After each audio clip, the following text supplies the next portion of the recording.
But when you measure it flat, it contradicts that. I'm spitting flat facts and that.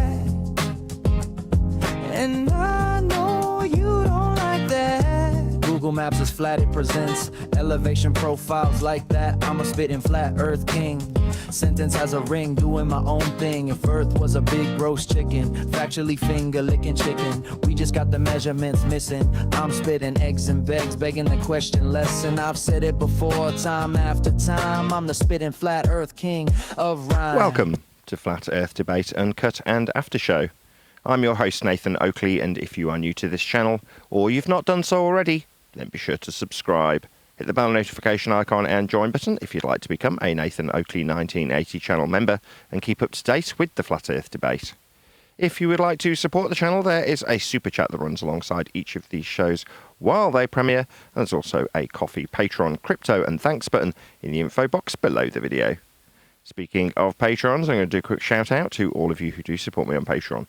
So, a massive shout of thanks and appreciation to Smith Tools and Purchase, Level Plain Poem, Vitali Z, Colton James, Survive the Spin, Thomas van der Zander, Measured Flat, Tiers Morgan, Mitch Kennedy, Rod, The Name's Burley, JMails24, Unimento, Iron 26, Retro Bill, John Kays, Patrick Gunnels, Hairy Blade, Mobile Mac 777, Rob W, Del West Watson, Unbelievable Productions, Blue Ridge Ranger, Abraham Mohammed, Skeptic 936, Texas Mike, Chow Yun Cat, and Dank.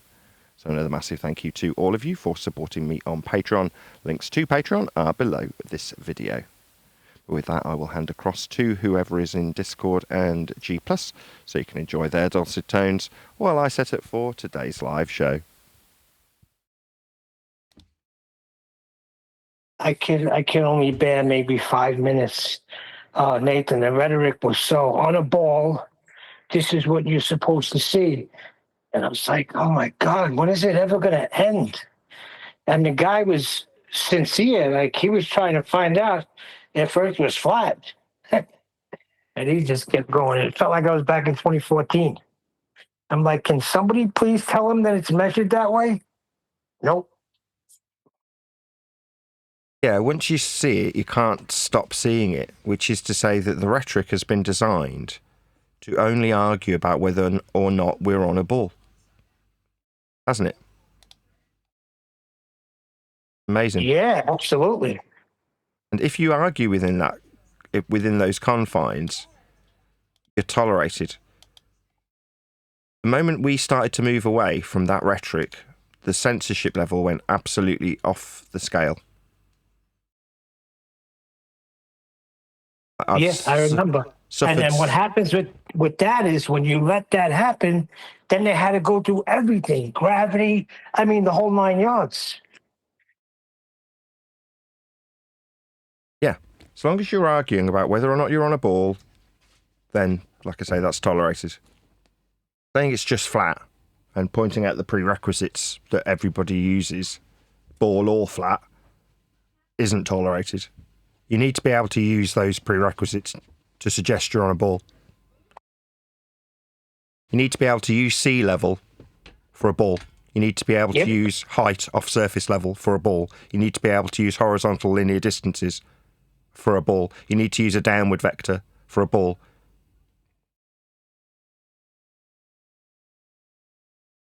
Yeah, it was that guy DJ too, and like, it was so, I was cringing, to be honest. Then he's talking about how they went out and they did this observation and they had to pick the right day because of refraction.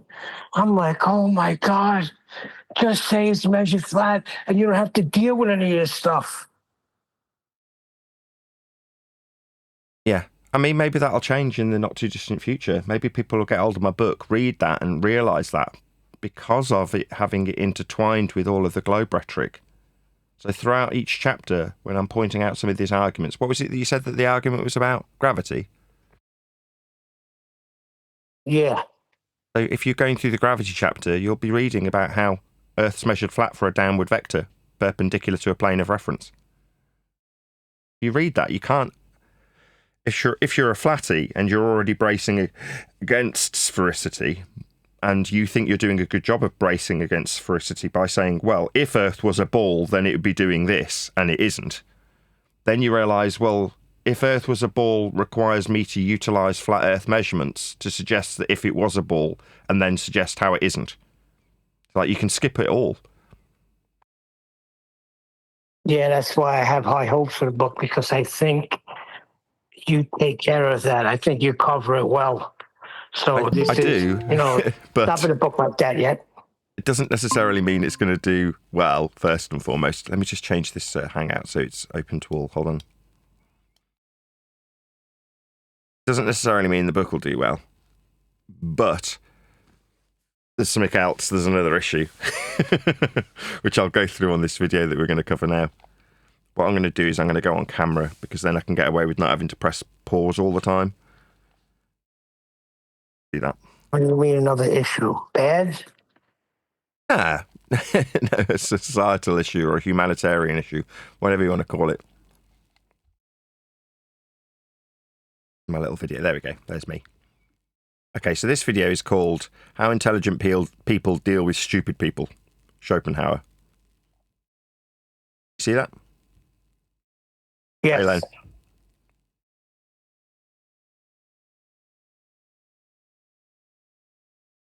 Hey, Len.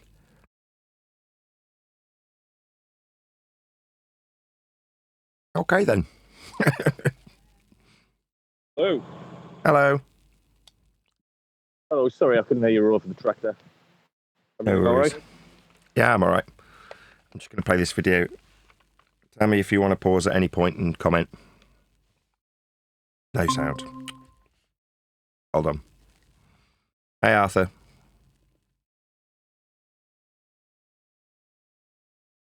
Hello, everyone. Nice to be here as always. Jolly Thank good. you. Hi, Arthur. Not seen you for a while. Hope all's well.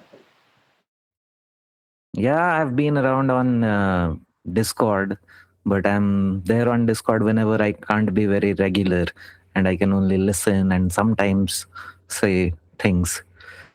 But now I'm relatively free, so I'm going to be joining here on Google Meet. Excellent. Good. Right, then hopefully you'll give some reaction to this video. Let's get into it. You are surrounded by fools, and it is exhausting. You think your intelligence is your greatest asset. It is actually your biggest vulnerability. The modern world tells you to educate the ignorant. Before we go any further, can everyone hear that clearly? Yes.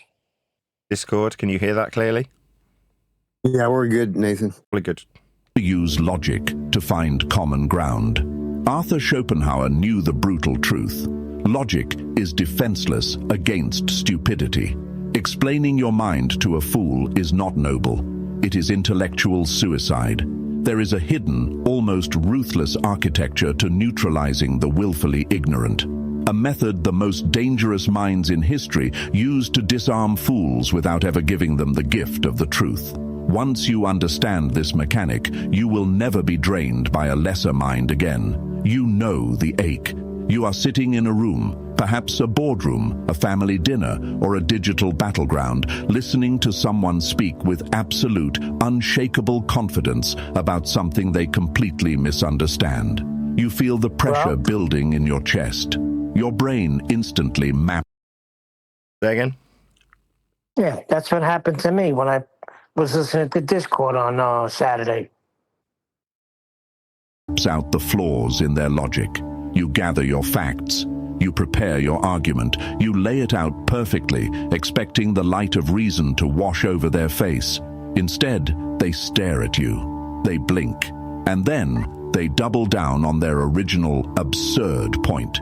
You leave the interaction exhausted, your energy depleted, questioning your own sanity. Why does this happen? Why do you lose when you are objectively right? Because you are suffering from the intelligence trap. You are projecting your own operating system onto a machine that cannot run it. Intelligent people operate under a fatal delusion, the belief that the rest of the world values the truth. You assume that if you just present the right evidence, the other person will analyze it, adjust their worldview, and agree. Schopenhauer despised this naive optimism.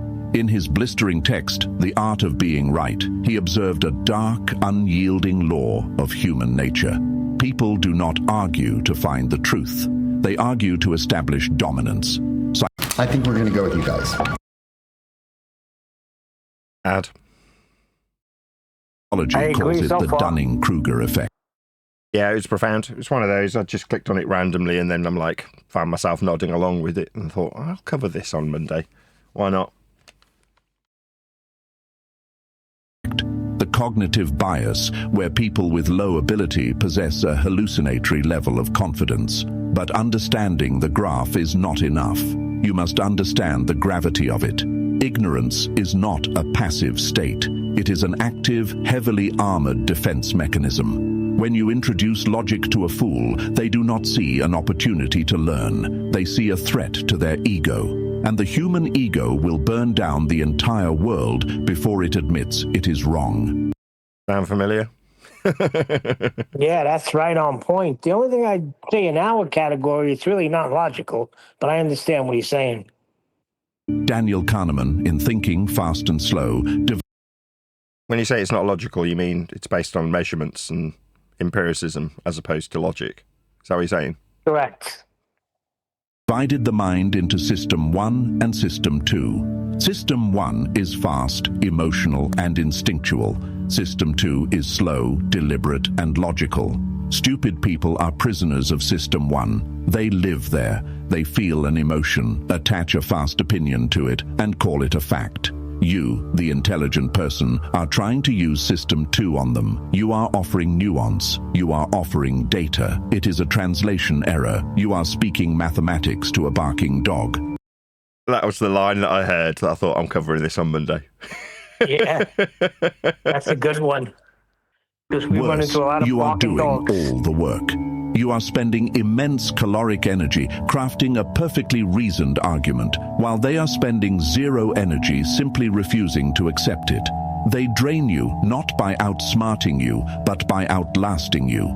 They drag you down into the mud of their own cognitive limitations.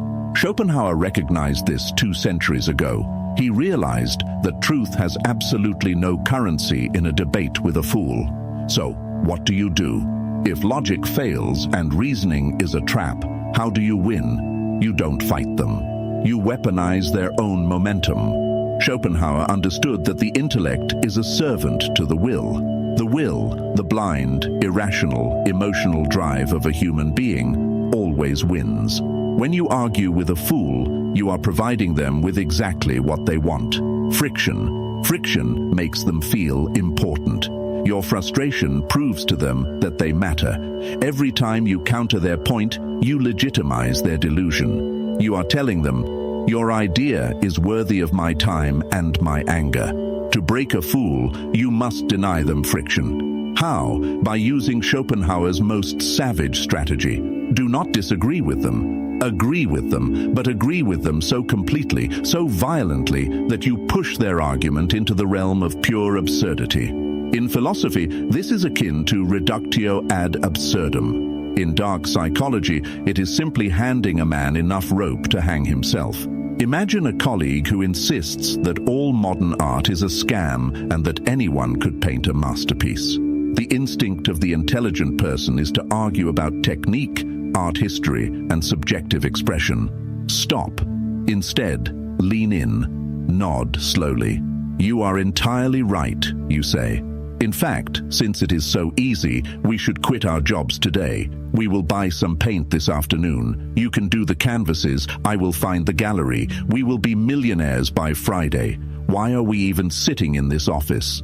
Watch their eyes. You have not attacked them. You have completely validated their premise, but you have accelerated it to its logical, catastrophic conclusion. The fool operates on the surface. They never think 3 steps ahead. When you force them to look at the destination of their own thought process, their brain short-circuits. They have to backpedal. They have to inject nuance. They have to suddenly start arguing against themselves to save face. You did not defeat them with your logic. You defeated them with their own stupidity. Schopenhauer employed this mercilessly against his academic rivals. He did not engage in polite discourse with people he considered charlatans. He did not treat their ideas as equals. He magnified their flaws until the flaws became comical. When you do this, you protect your own energy. You step out of the ring. You become the observer, watching a child trip over their own shoelaces. But this requires a terrifying shift in your own psychology. You must kill the part of your ego that desperately wants to be recognized as right. Intelligent people are addicted to being correct. You want the satisfaction of the other person conceding. You want the moral victory. Schopenhauer would tell you that seeking validation from a fool is the ultimate form of stupidity. Yeah, that's where we're going wrong. So we're seeking validation from idiots. It's like, if you want to believe you're on a ball, you be my guest.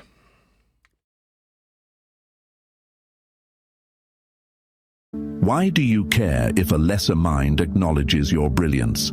Why do you need a blind man to compliment your painting? When you drop the need to be right in their eyes, you become immune to their provocations. You stop giving them the remote control to your nervous system. Let them hold their incorrect beliefs. I was listening to this thinking, this is the attitude that I've currently been taking, which is to say, have your ball. Okay, yeah, you're right. Yeah. You are on a ball. Good for you. Have your belief. And I think that's the only way we can move forward in peace. Now, it's not to say that the world at large is going to be converted en masse because we're doing that, but in the immediate discourse between two people, why value your sanity so lowly, or whatever the words are? You know, why sacrifice your sanity so that an idiot can get the pleasure of getting you frustrated? You know what I mean? Let them walk into the world with their flawed maps. It is not your duty to save them. It is your duty to protect yourself from them. Which brings us to a darker, more necessary realization. Stupidity is not a passive trait. It is highly contagious. If you spend enough time trying to navigate the chaotic, irrational landscape of a foolish person's mind, you will begin to compromise your own. Cognitive load theory explains that our mental bandwidth is strictly limited. When you interact with a highly irrational person, your brain works overtime. You are trying to predict their unpredictable reactions. You are suppressing your own frustration. You are walking on eggshells. This sustained cognitive taxation slowly degrades your own decision-making abilities. You become irritable. You make poor choices. You lose your creative edge. Ads. This is the thing where smelling your own farts, when you realize that you're doing it, that's when you need to introspect and reflect and back off. Yep. Because you're frustrated trying to be the ninja, and you don't have to do that. You're letting them suck the energy out of you. You just make fun of them and move on. Don't even make fun of them. Just, I don't even deal with it no more. I was telling Nathan, I stopped into Discord. I couldn't handle what I was hearing, and I just left. I mean, I hope that need for a rhetoric change can be monetized, like with my book. Like, people will realize that they're getting nowhere, that they're going around in circles, they're banging their heads against another idiot's head, and go, maybe I need something better. And they'll read the book and go, you know what? Why am I arguing about how Earth that is measured flat to produce a ball can be shown how it isn't a ball, when in so doing I'm ignoring how flat it was measured in the first place to produce the ball to argue how it isn't a ball? That seems like a lot of redundant argumentation. And furthermore, when you're at the point that you go, well, if you need it to be measured flat, you need miles to be linear, you need altitudes to be perpendicular to a plane, you need sea level to hold true as a horizontal plane of reference, then why am I arguing with you at all? What benefit does it serve for me?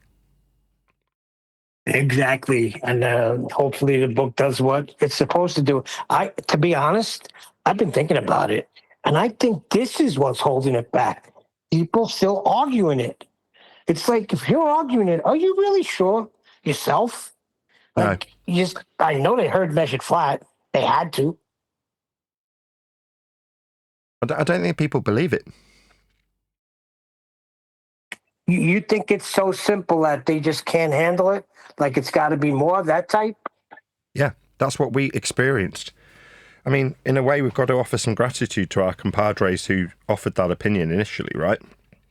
So when we started putting that across, people were telling us you can't just say.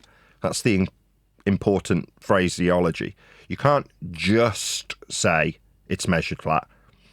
Well, why not? Well, because there's more to it. Well, what more to it? Well, there's the aspects of how ball-shaped it is after you've measured it flat, so you can show the aspects of ball-shaped nature of the world that they say isn't correct. You're like, but you still needed to measure it flat to do that.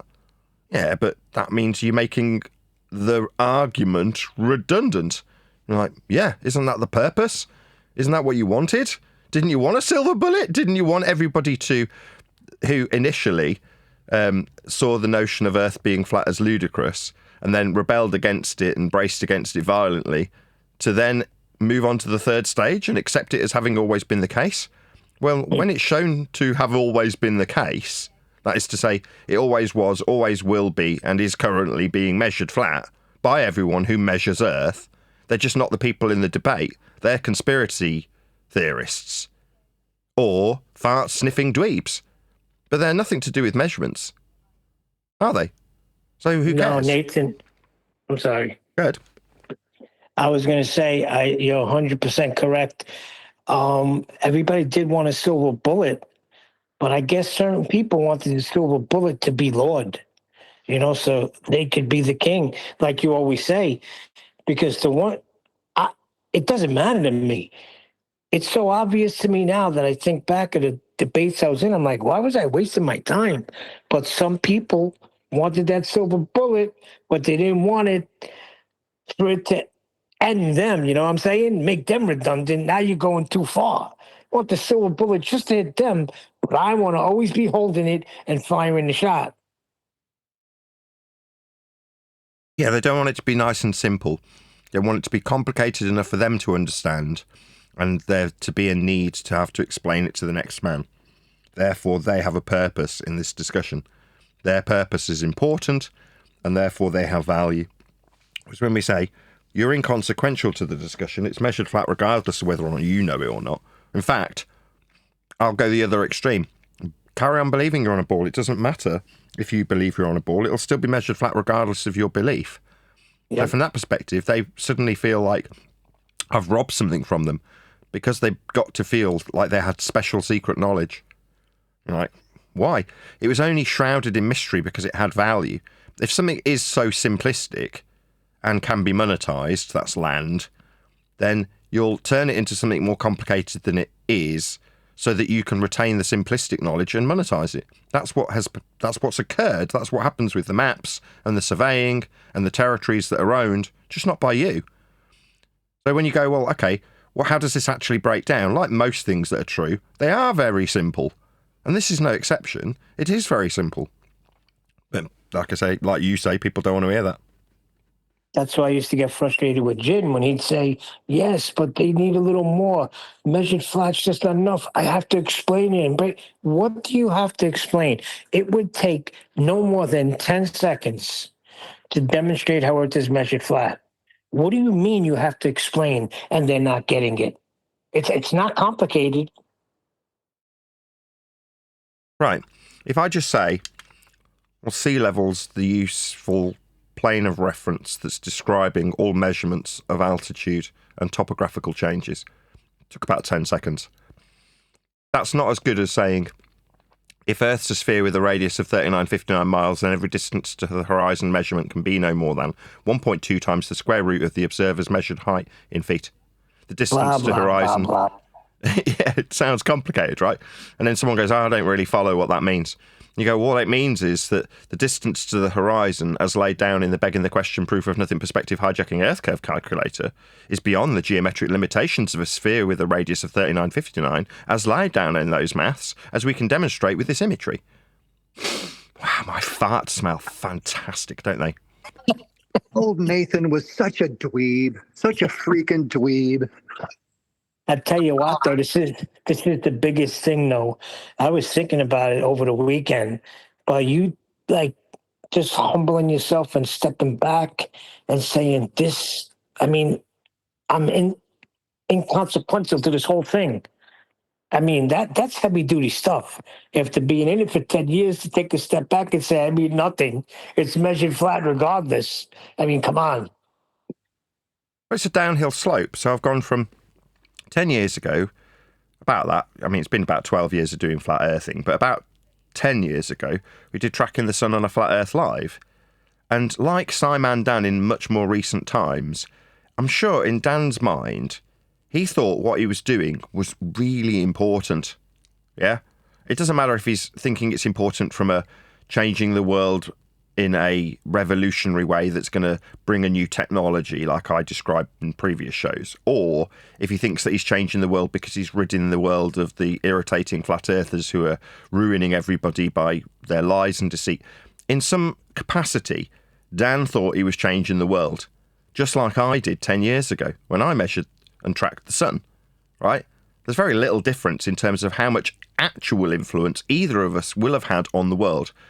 Same goes for TFE. What did TFE do? What influence did it actually have? Other than a social influence, it didn't have any. It's not bringing you any new technology. It's not bringing you any new ways of perceiving the world.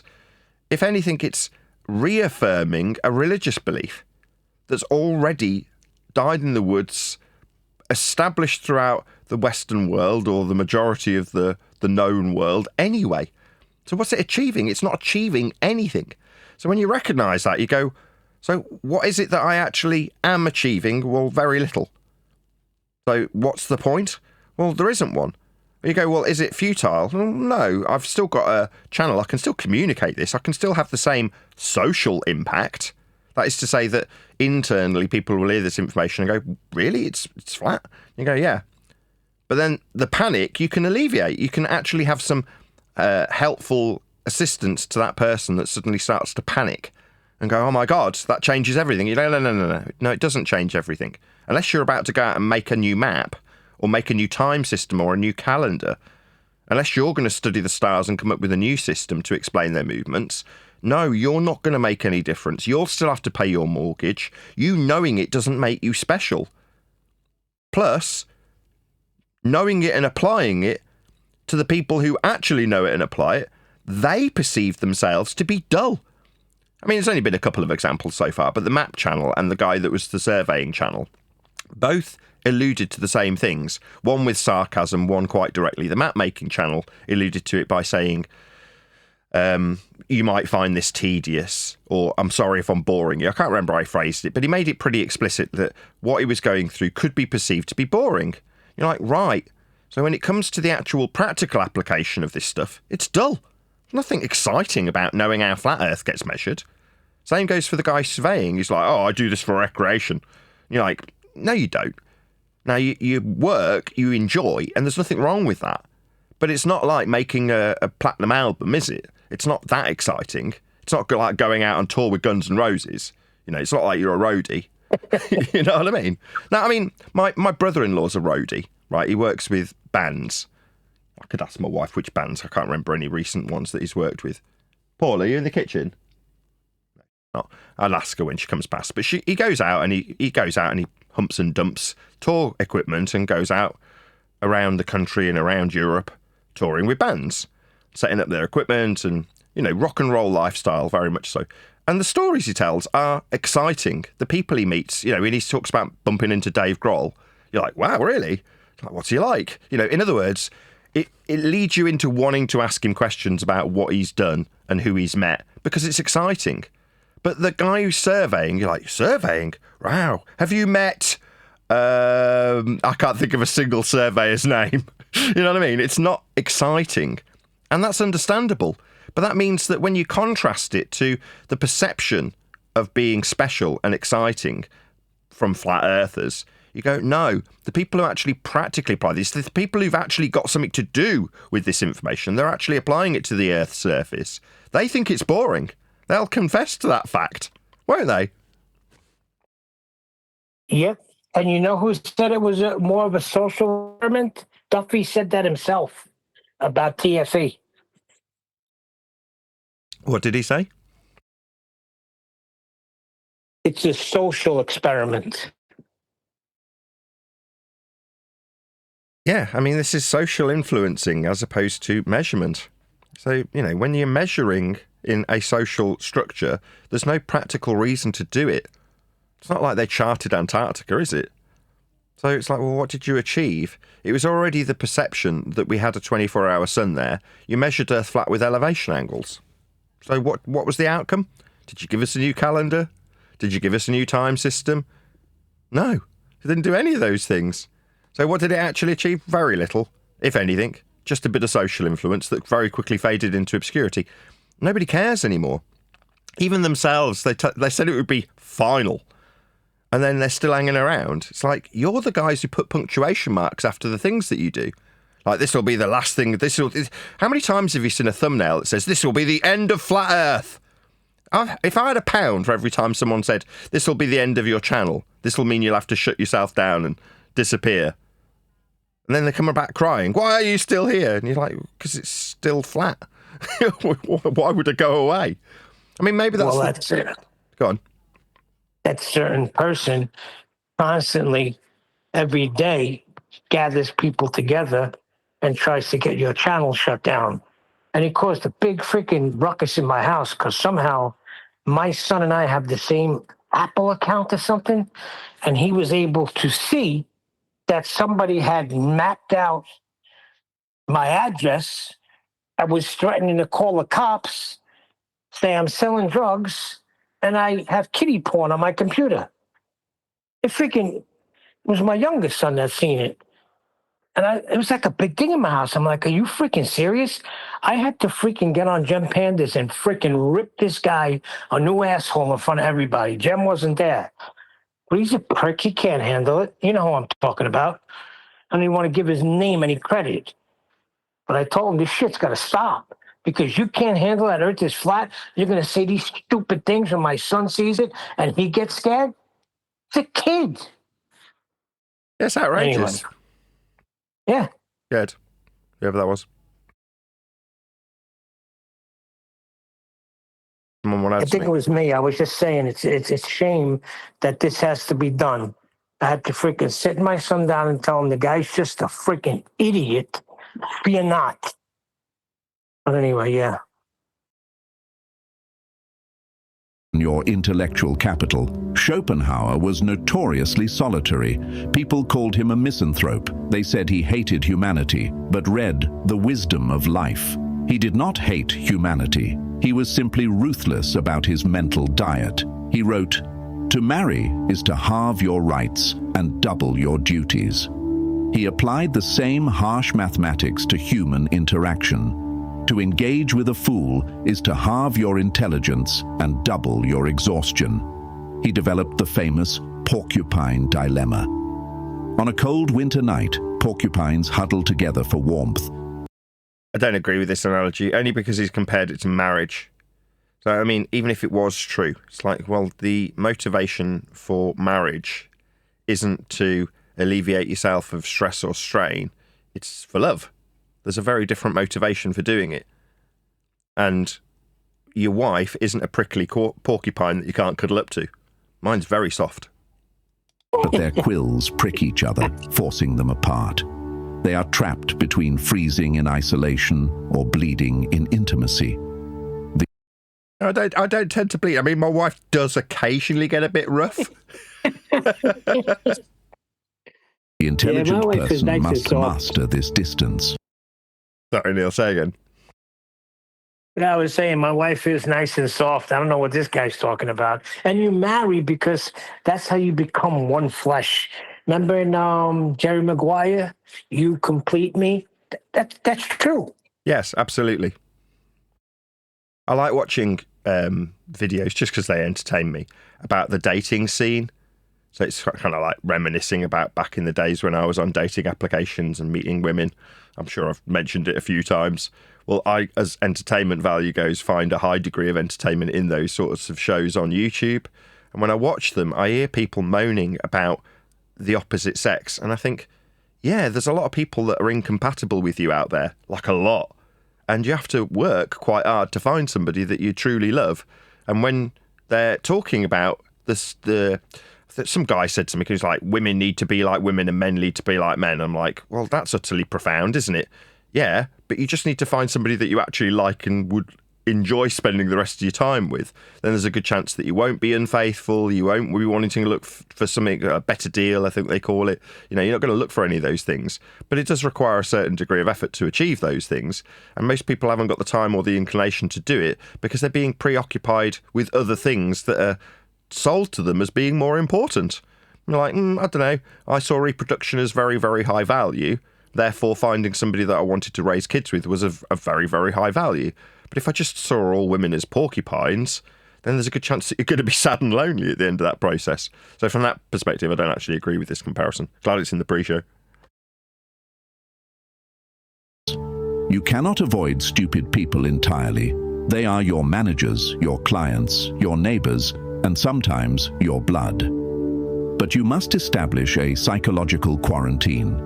When you are forced to interact with them, you do not bring your authentic self to the table. You bring an avatar. The avatar is polite. The avatar... And that's true, generally speaking, right? You say you don't bring your authentic self, you bring an avatar. I think that's kind of true and kind of not true, right? Because the self that you bring, the avatar that you bring, is still you. When people pretend that the mask they wear isn't them, they're kidding themselves. When I say I know my monsters, I could pretend, I could demean that and go the other direction and say, oh, I mean, I occasionally wear the avatar of a monster, but that's not really me. I'm like, well, who is it then? It is you. Just because you bring a certain persona to a certain table with a certain meeting, with a certain outcome in mind, doesn't mean that's not you. It absolutely is you. It's just that perceived to be mask is different to how you might want yourself to be perceived. It doesn't mean it's not you. It just means that's the persona for the given scenario that you find yourself in. Smiles. The avatar speaks. Sorry, Neil, go ahead. Does he mean that, okay, because I'm thinking, as he's saying that, I'm thinking when I sit down to eat dinner, I know my oldest son is going to want to throw something at me. So I just put on this polite, like, I don't care attitude, and don't even want to talk about it. Let's talk about something else. Because I do put that mask on. That's part of you. You have it within yourself to demote the subject for the sake of getting on at dinner. But that's still you, isn't it? You haven't suddenly turned into a different person because you have it within your capabilities to suppress a certain subject matter so it doesn't destroy your dinner time. That's just you, right? That's just you doing what is needed to done to get your food in you without an argument. Right, because I really seriously want to flip out, but I got to put this polite mask on and like try to deter the conversation somewhere else. Right. But that, I don't know, this... I try and explain it when I'm talking about the persona I have online. It's like the persona I have online is a persona, right? If you were to meet me in person, I'm not going to be the exact same person as I am because I'm not sat in a chair worried about what's going on my buttons, worried about what's going on the live stream, worried about who's in chat, who's joined, where I am in the video that I'm currently doing. Those things are preoccupying me, so that will alter how I behave in any given moment while I'm doing what I do. And what I do currently is being broadcast. It's reaching an audience, right? That doesn't mean it's not me. It's like when people lie to themselves and say, well, you just don't bring your authentic self. You're like, which self are you going to bring? Your inauthentic self? You're like, you can't. You can only be what you are. Now, at the other end of the extreme, you've got the people online who can't cope with who they really are. Right? They can't express who they really are because who they are in reality isn't very pleasant. And therefore, they can't get away with it in certain scenarios, like in public, because they'd have the ever-living shit kicked out of them. So they bring that persona online. Yeah, the dweebs are dweebs. And they can't get away with playing the tough guy because they're not. But they can online where no one can see them and they can hide behind a fake name. They can pretend to be a big tough guy, can't they? Like, but that unpleasant dweeb, that pretend fake tough guy that's just being rude, obnoxious and irritating to everybody around them, he's still you. You know what I'm talking about if it's you, if you're that person. You're like, you want to tell yourself, oh, that's just a persona I have online. No, yeah, it's still you though, isn't it? You're doing it. You're the one behind that mask. Whether or not you pretend it's a mask or not. In short, agreeable sentences. Interesting perspective. I see what you mean. That's one way to look at it. Yeah, I think that sort of sentiment is a perfectly legitimate way of dealing with the people who oppose us. That's an interesting way of looking at it. What's that? Levels curved? That's a very interesting way of looking at it. The avatar gives them nothing to attack.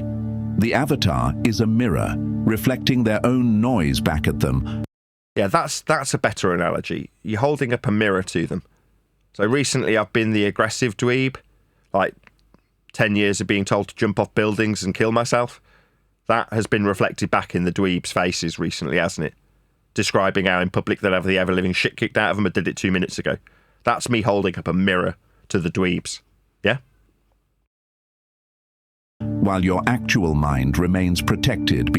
Right, again, actual mind. So what, it was the computer mind that made you do... No. It was still your actual mind that did that. Behind a fortress of I mean, Schopenhauer's not flawless, right? Everyone's got their flaws. Detachment. This is the Machiavellian application of Schopenhauer's philosophy. You are physically present, but intellectually absent. They will think they are having a conversation with you. They will think they are. Yeah, this is nonsense. They are winning. Let them. The illusion of victory is the cheapest toy you can give a fool to keep them quiet. Do you feel the guilt rising? The societal conditioning telling you that this is manipulative, that it is arrogant to view others this way? We don't have to do this, right? We don't have to give anybody the illusion of victory. When we say, yes, you can believe you are on a sphere, it is based on flat earth measurements. Those are statements of facts, as opposed to the illusion of victory. Kill that guilt.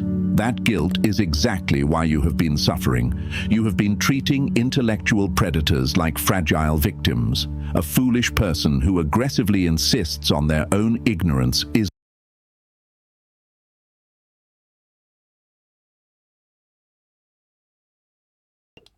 How are you? All right, Neil, how are you? Surf Daddy Avatar in the house. Hello, good to have you. Did I not give you an introduction, Surf Daddy?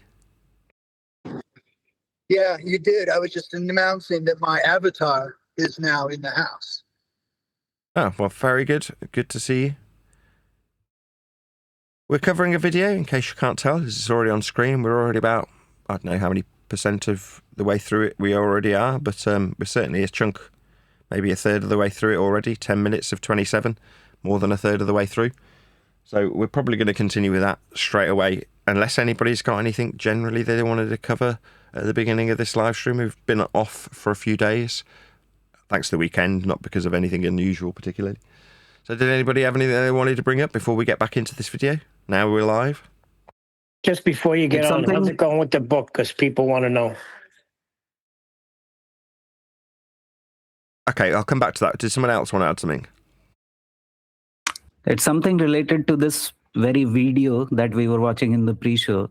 I just wanted to say that there was a bit of nihilism and cynicism tinged all throughout this video. And probably the reason behind that would be the atheistic affiliations of Arthur Schopenhauer. Absolutely correct. Yes, Schopenhauer's a miserable sod. Yep. And he was inspired by Eastern mysticism of self-denial and pessimistic philosophical ideas. So, yep. That's right. He was a bit of a hermit. But yes, well observed. I couldn't agree more. Yes, that is just Schopenhauer and his nature. If you've experienced anything from him previously, then you'll be aware of that. And I was acutely aware of that before bringing him onto the show. Hence me disagreeing with quite a fair bit of what he said up until this point, because he is so pessimistic. But that doesn't mean that there isn't value, a high degree in this particular instance of value in what he's saying when it comes to assessment of the fools that you debate with and the energy that you expel for no necessary benefit from that discussion. So from that perspective, that's why I brought this particular video onto the show. I will share this video with whoever it is who's in the live stream chat. Probably very few people currently, as we've only just started. But this video is from Mind... How do you say it? Mindplicit? I think I'm saying that correctly. It's just an AI-generated video. Although he does have almost 200,000 subscribers from this AI slop. Very good. I wish I could achieve the same sort of levels. But nevertheless, I will share this video with the live stream chat. So if you are watching live, you can actually pop along to the video. If you wanted to leave a comment for the videographer, feel free. Well, they nicknamed him Scrooge because he's a Scrooge. And the stuff that makes sense, those are the things he takes from the Bible and they reword it. Same thing as the other guy, Alan Watts. Yeah, you can't. If you're going to pull, you should and are best served by pulling from the best, right? Yeah.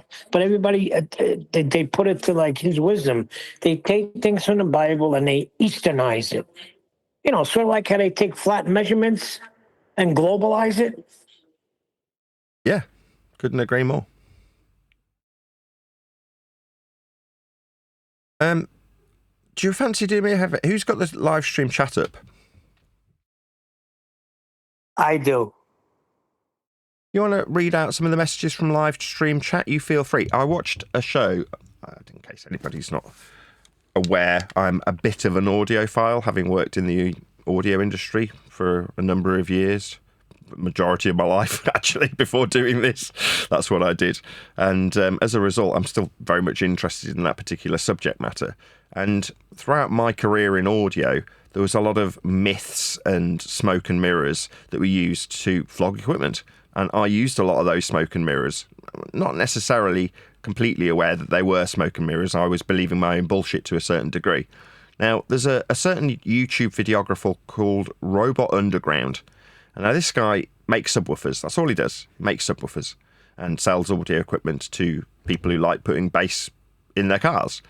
And he has gone to the effort of dispelling a lot of hi-fi audio myths throughout his YouTube career. And he was doing a live stream yesterday evening. I was up about 3-4 in the morning, couldn't sleep for whatever reason. And he happened to be doing a live stream. So I joined his live stream and he had his wife, or whatever she is, girlfriend, mistress, whoever, is his woman with him, literally reading out every single chat as he was making a subwoofer and he was responding to it. And I really enjoyed that interaction. Now, it might be the case that it gets a bit overwhelming because we have a lot more subscribers than he does, no offence to him, and therefore the chat can get quite busy here. But it would be nice to actually do some responses to the live stream chat as people type in. So I don't know if you want to be Johnny on the spot with reading out some of those messages as we go along, Neil, as we cover this video. I'm happy to take interruptions from the chat today. See how it goes. No problem. You asked about the book. There's been no work on it, so I wasn't going to mention this, and I did tell you before in the pre-show, just before we started. No, you just got to go what we're up to, because they just want to know like where we're at. So you can give them a brief synopsis of what we got accomplished. Or you and your wife, me just listening. There's only one chapter left to do. There's one chapter left to edit. That's it. It's essentially all but done. It's very, very, very close. Once that chapter has been edited, it'll be added to the single file that has all of the chapters in. So up until now, what we've been calling the 7th draft is the process of gathering up all of the information that was gleaned on all of those individual files, hence 6th draft, and editing them. And then that will be put into, or has been now put into, a single file, like a complete book. And then that will be gone through in its entirety and edited again, which is 8th draft, and then that will be published. So it's pretty close. I mean, I would expect that going through the completed file with all of the chapters in it will take another couple of weeks to go through it all in its entirety, because there won't be as many heavy edits to go through. But the process is almost complete, so we're on track to get it out exactly as I said. It'll be hopefully coming out in Easter. So there or thereabouts. It might be a bit sooner than Easter, it might be a bit after Easter, but hopefully around Easter the book will be available. Who was asking? Just going to say people. A few people in chat, a few people sent messages. You know, other than the horrible messages I do get messages with, hey, how's the book going? And I'm sure what's his name wants to know about the translation. So it's getting close. So when is the proper time we could reintroduce Ventriloquorum to the scene so he can translate it?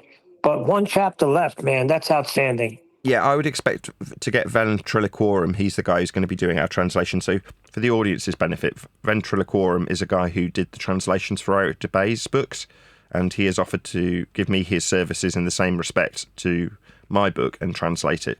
So I would hope that he'll come on board once we're going through the final 8th draft of the book. So it's a complete book. It just needs minor edits so that he's getting a general gist of it with only very minor issues. Because obviously if he's listening to it as we're making heavy edits, it's not going to be much use to him. Whereas if there's only minor edits, he'll have to presumably make the same sort of similar minor edits to make it grammatically correct in a different language anyway.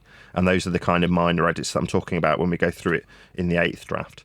So that's imminent. I would hope that Ventriloquorum will get back in touch. Hopefully he'll hear this, or someone will give him a tap and say, it might be an idea for you to get in touch with Nathan and start joining in on the process so that you can get an idea of what you're going to be doing in terms of the translation, because it's almost complete. I mean, by the same token, I've just to give an idea of how complete it is, I've said, my mother asked me recently, like, how are you getting on with the book? And I said, well, actually, we're at the point where I could send you the draft and it would be good enough for you to read and get a really good idea of how the book will actually be presented to anybody who's paying for it. So by the same token, yeah, I hope that the translator, that's Ventriloquorum, will start to join us in the process. And yeah, then it'll be translatable into different languages, and then I can publish those. Obviously, it'll still be chargeable. I'll still be getting people to pay for it regardless of which language it's in. It is designed to make me a revenue stream. So from that perspective, it's not going to be like you can buy it in Spanish for free or something. No. But yeah, I hope he'll, offer his services and still be keen. I haven't spoken to him for a little while.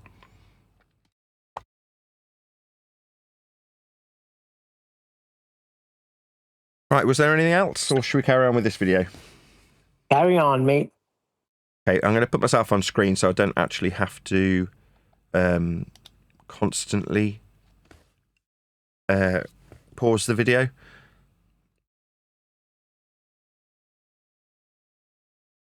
I'll do another plug for it, actually. This is a recent video, and it came out a couple of weeks ago. So this is How Intelligent People Deal with Stupid People by Schopenhauer. And the videographer is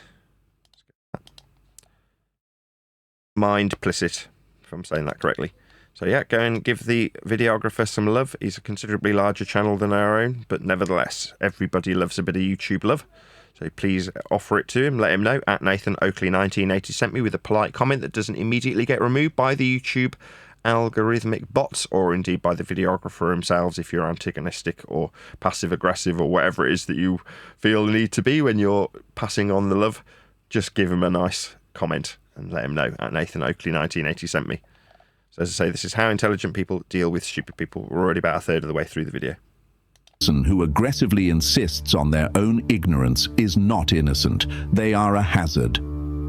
David Robson, in The Intelligence Trap, details how institutional stupidity, smart people following the confident, incorrect herd, has caused plane crashes, economic collapses, and medical disasters. In this video,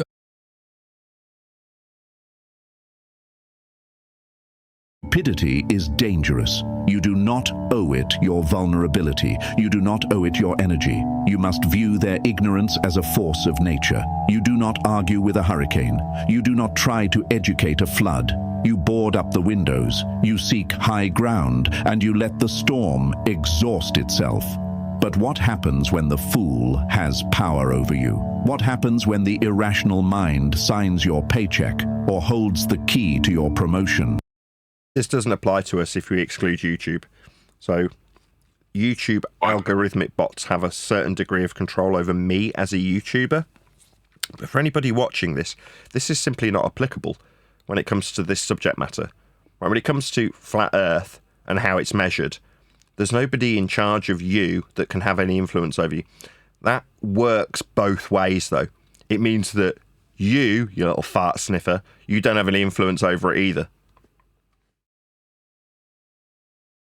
How do you survive when the system itself rewards the loudest idiot in the room? This requires an entirely different...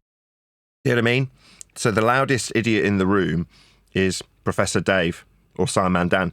That's the equivalent. So like I say, it affects me from a YouTube videography point of view, but that's because the only thing that has any bearing on this subject matter from this perspective is a social influence. And the social influence has been expressed as a control over society itself, as opposed to an actual bearing on how Earth gets measured. Earth gets measured flat, just not by you. You knowing that it's flat has no difference on how Earth got measured. You believing that it's a ball has no bearing on how flat Earth gets measured either. Therefore, there is no consequence. There is a minor consequence to how much bread I can put on my table because of the YouTube censorship that I suffer as an individual, but not you, not the audience. As far as you're concerned, utterly inconsequential. There is no fool in power over you when it comes to this subject matter. Different set of weapons. The most dangerous animal is not the predator, it is the frightened beast with a crown. When a person of low intellect acquires power, their entire psychological architecture is built on a fault line of deep, unacknowledged insecurity. They sense, on a primal level, that they are outmatched by the minds around them. This is what you were describing earlier, Neil. You asked the question, for the people who argue this, did they really know it is flat? Well, that is what Schopenhauer is alluding to. There's a certain sense of insecurity that leads you to behave in that way. Me included, I'll be the first to confess to that. But that addresses what you suggested, right, Neil? From our own side, from the flat Earth side, it's not like we're having a jab at the bull believers when it comes to pointing this out, is it? No, I think it's like what I heard on 24/7. I'm like, listen. I'm saying, do they really know it's flat, or do they still have a belief? Because the way they were continually arguing it instead of just demonstrating how it's measured flat is beyond my comprehension. They do not process this as a need to learn. They process it as a threat to their survival. If you walk into their domain and display your brilliance, you are not proving your worth. You are holding a mirror up to their inadequacy. And a fool with...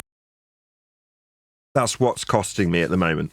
Now, it's a short-term loss I'm willing to accept based on the fact that I'm going to have a book coming out recently, and that will give me a boost in terms of my YouTube algorithmic love that I personally receive. But we are an affront to the very special feeling that flat Earth gives people. And when we mirror that and say, no, you don't actually have any bearing on it, it's a huge affront to the people. People who are on our own side find that highly offensive, don't they? Yeah, like this guy. Let me read you something in chat because he's got issues. Guy's name is @MeasuredChunk. One particular issue is like seeing the same South Pole scenario like we see in the North, but South being a different direction everywhere. I don't see the problem with that. What's his? I don't really understand his point. Or the sun on the equinox moving on the circle of equal altitude called the equator. We don't look 45 degrees north when it sets on the equator. We look straight from east to west. All I hear is flat Earth examples there. North, south, east, and west. Yeah, that's kind of why I said I don't really understand his point. So what's your point? We're looking at... Go ahead. Hey, John. He's claiming planar geometry to say that it's not a plane. Is what he's doing. Is he on our side? I can't tell anymore because it's hard to distinguish now that we know. When we now, as we now know, right? Things like surface level, altitude, directionality, perpendicularity, sea level, flight level, eye level, surface level. All of these things are prerequisite flat Earth measurements. So when you hear somebody from the chat asking about how the equinox works when looking east, okay, you go, well, is this a flat earther? He's using flat Earth directionality, so you can't really tell. Now, there's a good chance that you'll say, well, actually, no, I know based on his screen name, I didn't hear what you said, but based on his screen name, it might be the case that you can allude to his belief. But ultimately speaking, how are you supposed to tell when they're all using flat Earth measurements? It's really hard to tell the ball believers from the flat earthers anymore, isn't it? Well, the way you tell the ball believers is they'll use the planar measurements to assert that it's not a plane. Is that what he's doing? He's just asking about... Here's another one. Let's see if he is doing it. Why do you conclude that the north is a common point, but south isn't? Why does your logic turn? What do you use besides presuming flat Earth? Oh, that's not a presumption there, my friend. This is where you're lost. This is a measurement. Nothing to do with logic. So logic don't turn. And he says, why do I assume south is a point? I don't. I just know how a compass works. I mean, go and buy a compass and look at what it is and how it works. It's leveled to a plane of reference and it has a little needle that points horizontally north. The opposite is south. That's it. It's really basic. You know, I mean, I'm not the arbiter of how a compass works, but for you to ask this question, you need to employ this principle of flatness, of horizontality, of a needle pointing towards north on a tool that is leveled. It is just that simple.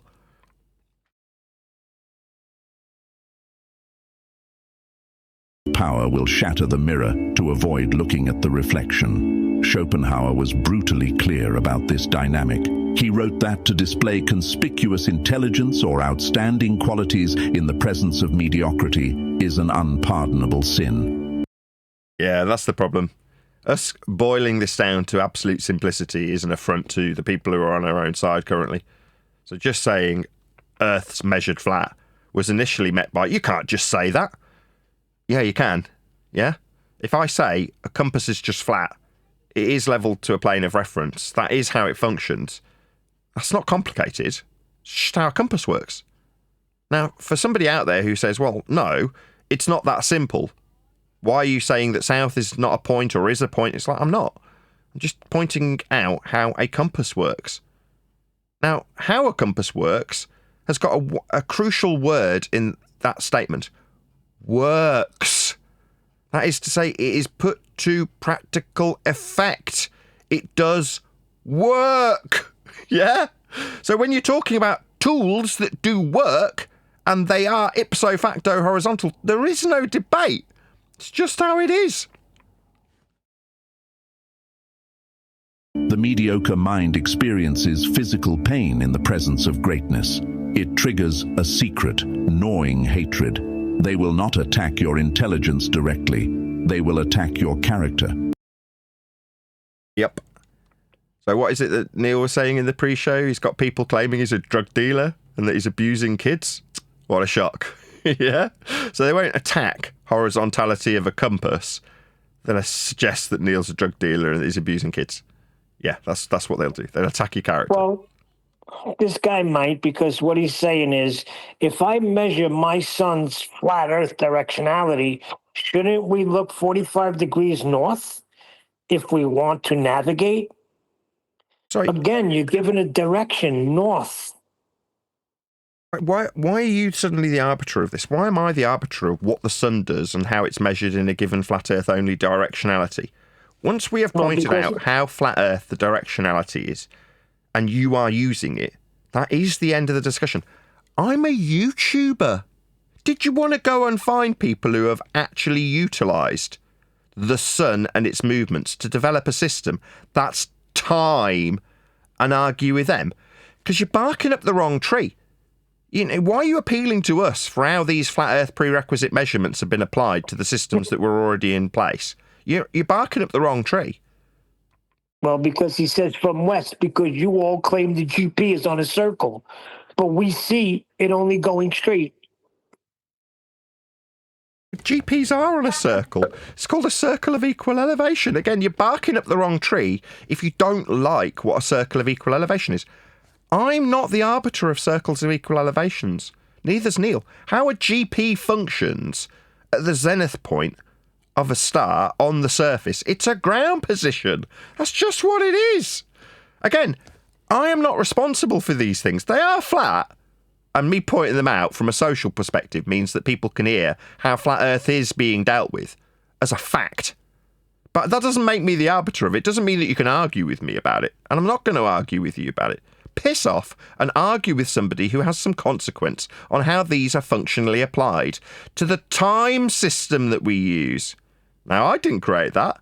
But I do understand that every single question that this man has put to us from the chat requires Earth be a flat plane to describe directions, to describe degrees. Those degrees are flat Earth prerequisites, you dumbass. They will call you difficult, uncooperative, or not a team player. They will use the bureaucracy of the system to bleed you dry. You cannot out-argue a king in his own castle. I said it already, but I will say it again. This doesn't apply to you, the audience, right? This has no bearing on you. There is no king of the Flat Earth castle that is lording anything over you. It only applies to me as an individual on YouTube. Now, I'm not going to bleat and moan about how censored I am. I'm going to proactively do something about it. I've already done it. I've written a book. That means that I can go out and I can plug that book on other people's platforms and generate more interest in my channel so that I can overcome the tyranny of the YouTube king. That's what I will do. You, as an audience member, you don't have this problem. Yeah? Now, it also means that you don't have any influence over it. In the same way as I've just self-confessed, I'm not the arbiter of the time system when it comes to measurements of the sun off a flat Earth in a flat Earth direction with a flat Earth angle. Yeah, I'm not the arbiter of that. I can detail it nice and concisely like I just did. That doesn't mean you get to argue with me about it. You don't. Yeah, you can get lost. But it also means that you don't have any influence over it. What's this guy in the chat going to do? If he comes to the conclusion that he's used flat Earth prerequisites, will he change the world? Will he make a new time system? No. This guy's a nobody. He's here arguing with YouTubers about fundamental premises that develop structures like time. Well, thank you, Michael Kahn. Mike said it's a brand new stock account just made today. So it could be anybody from the peanut gallery. Still a person. It's necessary. Go ahead, John.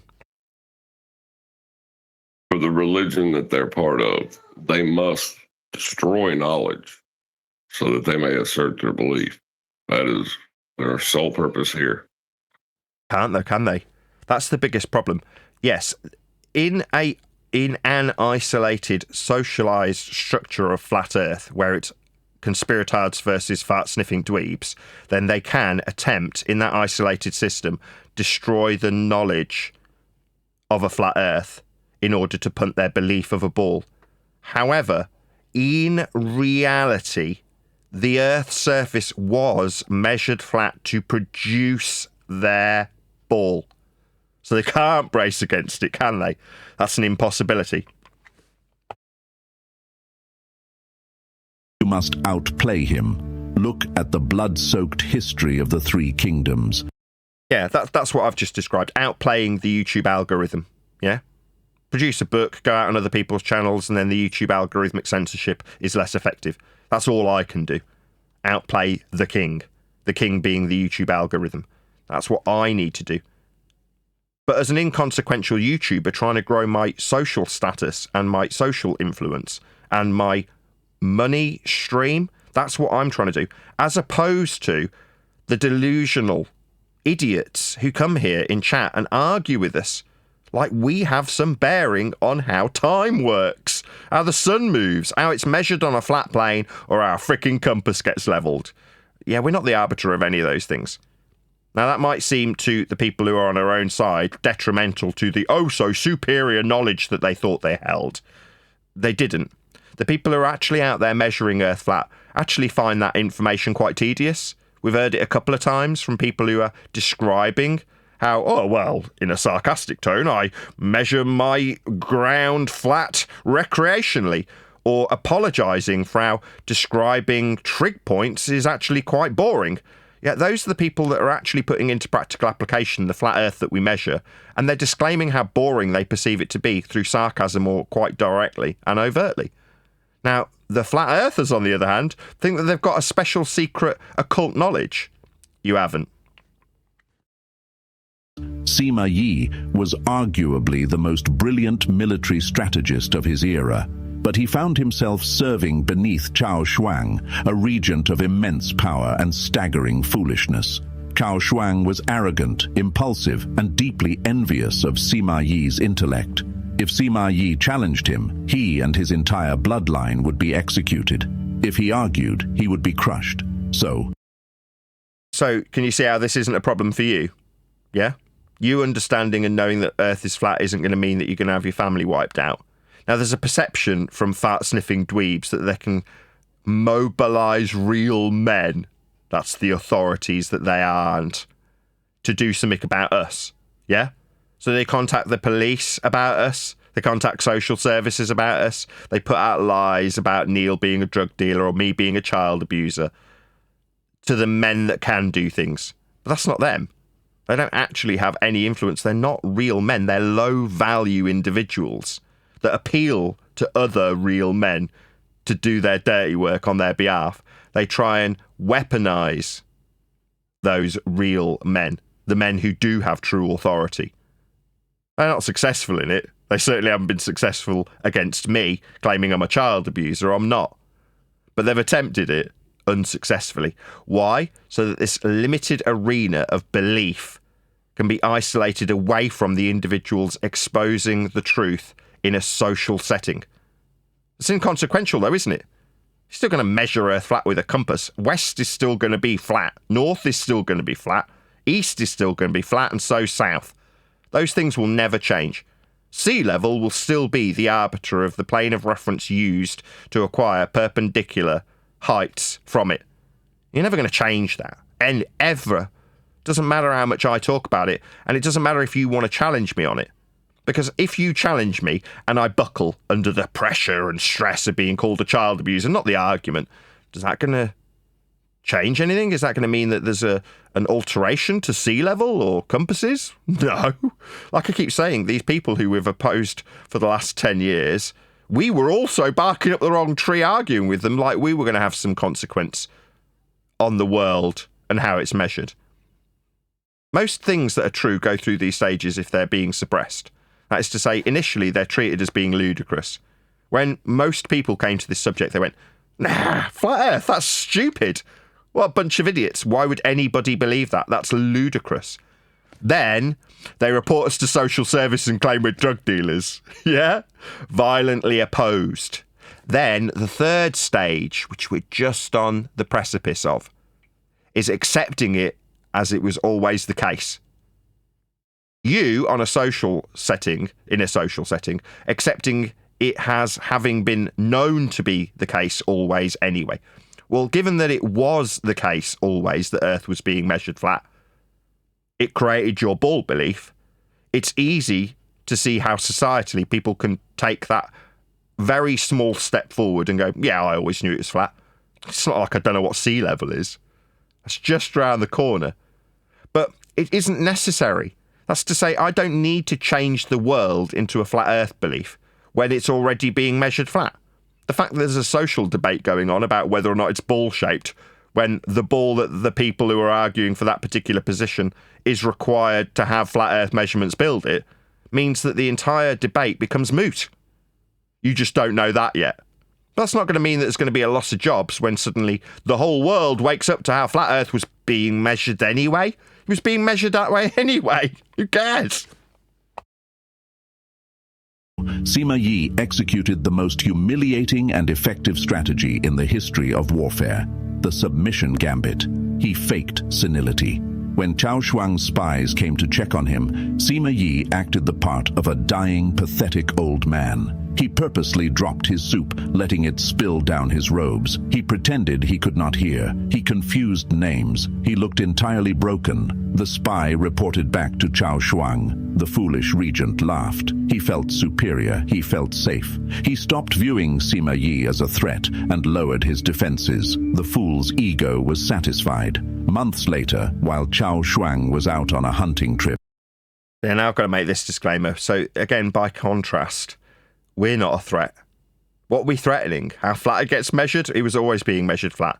So from that perspective, we aren't a threat. There's got to be an illusion created like we are.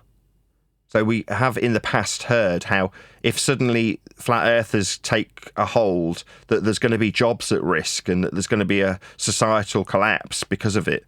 It's like, no, that is also a false impression that's created. You know, the fact that there is a lack of consequence to finding out it's flat or believing you're on a ball works both ways. That's to say, there's not going to be a societal collapse. There's not some coup that's going to occur as a result of everybody realising how flat it was always being measured. Go ahead. Hold on. There's some governmental offices that need to be addressed then. Drop in the ocean. So, people think that NASA's some big deal. Like, oh, right, because they're getting 72 million a day or something? Not just NASA, you got the school system, you got a bunch of things that it will affect them. I'm not saying it's going to be catastrophic, Minor. But for those people it will be. I just think it's so insignificant.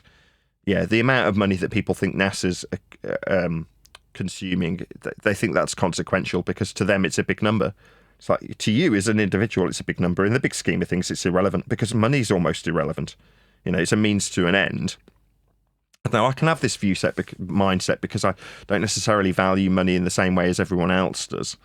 And for that reason, I feel justified in saying that the consequences of relinquishing ourselves of NASA is inconsequential. It really isn't that big a deal. Like, yes, there might be people who have to relocate, but that happens all the time. I'm sure there's entities and businesses that are bigger than NASA that have folded, like companies that are bigger, that have disappeared completely.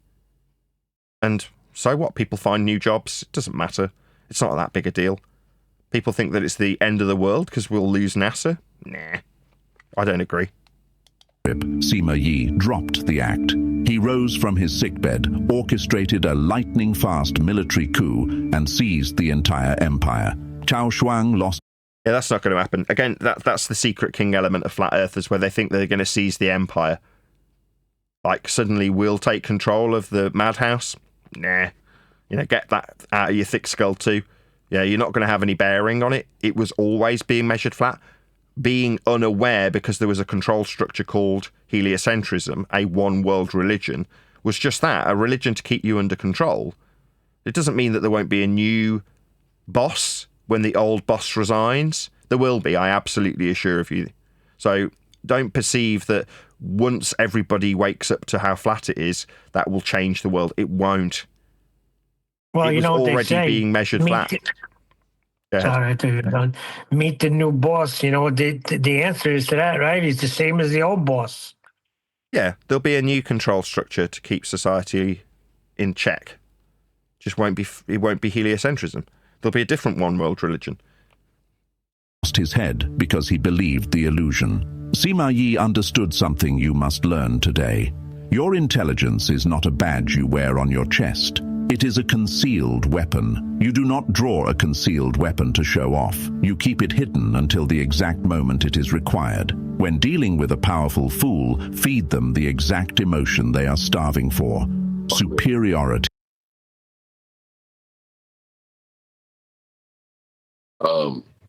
I just Googled it. NASA employs directly and indirectly 340,000 people. That's just how many jobs would That's be one lost. space agency. Hold on, Neil. Yeah.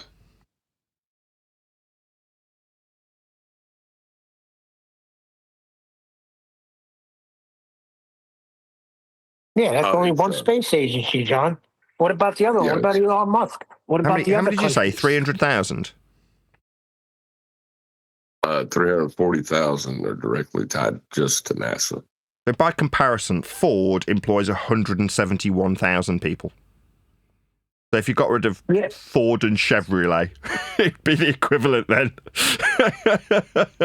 Well, that's Does that what not put it in perspective? Yeah, but I said it'll be a problem for them, won't it? Their life will be turned upside down. Pardon me. It is a common saying that whenever the automotive industry sneezes, the economy catches a cold. We're talking about something more massive than that. Thank you. It will be a problem. Yeah, okay. Ask them for advice on trivial matters. Let them correct you on minor, irrelevant details. Thank them for their insight. You are not submitting. You are anesthetizing them. This is all working on the premise that there's going to be some consequence. So this is, well, Schopenhauer's rhetoric in this regard is being given under the guise that you have some greater, loftier purpose to achieve. Like you're in some business setting and you've got a boss that you're trying to overcome, or in this case it's a king and a military advisor that's planning a coup.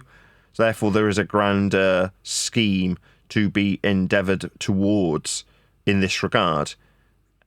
I completely disagree in this respect, though, for us as individuals. Now, if you're saying that there's going to be some consequence of losing NASA, maybe we could agree to disagree in that regard. Maybe, as you say, if there's an automotive industry. The difference is that, with the automotive industry, there's an actual product that comes out that keeps the world rolling in the most literal of senses. Whereas in terms of NASA, there isn't.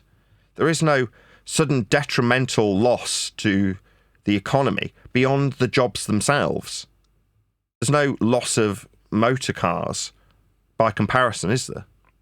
No, but wouldn't there be a chain reaction, though, Nathan? That's what I'm saying. That is going to trigger something else, and then something else is going to trigger. It's going to cause a chain reaction.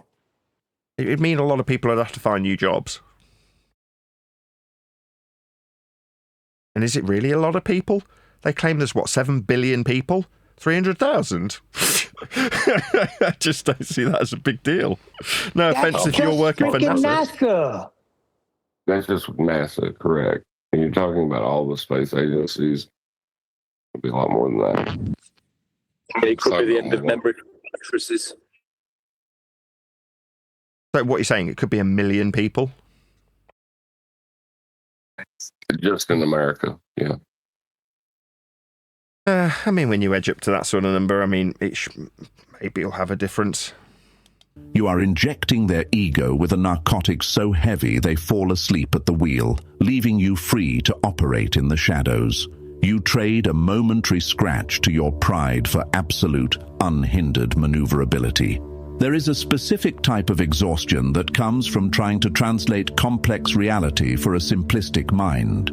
You draw diagrams, you use analogies, you break the concept down into its smallest atomic parts, and they still stare at you, their eyes completely blank, before repeating the exact same flawed argument they made 20 minutes ago. This is the core of the intelligence trap. You assume their inability to understand is a failure of your explanation. It is not. It is a failure of their hardware. Dreams. Ads.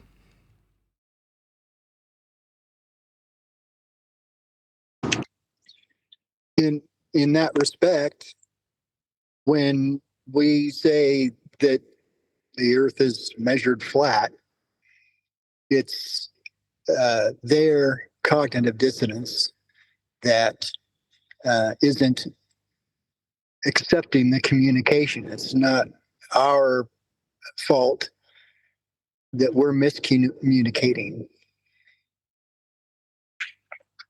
Yeah, but what consequence is there if they don't get it, and what consequence is there if they do get it? Not rhetorical. There's no consequence either way. The only thing we need to realize is that that goes for us too. There's no consequence. Yep. Whether we try to teach them the truth or not. So, yeah, it's not our fault that people can't figure it out. And there's no consequence if they do or don't figure it out. It's still going to be measured flat either way. Exactly. On that note, if you are enjoying what we're currently covering, maybe you'd like to become a Patreon. So in the link below this video, there is a link to Patreon. Or indeed, if you want to watch some of the Uncut and After Show where we covered the beginning part of this particular video by Schopenhauer, then please become a YouTube channel member. Again, there's a link below this video.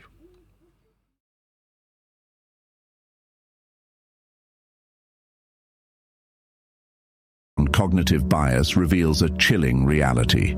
Highly intelligent people are uniquely vulnerable to a specific error, the belief that everyone else processes information the same way they do. You think in probabilities, you weigh evidence, you adjust your conclusions based on new data.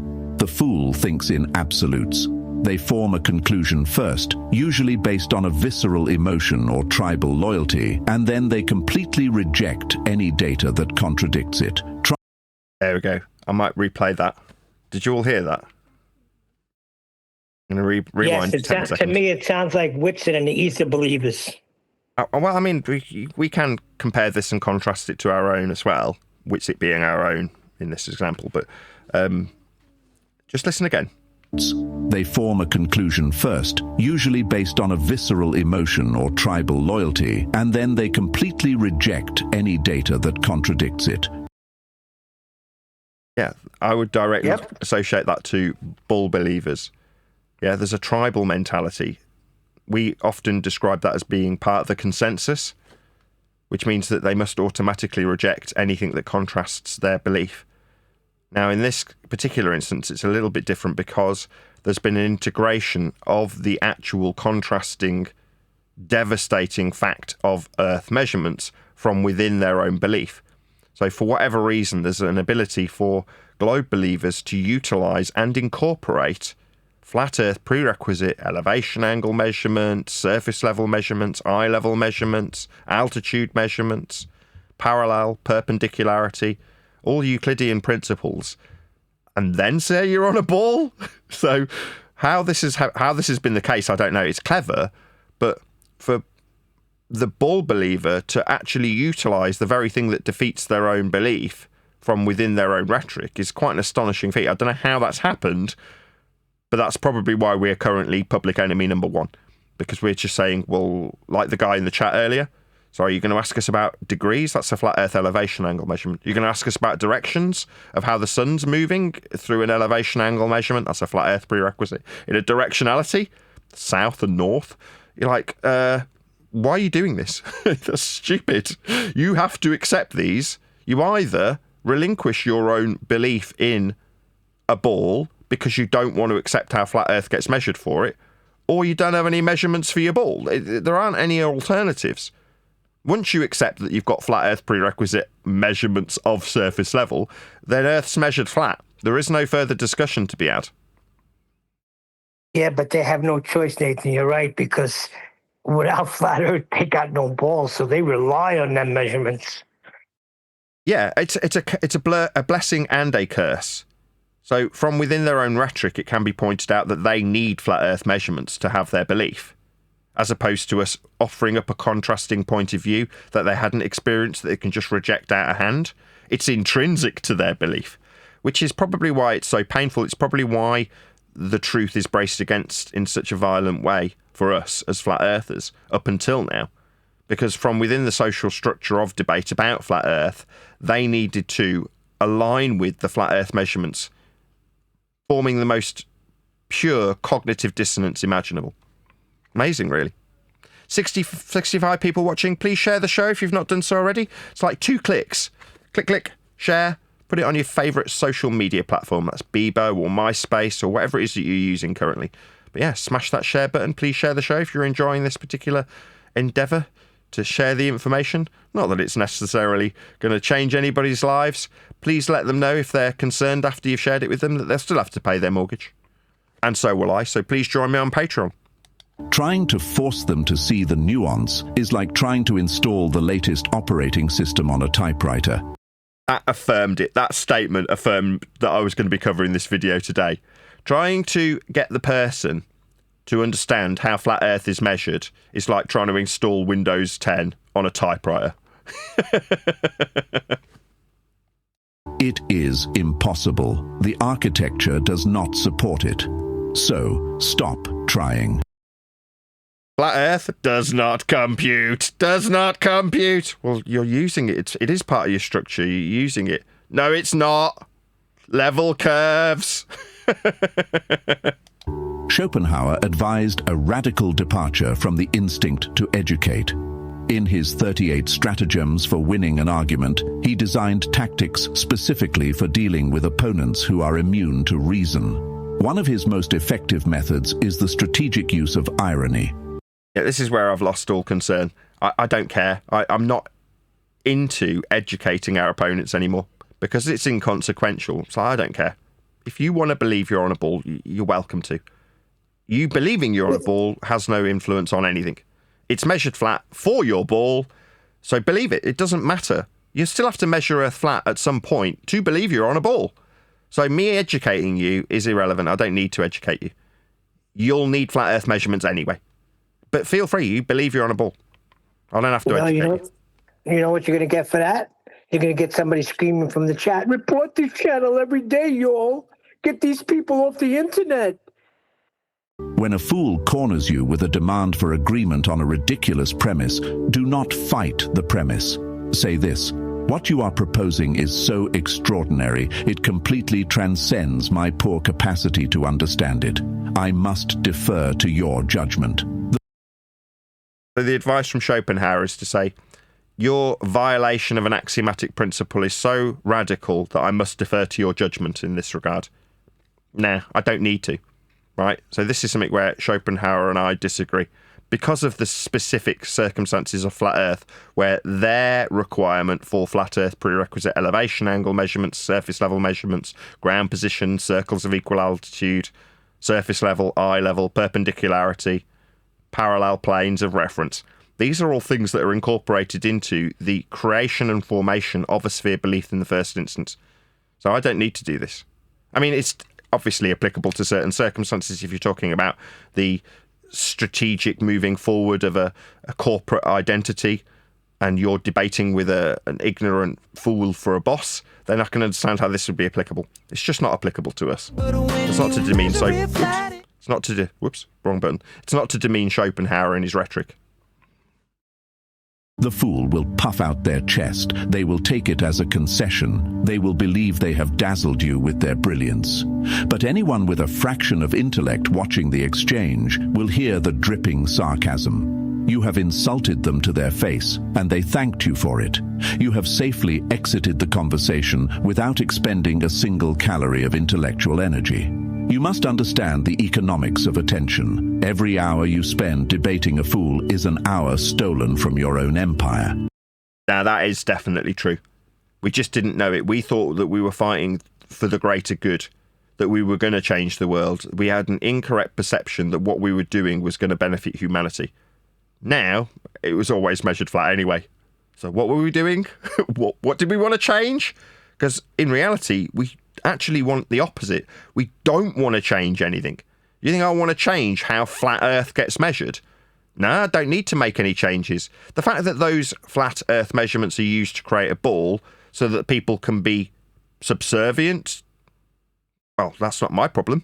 You be however you want to be. You want to be subservient to the one world religion that's built on flat Earth measurements, then you go ahead. It's not consequential to me.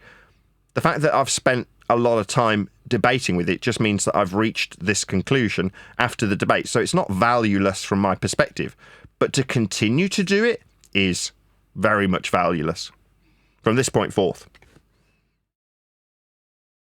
It is energy diverted from your wealth, your health, your actual goals. Fools are energy vampires.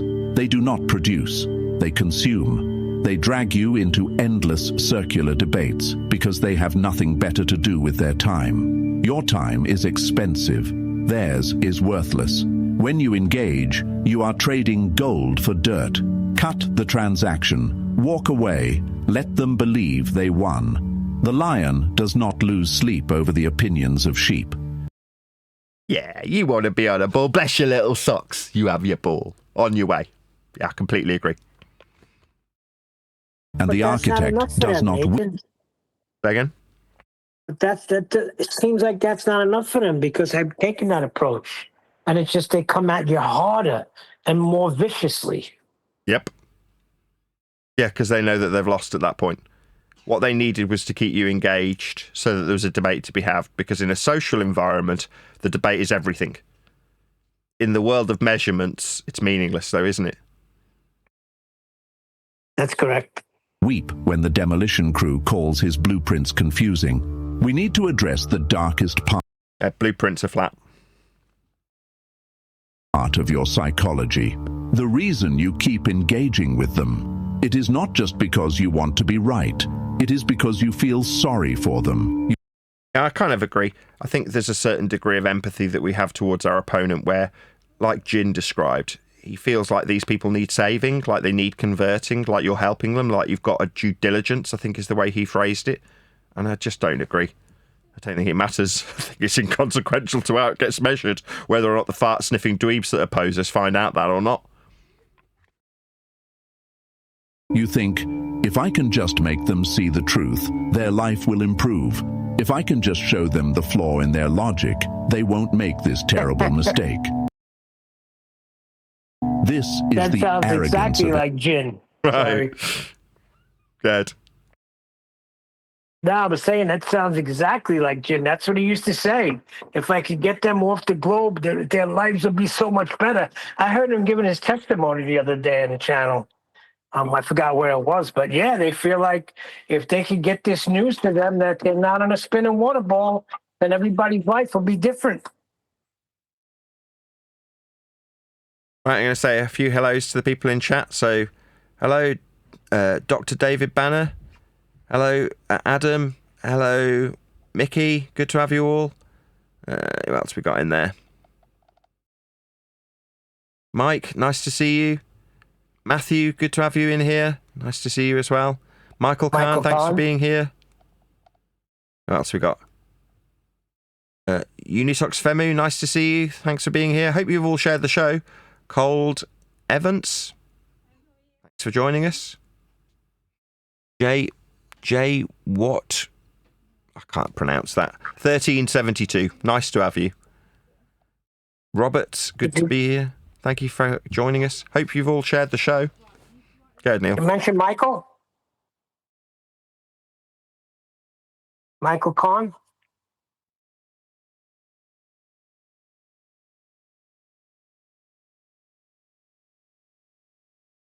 Hopefully you've all smashed the share button. Thank you very much for being here.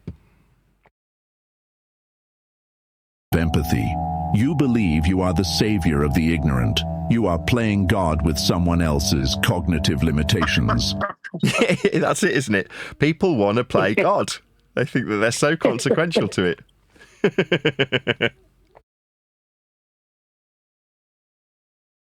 57 people watching, please share the show. This is a dangerous, bleeding heart philosophy that will drag you to the bottom of the ocean. Kruger and Dunning's landmark 1999 study revealed the cruelest joke of human psychology. The very skills required to be competent at a task are the exact same skills required to recognize competence. Therefore, the profoundly incompetent lack the metacognition to even realize they are incompetent. They are trapped in a fortress of unearned confidence, completely blind to their own deficits. The nicest example I got for Dunning-Kruger was somebody explaining how, I think it might have been themselves actually, Mr. Dunning and Mr. Kruger explaining it. And they said that the way they did the test was they asked people how they thought they'd done on, or how they, after leaving an exam, they asked people how they felt they'd done. And there was a certain group of people who'd come out and go, well, I did study really hard, but I'm not particularly sure I did well on the second part of the test, and I'm pretty sure I could have done better on this particular part of the test. And they kind of analysed their own abilities in a very deep way when being asked the question. Whereas there's another group of people that came out and went, yep, aced it, yep, brilliant, did fantastically. In other words, they lacked the ability to assess their own ignorance. Therefore, they thought they were doing really well. Now, the people who came out and went, yeah, aced it, did really, really well, were the ones that didn't do really well. They were the ones that were suffering Dunning-Kruger. The ones that could critically assess their own ability were the ones who did better on the test. Not want to be saved. They enjoy the fortress. It is warm inside. It protects them from the terrifying complexity of the real world. When you try to forcefully drag them into the harsh light of truth, you are not acting as a healer. You are acting as an invader, and they will fight you with the ferocity of a wild animal. Yeah, that's what we're doing. We're being treated as an invader. Go ahead, Neil. I think you're going to say the same thing. I was just saying, wow, that's telling.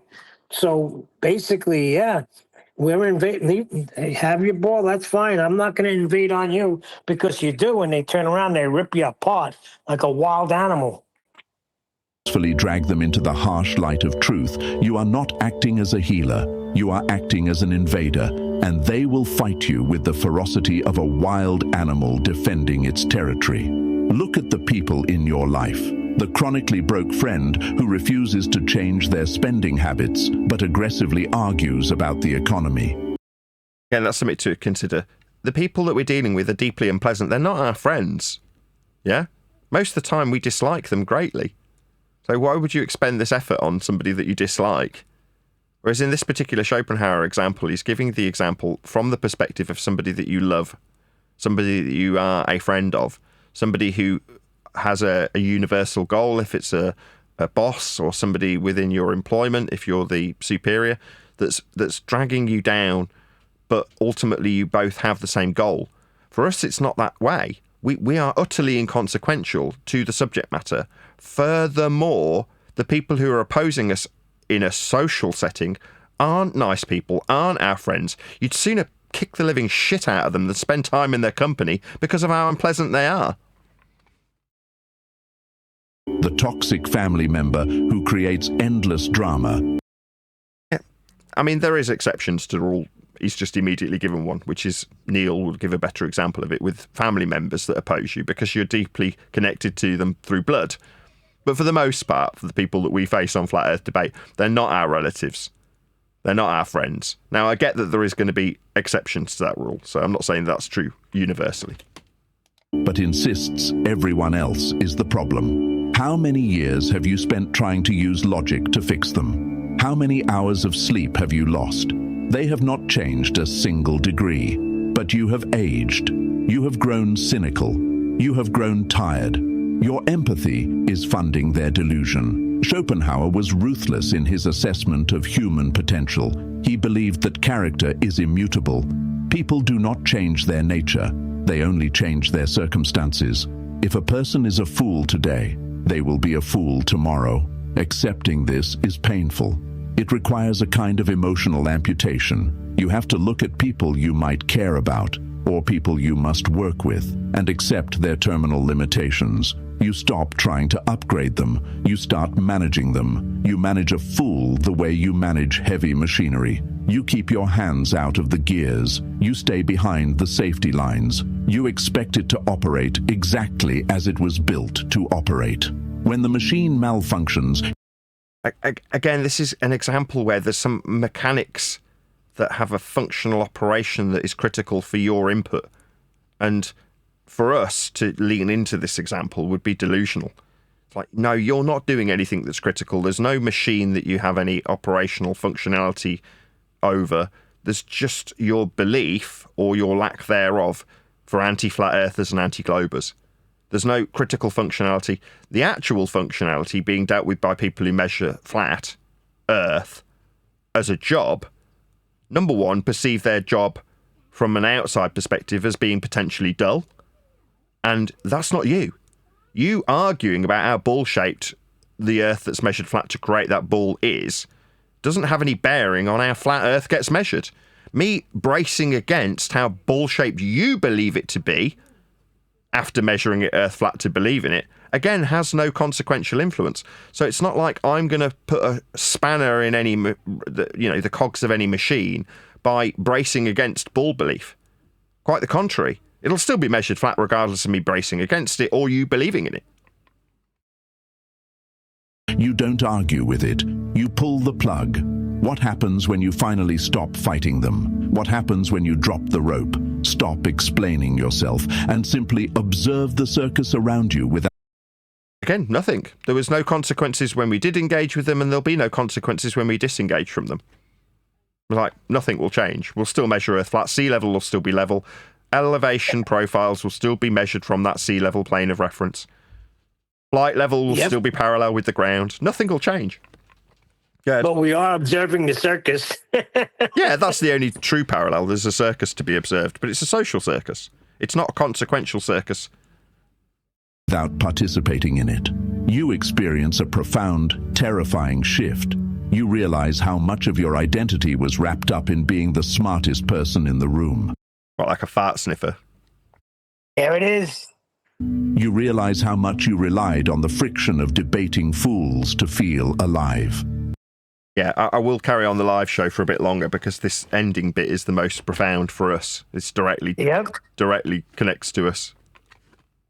When you take that away, you are left with yourself. This is where the true test begins. Most intelligent people surround themselves with lesser minds intentionally. They do it because it is safe. It is easy to look like a genius when you are surrounded by idiots. It is a psychological crutch. But Schopenhauer warned that a man of high intellect who fraternizes with the vulgar will eventually be dragged down to their level. You wrestle with pigs, you're gonna get dirty. The mind adapts to its environment. If you spend your days arguing about trivialities, your mind will become trivial. You must withdraw. Not a physical withdrawal into the woods, a mental withdrawal, an emotional quarantine. You must become comfortable with being misunderstood. An emotional quarantine, huh?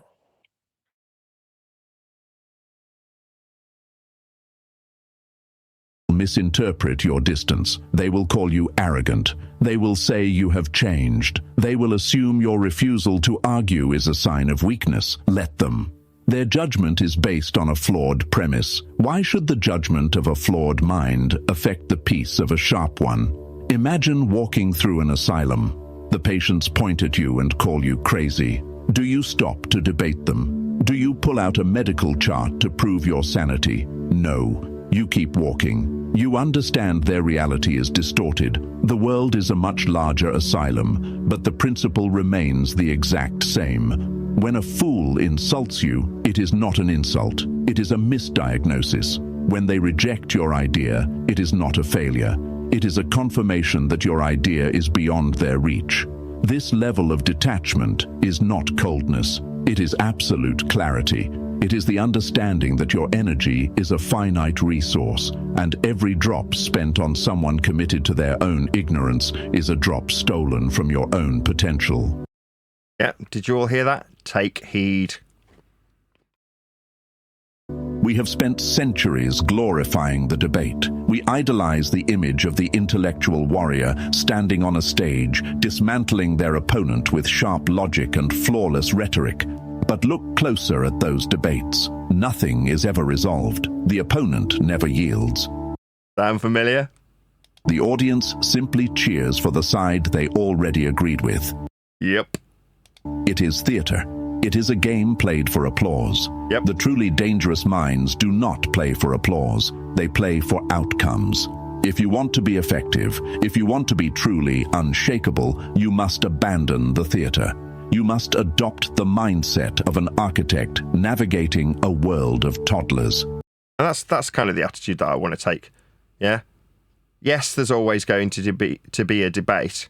There's always going to be this social structure that we can look in from the outside moving forward. But at some point you have to detach yourself and go, my God, these people are all little children. And they're not having any influence. They're just the nutters in the asylum shouting at you. You don't need to pull out your own medical certificate to prove you're not a nutter. You just walk past and go, no, you're not worth my time anymore. So what is my objective? Well, I want to feed my family.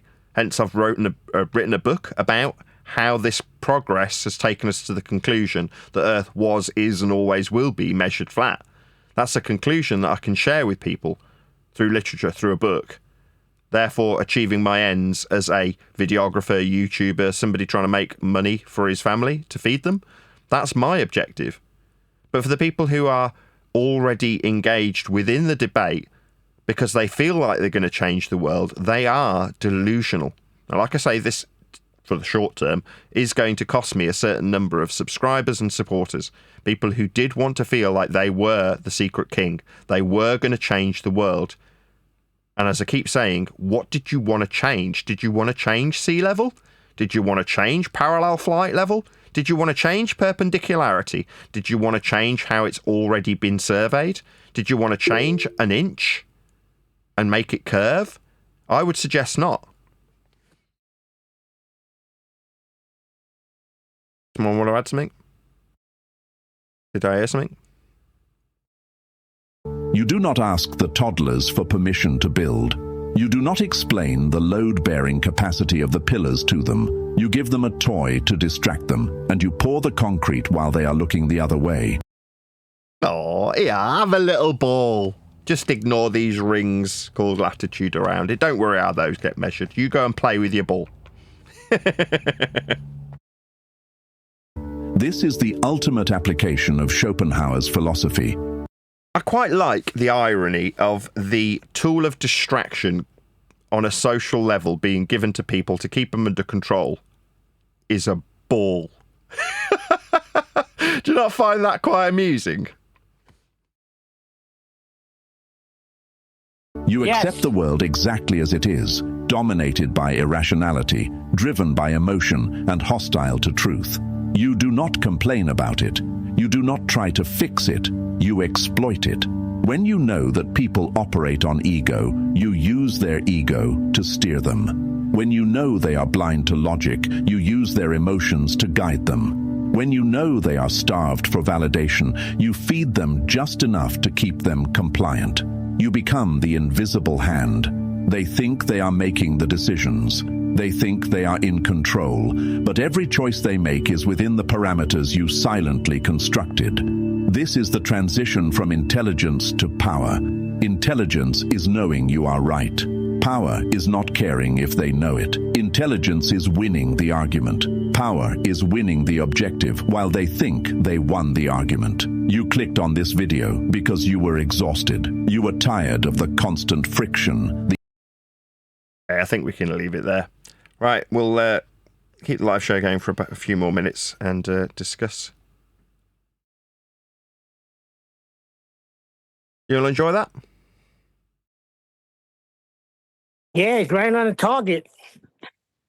Yep. You see why I picked it?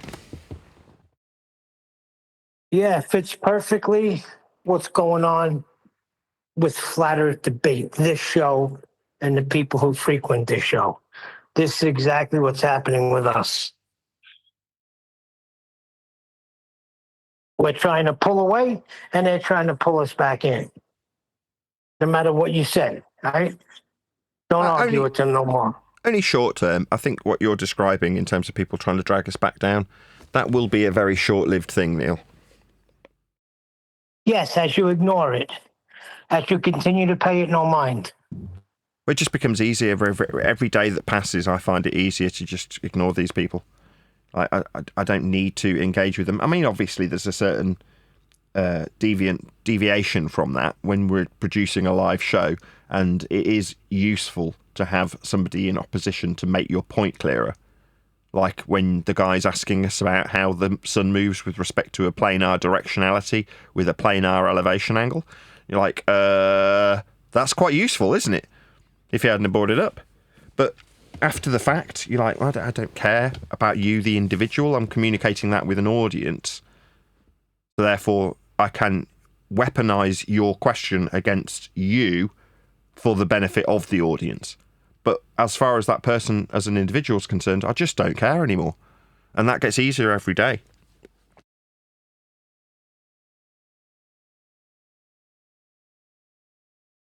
Hey, Central. Well,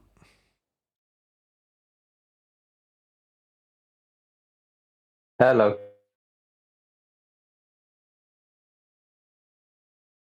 you don't realize until it hits home. like, I don't care. Like, these people been saying stuff for a long time. But when your youngest son finds it, then I come home from dropping something off to somebody, and it's like a whole family confronted me. I'm like, what's going on? Like, somebody knows where we live. They're threatening to freaking call the cops and say you sell drugs and you're involved. I'm like, what the heck? I said, first of all, that's not even where we live. He's an idiot. He didn't even get the address right. Doesn't matter. They could still locate it from there. Like, this You guy just said is you were freaking dropping something harmless. off for someone. That sounds like drug dealer, Neil. I was actually dropping off food to my younger brother. What they who's, all say. out of work. What they all say. But brownies. Exactly what his dealer would say, right? Yeah, but when it hits home, when I gotta freaking explain to them. But it pissed me off because I freaking called Jim. I seen him in there. I flipped out. And basically, most of the people that were there were calling him an idiot for doing it.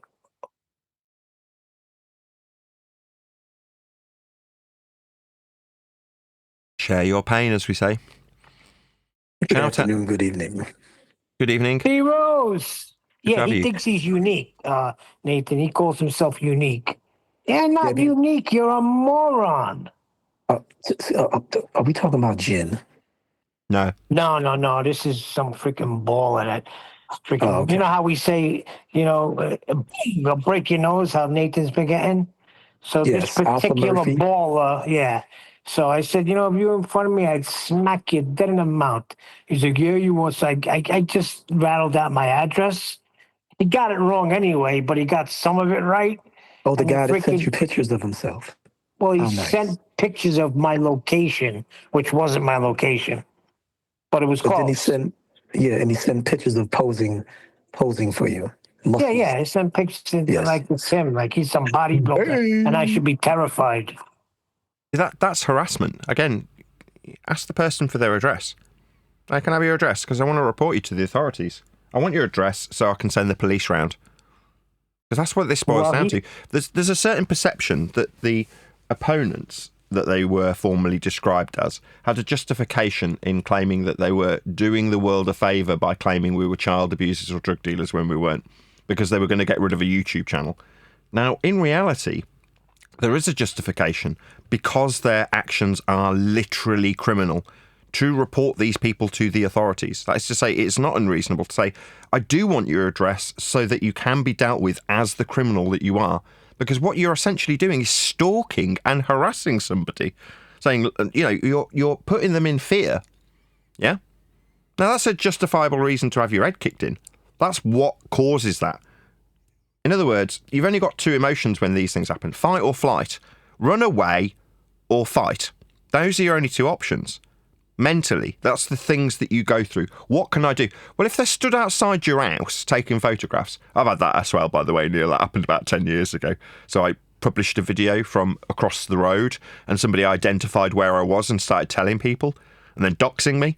It happened regularly for a time. People would be releasing my address. People would come on the show and post my address in the chat, doxing me basically. Again, criminal. So what you're trying to do is intimidate this person, this individual. I will send people around to your address. It's no, okay, well, give me your address so I can send the police around so they can prosecute you for criminal intimidation, for harassment. Because it is criminal. Yeah, they brought down a whole mafia family for those reasons. Right. So these people feeling that they're righteous are actually behaving like criminals. Anyway, quick couple of shout-outs to Misfit850. He says, this is a really good show. The video being reviewed is spot on. Cheers, Nathan and panel. I'm going to take credit. I actually came up with this video. Very rare that I actually come up with a video to put on the show. I'm normally far too lazy. Also, thank you very much for the super chat. Really appreciate it, Misfit. Also, Super Moshady, who says, but making them look so stupid is so fun. Again, thank you very much for the super chat. That got 5 likes. There's a few sadists, obviously, in the audience. Flat Earth sadists. Fair enough.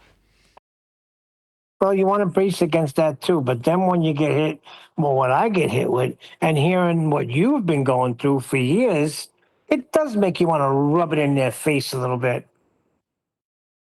Yeah, be careful you don't become the monster that you're bracing against. I mean, it's one thing, there's a fine line that I have to toe, right? When I'm describing beating the living shit out of people, it's holding a mirror up to their actions. That's what they want to do to us, yeah? That's how they feel, and by mirroring their actions, I like the reactions to that mirroring. They're like, well, you can't do that. We need to send the police round. You're like, oh, really? Yeah. Shocking, isn't it? You don't recognise, you're too stupid to realise a mirror that's being held up, right?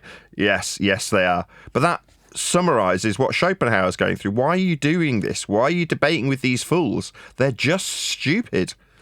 Why waste your time? Well, when he sent me that message, the first thing I said to myself was, this guy himself is a drug dealing pedophile. Quite possibly. People often project their own crimes onto the person that they're accusing them of. I said that about McToon, like constantly accusing me of being a child abuser. So you go, well, is this man abusing his kids? Is that what this is? I remember it happening with, what's his name? Craig, Fight the Flat Earth. So he did that about, I don't know, 8 years ago. Similar sort of rhetoric. And then somebody shared with me a video where his kids were hitting him. I'm like, I wonder where they learned that. He's the one that beat up the old lady too, right? No. He looks like he's fighting HIV at the moment, to be honest. Cool, fight the tight shirt? Yeah, man. Wow. I hope that's not the case, but... Nah, he must be on that Ozempic stuff, like... Why is it everyone loses weight gets accused of being on Ozempic? Because it's not that easy to do, Nathan. Yeah, it is. I was a fat kid. A lot of people are lazy bastards. Yeah, a lot of people are lazy. Whenever I get too overweight, I am a bit of a yo-yo dieter. I am a closet fatty, right? And whenever I get too fat, do you know what I do? Start running and dieting. That is to say, I take in about 1,000 calories and start running. I've done it multiple times, at least half a dozen. Yeah, I'm at that stage now. I'm quite fat, none of my t-shirts fit. So it's reaching that point right about now. But what will I do? Will I take a pill? No, I'll cut down the amount that... The best ever line for the fat problem was from Jimmy Carr, and he described it as follows. He said, this hole here is bigger than this hole here. That was it.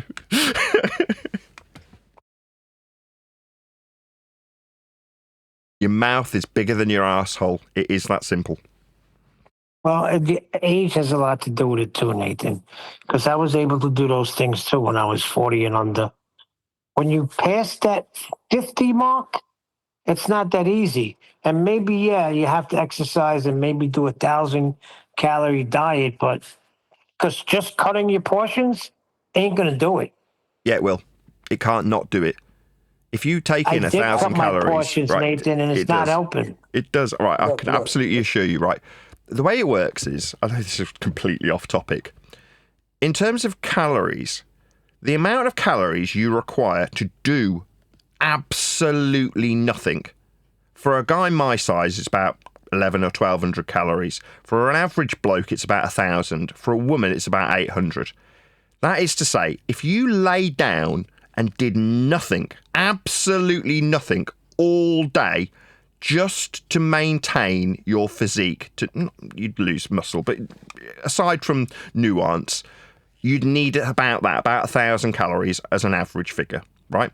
Now, if you do anything, blink, stand up, move around, you will burn fat because you haven't got enough calories to sustain doing anything. Now, if you go below that, then that's detrimental to your health also. You do need to take in a certain number of calories. But the bottom line is, if you take in 1,000 calories a day, you will lose weight. Unless you physically do nothing all day, which is highly unlikely. Now, people just don't seem to recognise that. You don't need to do huge amounts of exercise. You just need to take in less than your body requires. Therefore, your body has no choice but to burn fat. It is that simple. Can I concur with you? Because I'm gonna tell you from my own experience. I'm your age, Neil. At a time, I went through hyperthyroidism and I had a Graves' disease attack and everything, and I lost mad weight. This was back in 2008. My average weight from football and everything was in high school 155 to 165 muscle. Okay. Then, of course, I kept working out with the military, and I maintained that. Always maintain at least 155 cut muscle, and I'm 5'7", 165 lean. Okay. Great in the physicals and everything. And then I got Graves. Lost about 10, 20, like 10, 15, 20 pounds, went to 145. Now, people said, okay, because I was getting like, almost reaching 40, going into like 40, late 30s. And it was like, it was like different, like I wasn't doing it intentionally. I thought it was caffeine, so I let coffee go. I didn't know why I was shaking. Turned out to be Graves' disease, hyperthyroidism. I even had a hyperthyroid storm in 2008. Had to take some medicine to balance my thyroid. I refused surgery or any of the radiation because I was a professional singer still, so I didn't want anything. I was just scared. I was like, no, I'd rather take medicine. So I got over that in 2010, and then the doctor told me, he said, now you might go through a hypothyroid situation because you still have the Graves' disease genome in you. So then I went all the way up. I started going up. My highest weight was 181. That was not this past winter, but the winter of 2024. And I became a borderline diabetic and everything. I was like, what? And this is not from eating extra. This is like eating my regular portions and living my life normally.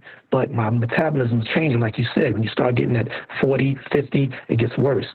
So just recently, I went hard, bro. What I did was I went hard. I went back to, and I read up on things, and I read on studies of how they were making athletes not eat breakfast, but eat lunch after they did their training. And they realized that those athletes never lost their weight, but they lost the body fat. Because what they were doing in the morning, while they were still doing their regular curriculum stuff, they were burning fat because they weren't putting any calories in. And then when they did their exercises, they burned more fat. And then they restored it with their protein regular diets in the afternoon. So I incorporated all of that. I went to fasting, not starving myself for days. I lowered my portions, and I did exactly what Nathan said. I didn't eat by letting my eyes, ooh, that looks good. Can I get a little piece of that? No, I ate when I was hungry, and I ate the right things in appropriate, decent proportions that took away my feeding, my hunger feeling, and also gave me the protein. I went on like a plant protein. It was straight up greens. It was like kale. It was like greens, spinach, stuff like that. And I slowed down. I totally cut out the pork. Never ate pork really. I never ate pork anyway. Really. I mean, actually, I robbed on bacon once in a while, but I was always a beef. Cut out all the beef because I didn't like beef anymore, and I realized the studies on beef and stick with fish, scaled fish. Dude, I'm now 160, and I did that in less than a year. 160. I'm back to my high school weight. Yeah, I only understand weights if it's in rocks, to be honest, being a Brit. Huh? Stones. We describe stones. When you say pounds, we like what? Stones. Oh, stones. Stones. Not gravel, stones. Well, I had to think about it when Divergent Droid was telling me about how skinny he is. Actually, that's a good point. I'm going to round out the show on that particular note. So, call him illustrious leader of the Discord server currently. Divergent Droid is having a really tough time of it. He's got a very elderly mother that he's currently looking after, and it's affecting his own health, along with various other things that he's got poor health as a result of also. But if there's Christians out there or non-Christians, please offer your prayers to Divergent Droid, who is going through a very, very, very tough time of it. So I know in the past that when my mother is deeply Christian, has offered my woes. So I have an epileptic daughter, and she offered her assistance by asking her prayer groups to pray for my daughter. And my daughter hasn't had a seizure for probably about 3 years, which is fantastic. Now, I want the same benefit for Divergent Droid. So when I read his message to us in the Discord, not in the Discord, in the Teams server last night at about 3 a.m, it kept me awake. I've got to be honest. That was one of the reasons I was watching Robot Underground about subwoofers, because I couldn't sleep as a result of reading his messages. I was disturbed. There's no other words to put it. So I want to invite people who are Christian or of any sort of denomination that have a fear of God in that regard to actually put their prayers to him and say, we would like the best for Divergent Droid, who is a very loyal member of the Flat Earth debate team. So I want you to do that if you are watching this now and you are in any way inclined to help a man in need. Please offer your prayers for Divergent Droid. But with that, I am going to say a huge, massive, enormous thank you to both Discord and G Plus panels for making today's live show possible. If you are watching this on either Nathan Oakley 1980 or Nathan Oakley Premiering Streams, then stay tuned, as there will be an after show to follow. Right through the teeth. That was I'm not playing. That was late. It was just like me and Nathan left. And because he was always in Discord, that guy, and never speaks. And he decided to come off mute. But I thought he was a flat earther. And he was like, I got something. And the way he was laying it out, I'm like, holy shoot, this guy's freaking Glober. No matter what I said to him, he wasn't acknowledging it. That's how they always do. They always say, "Hey, I'm not either side, or it doesn't matter to me, or I'm not a Glober. I'm here to learn." Yeah. Yeah. So he was, and that's who I think that other guy was getting fed, because right now the show's over, right? Nobody gets to hear this until Nathan releases it.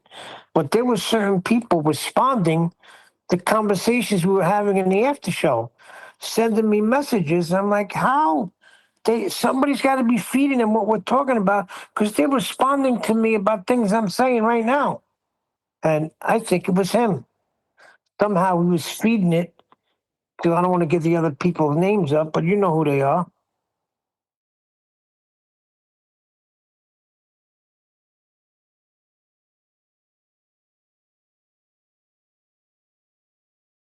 Yeah, because that was a members only release, the one I listened to.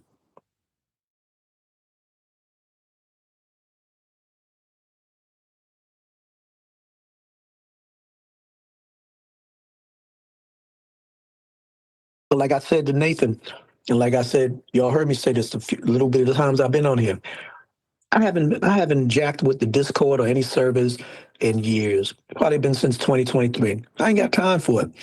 And this was before we solidified and substantiated it's measured flat. It'd been measured flat before there was ever internet, before Al Gore was president, before we was ever able to talk like this, before we had cell phones. It was measured flat. And it's going to be like that. It's going to be like that, just like One Deck said in his rap. You know what I'm saying? So it doesn't matter whether Nathan says it. It doesn't matter whether we ever been on a boat, whether we know how to swim, whether we ever been on a plane, because we got the pros and the technical specialists that report that it's measured flat. So I don't have time to argue or go back and forth with some guy that's got his dog licking his scrotum with peanut butter on it, probably at the wheel in a wheelchair, maybe even at the computer, throwing caps and wolf tickets. Like they know something or demanding me to answer them anything. I don't have to go through that. I've been stopped dealing with that, because most of the time I want to reach through the device and just like Nathan said, and literally just let's just have a fight outside. Let's go outside and fight and handle this, because now you're starting to get on my nerves and you're starting to add harm and try to use me like you're implying that I'm stupid or you're smarter than me. So let's just handle it the old primitive way, because you kind of you run out of things once you've already made your point and the point can't be changed, and you got this person going back, with these little sorcery word usage. It frustrates you, and I ain't got time for that. I don't have time for that. I'm not obligated to do it. Jen loves it. Some people like Jen, they love to do it. They love to spend their days doing that. I'm done with that. It was fun in the beginning, but I'm done. And that doesn't just go for globe proponents. That goes for so-called self-proclaimed flat earthers who don't know their ass from their ankle. They just want you more, though, don't you? When you do that, their reaction is more aggressive. They want your time more. Yes. Like a fat, ugly girl with no teeth that you're trying to say, get away from me. About fat, ugly girl, I don't tend to chase those, but if that's what we were chasing, fine.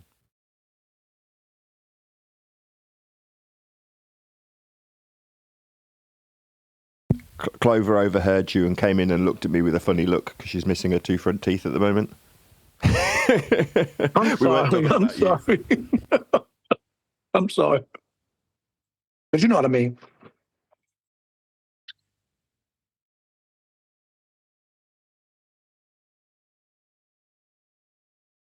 It goes back to that scenario you said at the bar.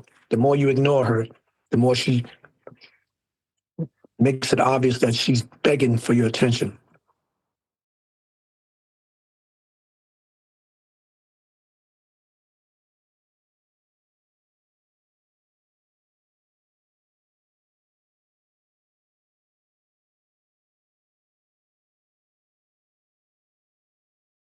Anybody got any videos that we need to cover tomorrow?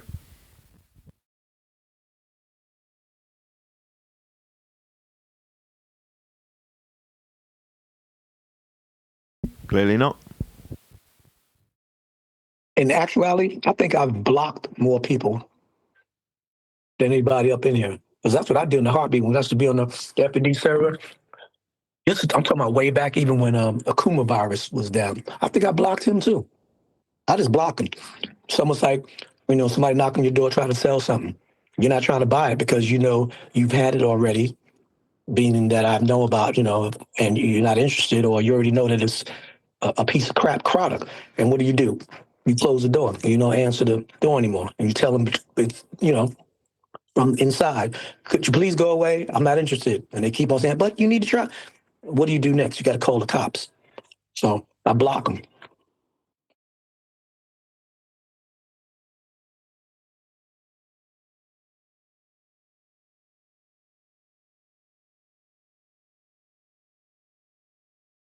Yeah, Neil, what you was describing, it reminded me of the other day. I was watching a police investigation drama, and there was a gentleman who had a psychological disorder where he perceived relationships that didn't actually exist.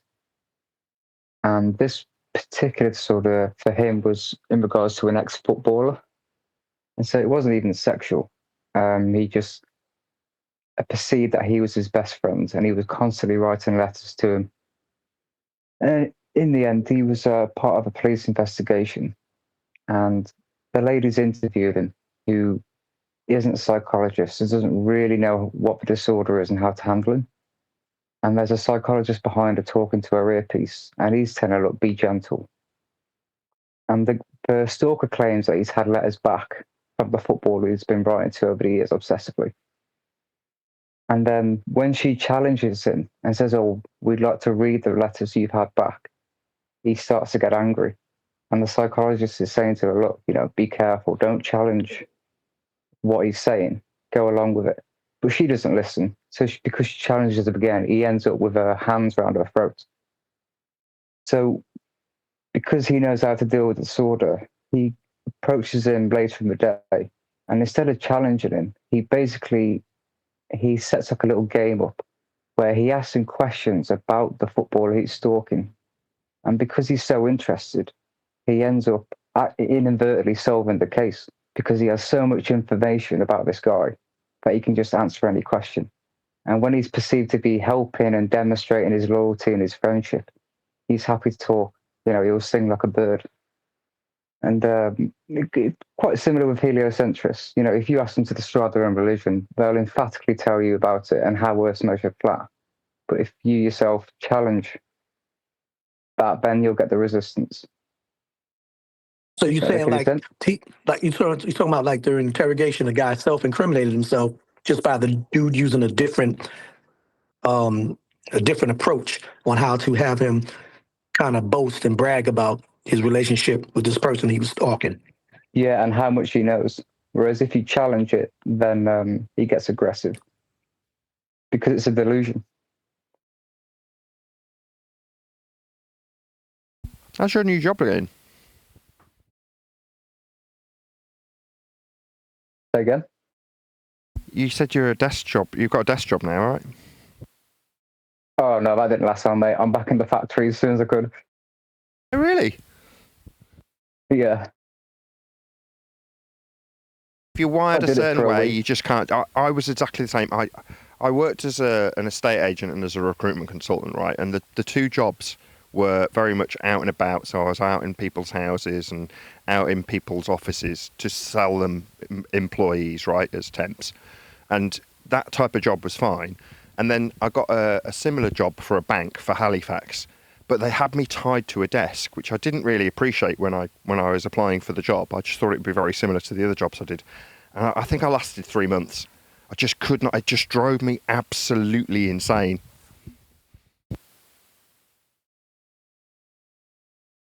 Yeah, as soon as another position came up for a factory work, mate, I'm back on my feet with spanners and torque wrenches.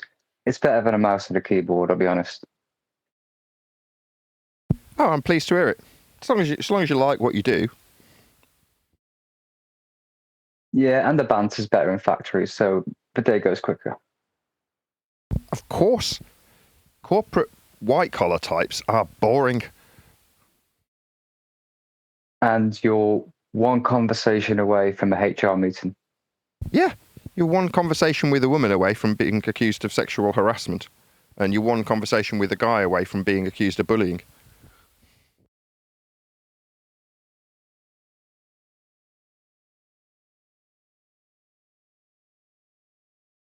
It didn't help for me that in that particular job in Halifax, the guy that was my boss had only one arm. I can never say this word. Thrimidethide, I think, is the drug that they gave the women in the 60s or the 70s, I forget which. And it caused babies to be born deformed, like with missing limbs. And he was one of those. He had a missing arm. And the only way I could describe it was he had a vendetta against everybody who had two arms, because he was horrible. He was a really unpleasant guy. But my general technique was to weaponize whatever weapons were used against me. And this particular manager would ask you a question and then go completely silent. It'd let the pause permeate the office, the silence. And that would put people under pressure. So I was like, that's quite effective. You could, be quite intimidating to the other members of the office. So I just started doing it back to him. Yeah, so let's do it back. Yeah, exactly. Just sit in silence with him for 3 minutes. Funnily enough, I had it about 10 years ago now. My next door neighbours to my grandparents, he developed, I think it was Alzheimer's, or it might have been Parkinson's, I'm not sure. And me and my granddad would go around when I went on the weekend, and we'd ask him if he's taken his tablets for the morning. And what he'd do is, because he can't remember, he'd just stare at you. So my granddad said, now, when he stares, don't answer, don't say anything, just stare back. And it must have been up to 5 minutes before I had to crack.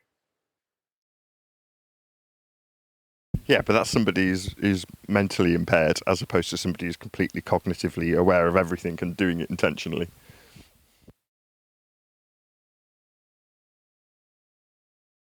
I'm just remembering things about that job.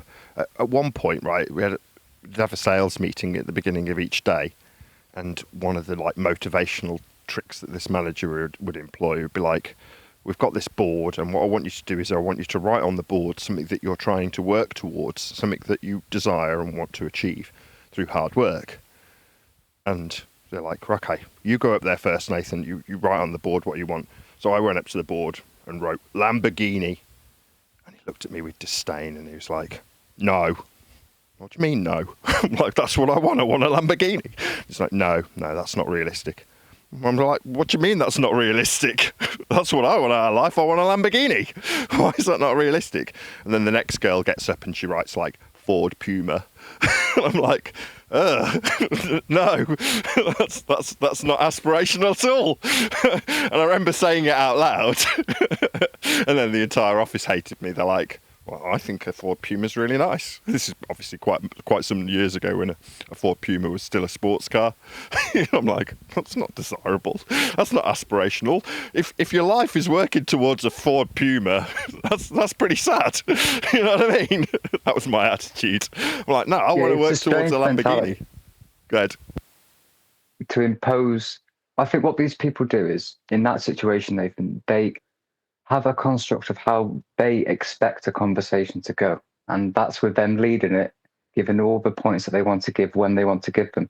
And anything that deviates from that, and they just get angry that they just can't react to the conversation not going how they expected to.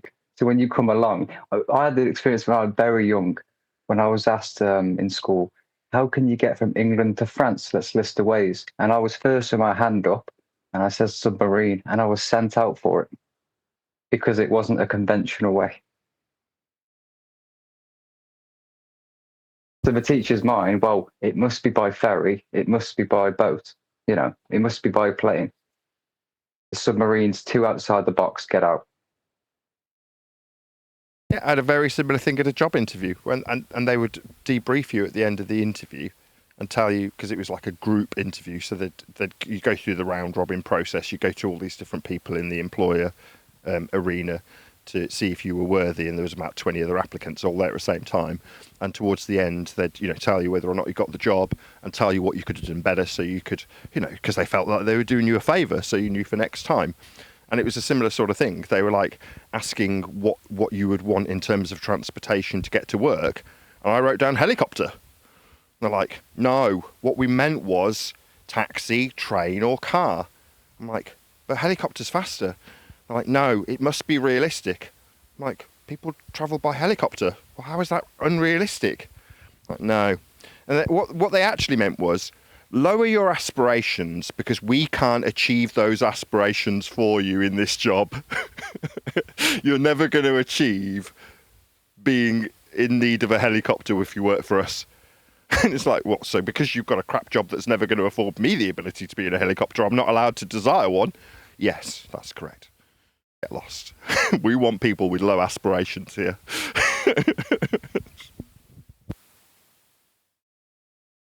Yeah, there's a lot of truth to that.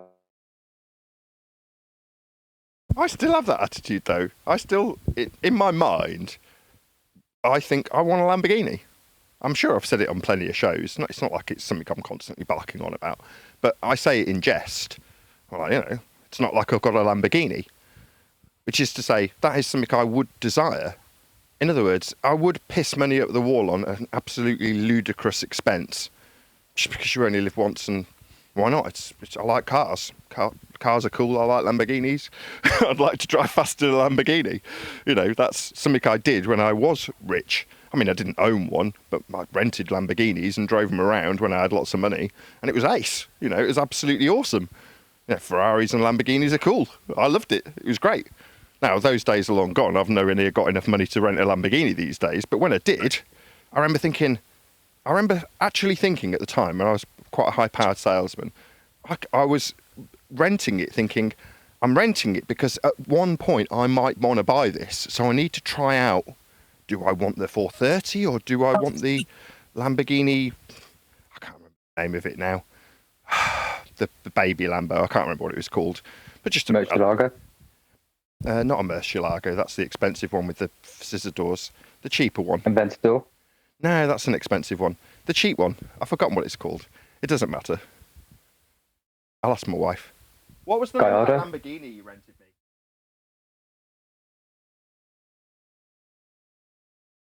I've never driven a Lamborghini or a Ferrari. Anyway, the point being, in my mind, I'm like, this is something aspirational. Like, I want to rent this car because one day I might buy one. That's my mentality.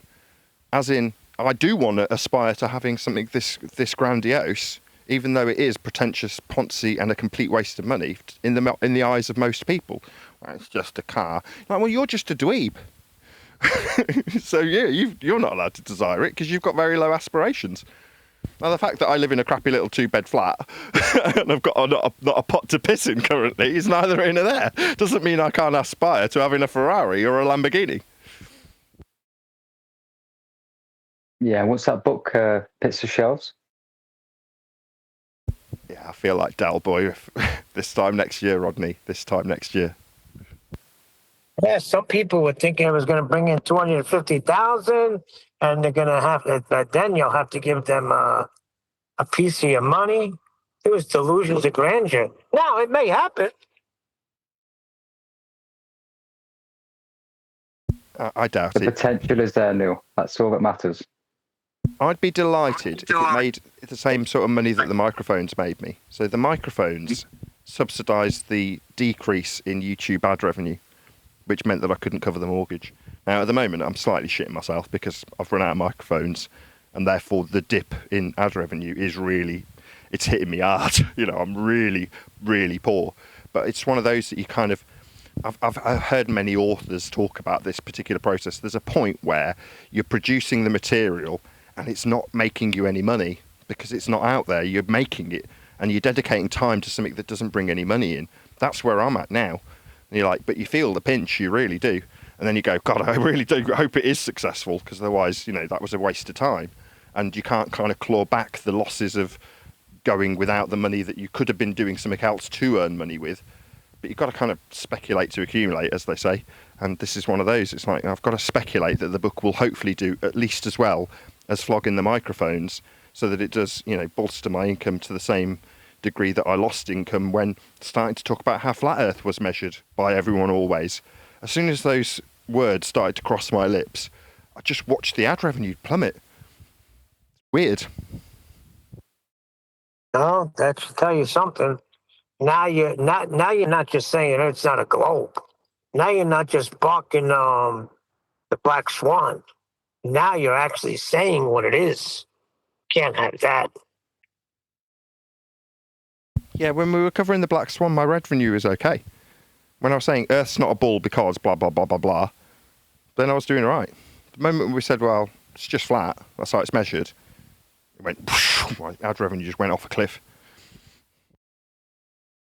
That's when you know you're over the target. Not only over the target, you've dropped a few bombs on it. Yeah, but I get messages from people who are regular subscribers that are willing to put in the effort and go, well, I can't watch your videos because I click on them, and then I get a whirly whirl for 3 minutes. You're like, if the majority of the audience will not tolerate that, they'll just move on to a different video if it doesn't load. You're like, man, the amount of censorship that I have to endure is off the scale at the moment. How does that happen? So you're saying that could be done deliberately? Of course. If you don't want people to engage with something, therefore skewing the numbers downwards, people are less likely to click on a video that's got less than 1,000 watches. And anybody who does click on it, they're just sat watching a whirly whirl for 3 minutes, and then they click refresh and it does the same thing. They're just going to move on to another video. I am producing entertainment. This is what YouTube is. It's there to keep people occupied. It's occupying their time. It's an entertainment.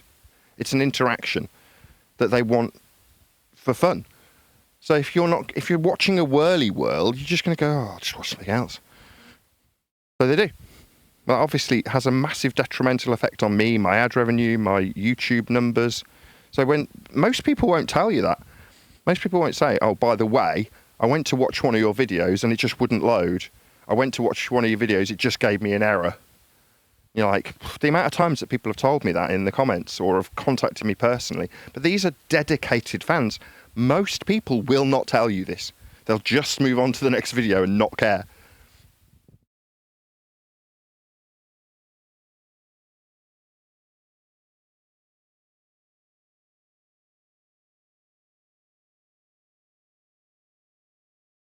That happens to me with fisherman in a box videos. I get the whirly whirl all the time.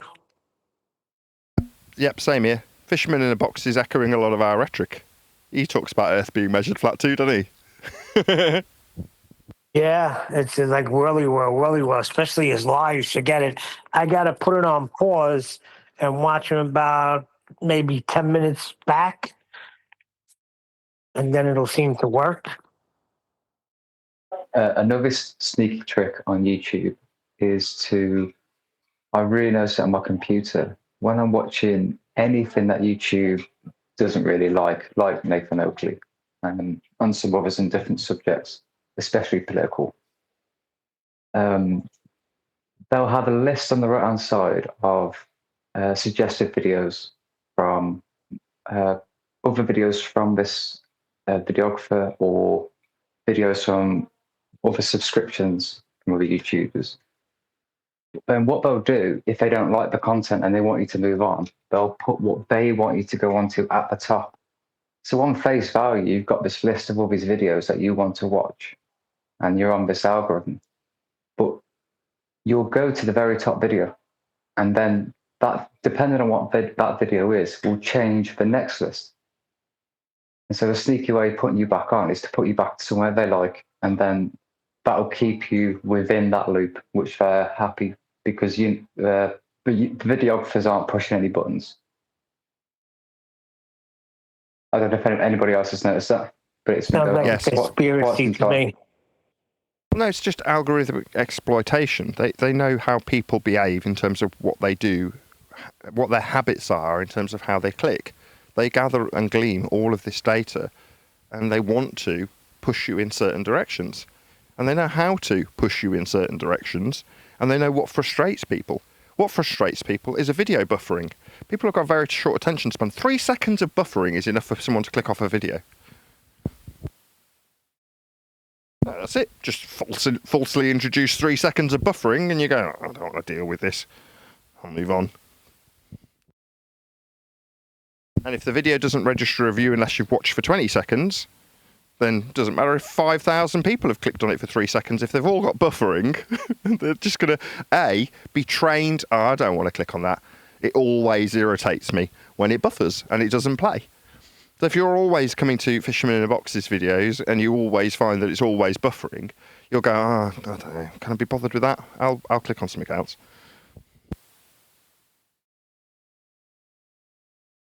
And if you have clicked on it and you are watching it and then it starts buffering, you just look at the list and go, well, I'll just click on the top choice.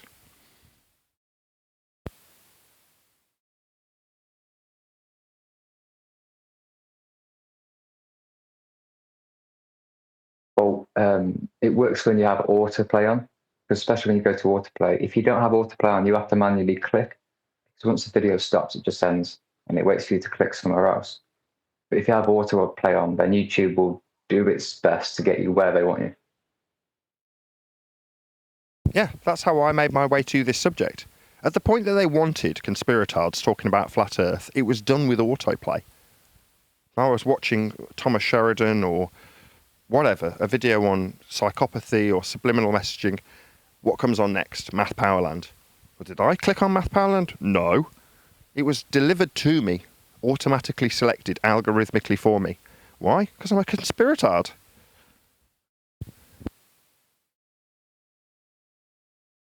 Yep, you're perfect. We need you to be interested in this subject. Perfect.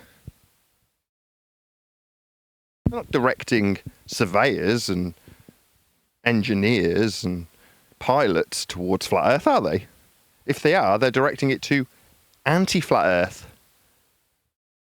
They want them to know how you'll be persecuted if you talk about this subject. So you need to put them in front of the most dweeby, obnoxious, anti-flat Earth rhetoric you can possibly imagine. If you're that type of person, so that that particular individual lives in perpetual fear of being persecuted by that dweeby individual online. So what are you going to deliver to that person by automatic algorithm? And that's most people. So you automatically play Simon unto them. Jobs are good. Or, if they're not that way inclined, we'll give them the clone centers and the Mandela effect. Exactly. And the big trees. Exactly. So when you were already engaged in flat Earth, that's what you got. That's why people suddenly find that they've got an interest in there being no forests on a flat Earth. No forests on a what? Like, what does the idea of giant trees have to do with flat Earth? Absolutely nothing. But it was categorized in that way, so that we are all watching it. The conspirators are all leaning into that nonsense. Yeah, the mud floods too. Don't forget the mud floods. Of course. So then we aren't talking about measurements. We're talking about whether or not there was ancient civilizations that have been overcome by floods. We're talking about whether or not there used to be giant silicon trees. Yeah, wonderful. It's just very cleverly engineered. Social engineering, isn't it? That's absolutely. That's the definition of it. We appreciate how good the indoctrination is. That we're almost in Stockholm syndrome. Well, on one good point, if it wasn't for those ancient civilizations, we wouldn't have celestial navigations and the nautical almanac and stuff like that. Yeah, but we weren't being directed towards ancient civilizations' utilization of navigation tools like the stars and elevation angles and circles of equal elevation. We were directed to the idea that the ancient civilizations had giant trees.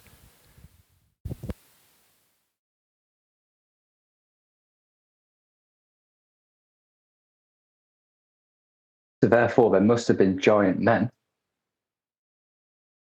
Oh, now there you go down that rabbit hole. Yeah, that's what we got offered. Rabbit holes. Is celestial navigation a rabbit hole? No. Is 9/11 a rabbit hole? Oh, definitely. What about celestial navigation? No, that's not a rabbit hole. What about Sandy Hook? Oh, that's a rabbit hole. What about clone centres? Is that a rabbit hole? Yeah, that's a rabbit hole. What about Mandela effect? Oh, definitely. Don't forget the fallen angels. Oh, the Nephilim? Oh, yes, very much a rabbit hole.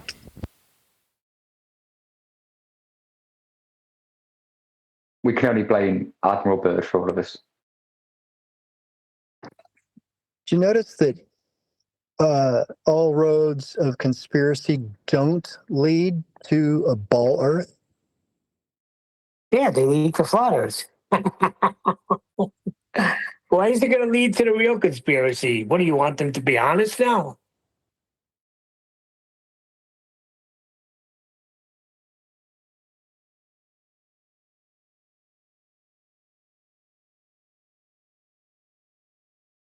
The funniest thing was when it was presented, Eli was like, this is not right. I can't talk about these conspiracies. I was talking about conspiracies before flat Earth.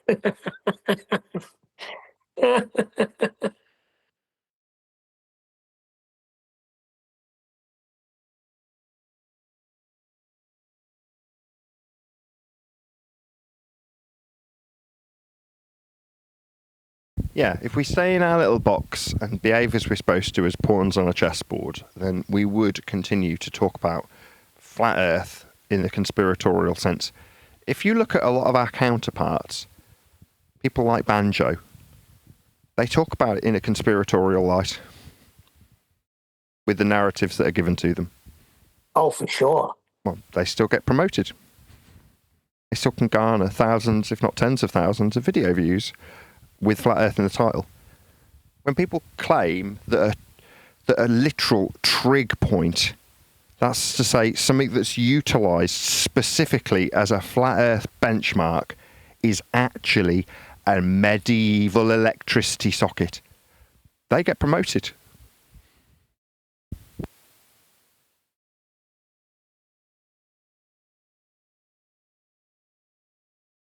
That was the most egregious example I ever saw. Some guy showing a trig point on the side of a church and going, see this wire coming down? What the thing that guides the electricity from the high point to ground so that it doesn't fry things? That's where the ancients used to get their electricity. Look, this is a plug socket. Oh, no, it's not. It's a benchmark. It's a trig point. The fuck are you talking about? No way. Yeah, I absolutely. thought you were making it up. I wasn't making that up. That came when I was doom scrolling. That definitely didn't need to buffer. Shittiest quality, lowest quality production ever. Shaky, horrible video. that definitely gets promoted. Kept on coming up on my shorts, doom scrolling.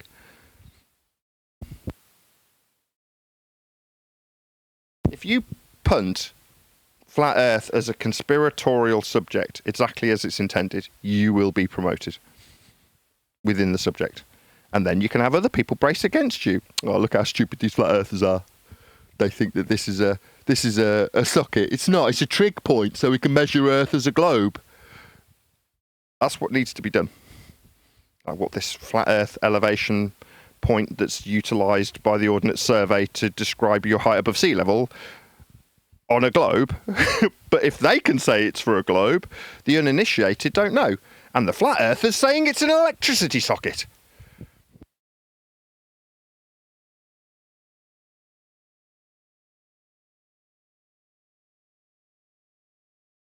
Does seem like the deck is stacked against us, huh? Not even stacked against us. It's a rigged deck stacked against us. Everybody knows the cards.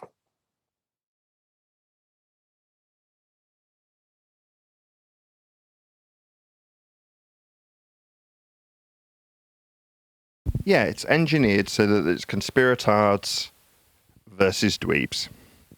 And then the people actually measuring Earth are kept in a separate arena, completely away from us. Just crapping their pants that they might have to justify how spherical the world is. And then you get that guy like on the map company or whatever it is called channel, you know, sort of sniggering and, oh, yeah, I mean, yeah, I think it might be a ball. You're like, you just described how flat you measure it. Or Mr. Anderson was my favourite when he said, when referencing the equatorial plane, and he said, well, that is our reference. That doesn't mean that's where we're stood.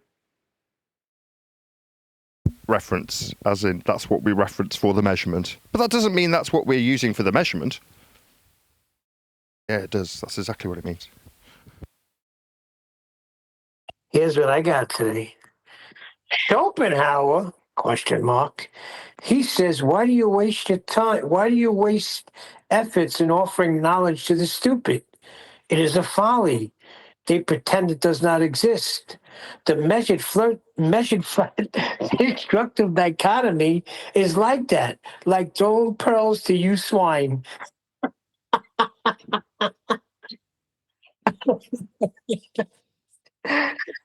Again, Neil, this guy he perceives a relationship with you that doesn't exist. Sometimes you need to know what happens when the fool has influence over you whilst rewarding the loudest idiot on the panel. He's a trip, boy. You don't take no for an answer. Them ugly girls always want the handsome guys. Oh, boy.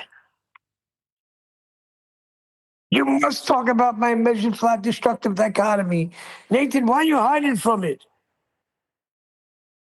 Because you're an ugly girl. You won't address it, though. That shows that you are afraid. Yeah, what these people don't realise is that's the basis in society for you having your teeth knocked out. So what, you want to put me in fear? All right, well, let's just show you how scared I am when I beat the ever-living piss out of you. What's that? You thought I was in fear?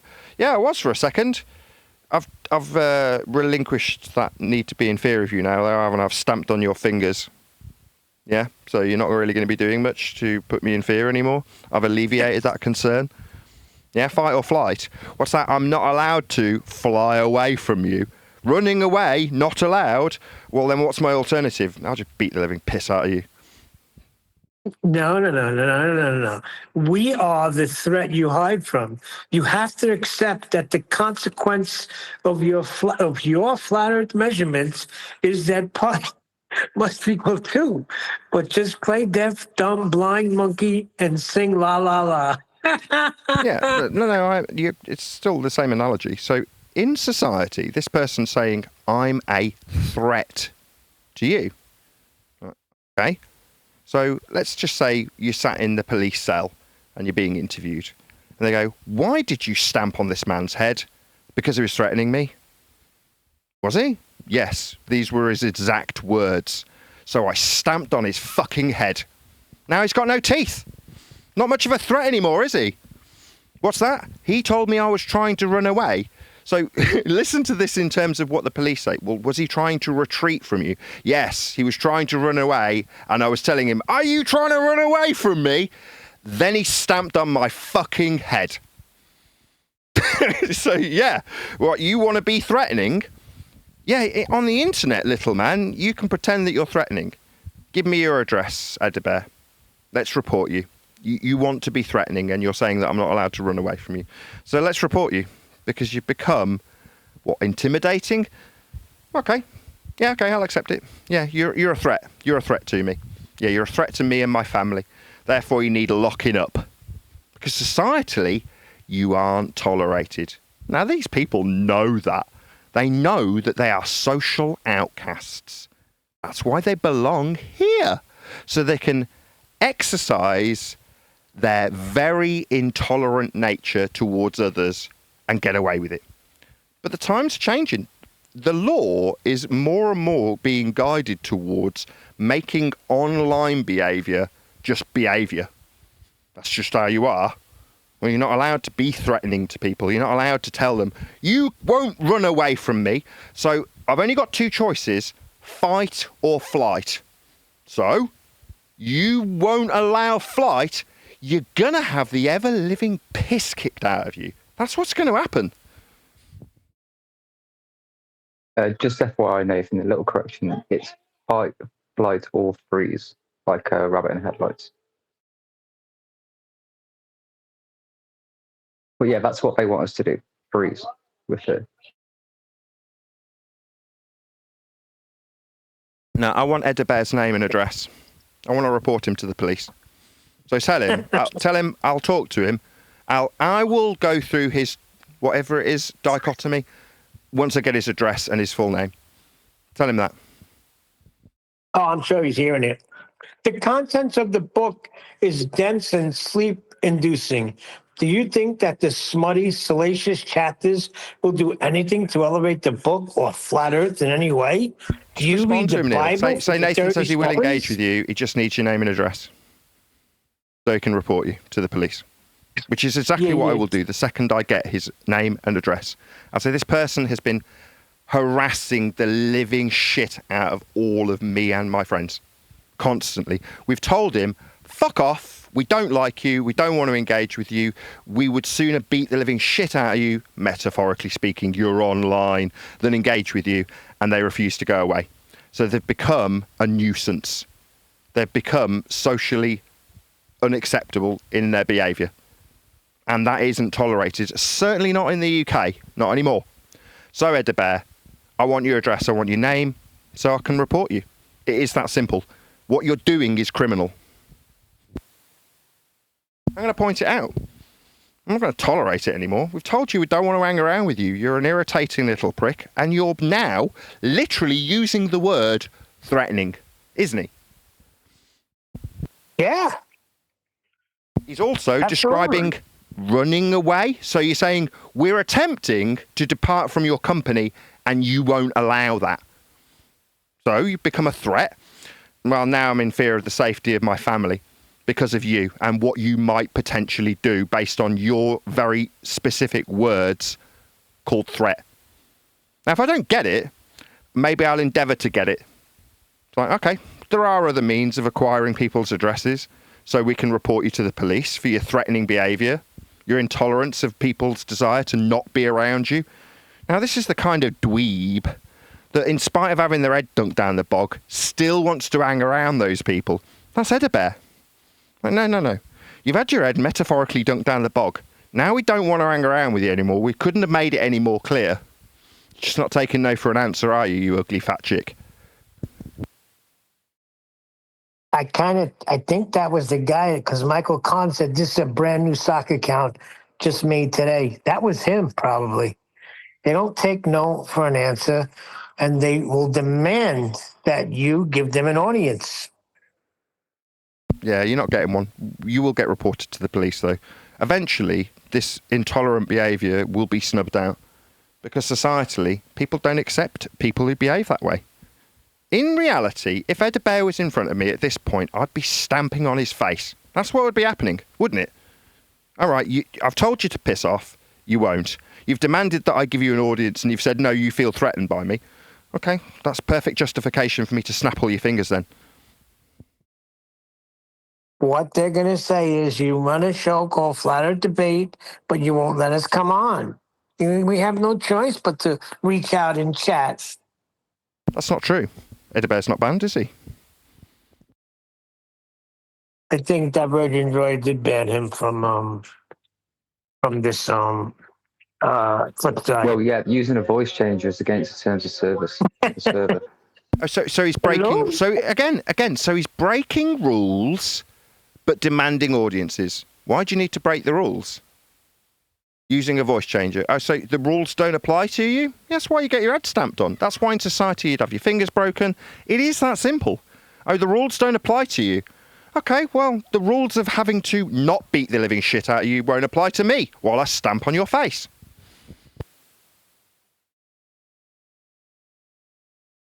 Yeah, I want your address, Eddie Bear. I want to report you to the police for harassment. So I want Eddie Bear's address so I can report him. At this point, he's literally using the words threatening and making it abundantly clear that we aren't allowed to disengage from him. He will not allow it. So I want to report him.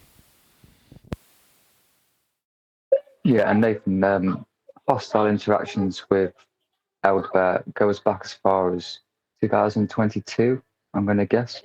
So quite some time. If you're listening to this, Eddie Bear, we hate you. We don't want to spend time in your company. We despise you. We don't give a crap what you've got to say. We aren't interested in what you feel is worthy of our time. We don't like you. We don't want to spend time in your company. You're a deeply unpleasant person. The fact that you're insisting on being around us is harassment. Now, the fact that you are happy to stay online as a faceless, nameless troll just makes you no better than someone like Tim Osman, a pathetic individual. Where's Tim Osman? I'll start using the rhetoric that was used against us 10 years ago. You won't be here for long, Eddie Bear. Yeah, it won't be long before you disappear, fade into obscurity, because you're a nobody. A faceless, nameless nobody. And you always will be. The persona that you have created is just that, a persona. You can't put your name to who you are because in reality, you're an unfuckable, unlikable troll. So you've got to pretend with a little mask that you're something you're not. Like you're threatening. I'd imagine you're a pin-dick, short man, low-value individual. In reality, that's what you are. I know. I've met people like you plenty of times.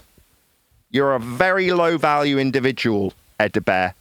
If you were of high value, of high status, you'd have your name out there. You'd be loud and proud like me. My name is Nathan Oakley. That's what I say because I'm proud of what I am. Yeah? I've got something worthwhile to say. You don't. But you're scared of me. What? You don't even know your name. If you were to introduce yourself to somebody, in reality, one of the first things people do when they meet each other is say, "Hi, what's your name?" It was one of the first things I taught my kids. This is how you introduce yourself. "My name's Eleanor, what's your name?" That's one of the first things I taught both of them. You can't even cope with the most basic social engagement, Eddie Bear. The most basic thing is to introduce yourself to somebody. You can't even cope with that. Pathetic. But you think you're worthy of our time? No. But you are becoming threatening and intimidating in your covert hiding who you are. That's what you're doing. And that's not tolerated societally. Yeah, in reality, if you were doing that in person, sneaking around in people's backyards with binoculars, eventually someone comes out and stamps on your head. That's what happens. But here, well, I can just create a new account. I can use a voice changer. The rules don't apply to me. Well, maybe at the moment they don't, but the law is changing. The law doesn't tolerate people behaving like that because they think they can get away with it online. Now, you'd have thought that the show To Catch a Predator would have taught people this by now. But Eddie Bear's obviously retarded. He's stupid and doesn't recognise his own insincerity and the consequences that could befall him as a consequence of that insincerity and threatening behaviour that he's engaging in. from behind the wall of anonymity. You know, when I threw my address out there, I did it because in my mind, they won't do it because right away they'll think, oh, he's going to dox me. Because that's what they do. So Yes. they got to come in with hidden names. See, I threw it out there because I'm not even thinking of that.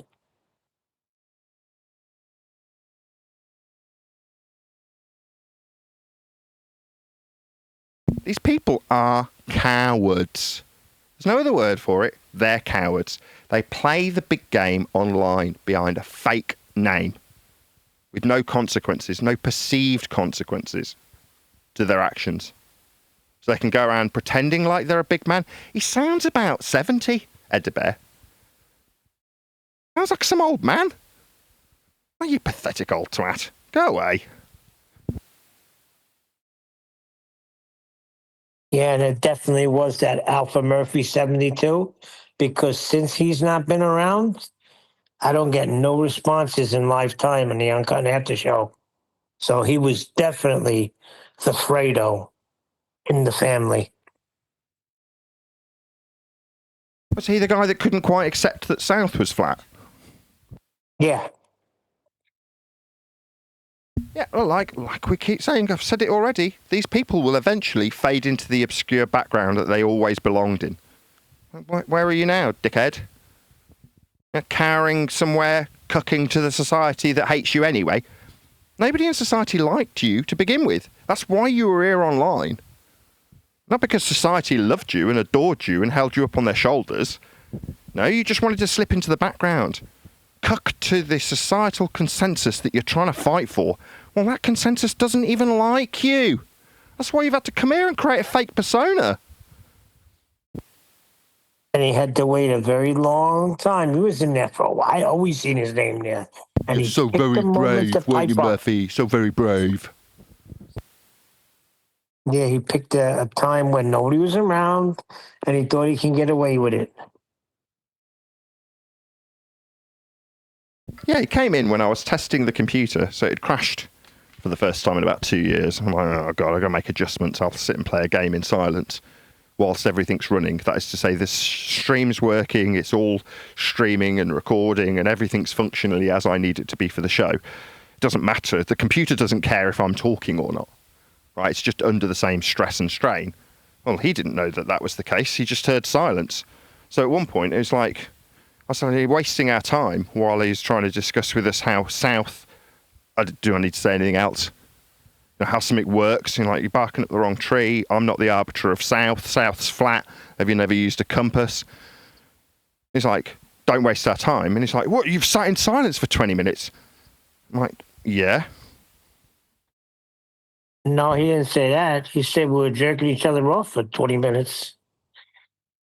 Yeah. Under the surface, there's a homosexual slant that needs to be inferred from these people. Again, projection. Probably a homosexual.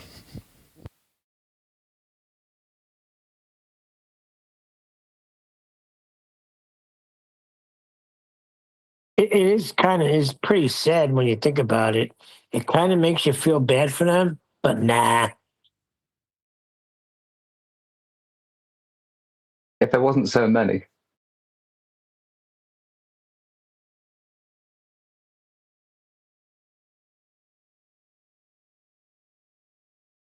Yeah, if you see a couple of zombies in the street, you call the ambulance. If you see thousands, you just run.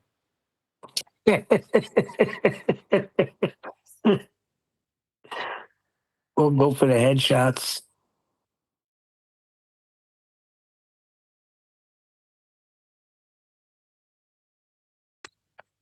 Speaking of headshots, there's a reason why there's not that many zombies in the States.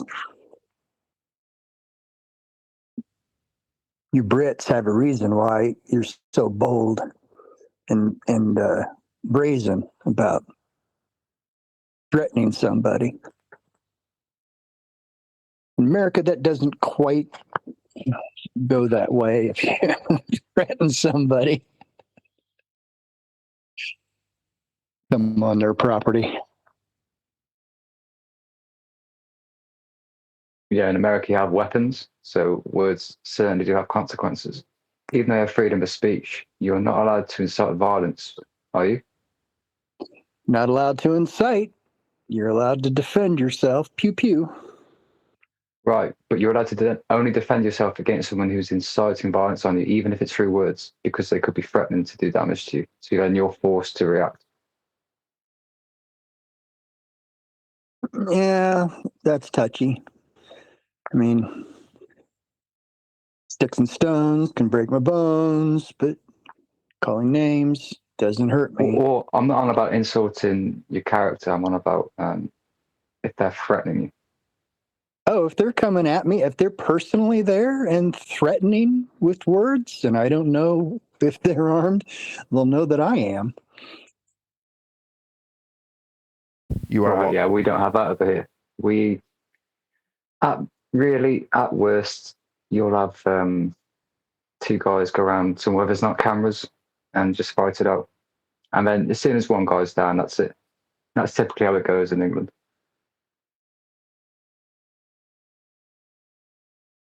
The old school way. But if you go to the inner cities, I wouldn't risk that. People have a lot of knives. There's a lot of people with knives. Is that what they do in Limerick? Limerick's an island. Yeah, Stab City. I don't think anybody's knuckling up there. There's a thing called poverty tourism. You ever heard of that? Yeah. Well, then people drive around looking at the poverty. Not exactly. So Joe Rogan came to London and went to Hackney. I think he went to Hackney. He was like, I went to Hackney, we hang around for 5 minutes, and then a group of black kids come up to me with knives and demand my watch. And he was all shocked and shaken. You're like, yeah, you idiot. You're going to a poverty-stricken part of London wearing a $5,000 watch. What do you expect? Oh, what an idiot. Is he not street smart at all? You wouldn't pull that crap in Bed-Stuy, would he? I don't know. I mean, Yeah, you've heard his line of logic. He's not street smart. He's radio smart.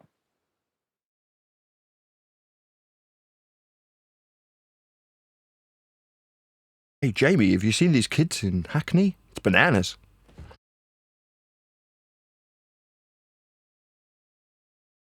Did they get his watch? Yeah. What a sucker. He gave it up? Yeah. Yeah, I'd rather give up a watch in my life, Neil. Why would you risk what it about against That was not my attitude. I used to live in inner city Birmingham and I used to get mugged frequently because people are scumbags. Right, you fight. And I used to fight, yeah, absolutely. I'd fight back.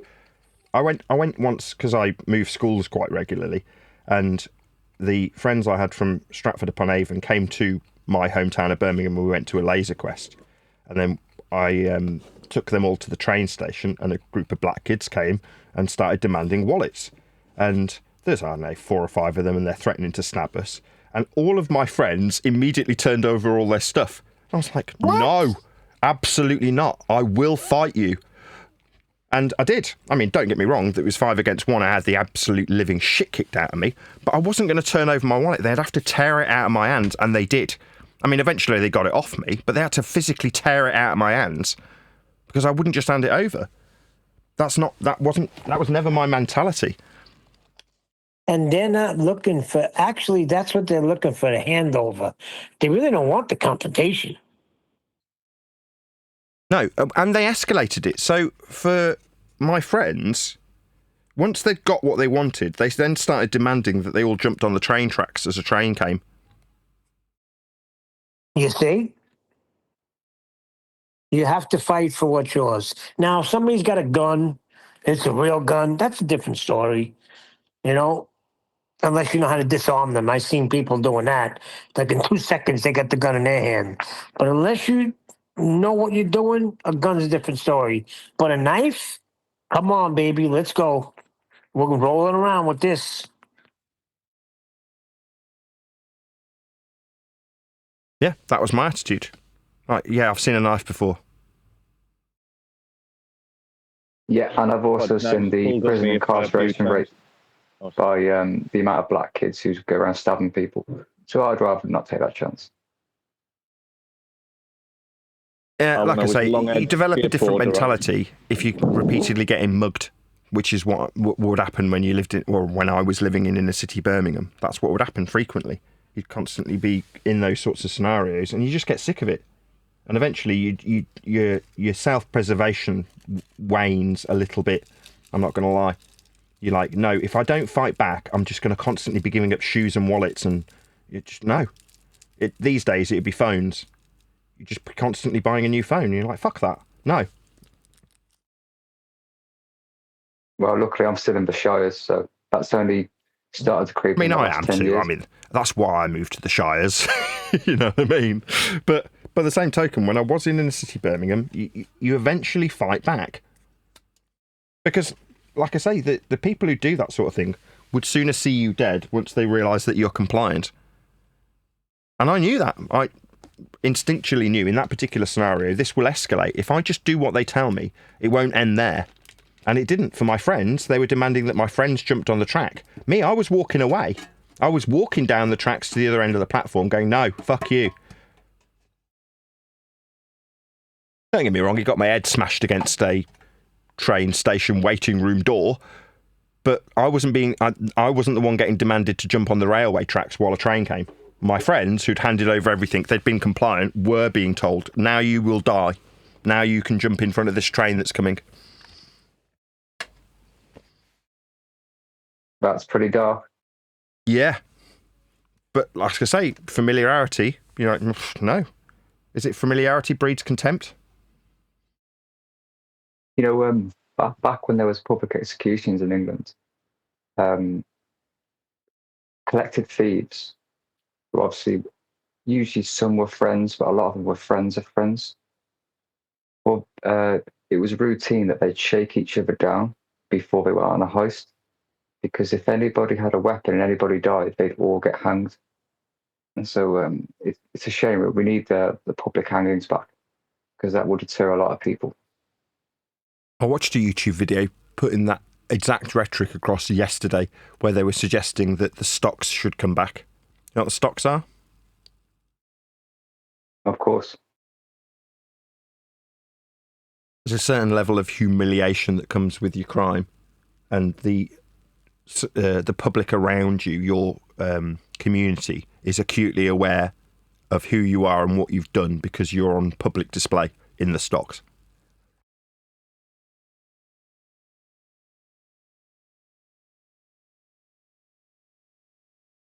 It would certainly bring law and order back and respect.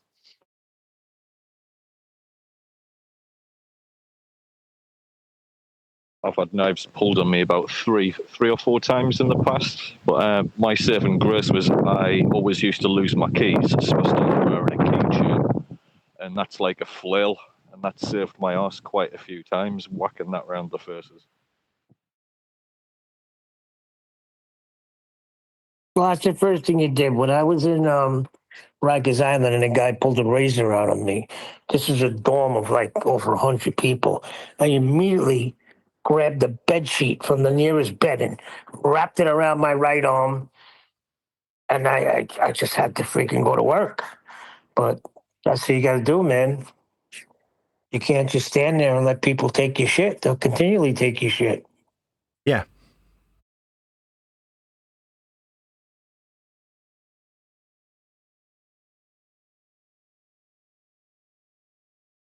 But that's where someone like Edibert would eventually end up, in the stocks, wouldn't he? All right, you don't want your opponent to run away. You want to intimidate your opponent. Now you can't run away. Yeah, he gets the door locked on him, and he hears the voice, now you can't leave. That's the equalizer. Yeah, there's a certain level of satisfaction to when the victim gets to see the perpetrator suffer the same pain that was inflicted upon them.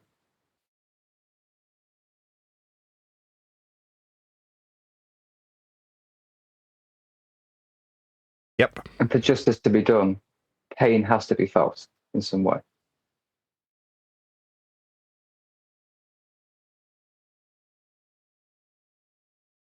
Yeah. I mean, don't get me wrong, in a civilised society, you just punish people with a jail sentence. That is the modern way. Don't get me wrong. I'm not in favour of public executions or putting people in the stocks. But punishment, absolutely. Now, there's a lot of people who have opposed us over the last 10 years that if you actually sat back and analysed what they have suggested, that is to say, they have harassed people whilst telling them that they should take their own lives. That is what we have suffered. When they've told us, jump off a building and prove gravity then. You're like, do you hear the words that are coming out of your own mouth? Really?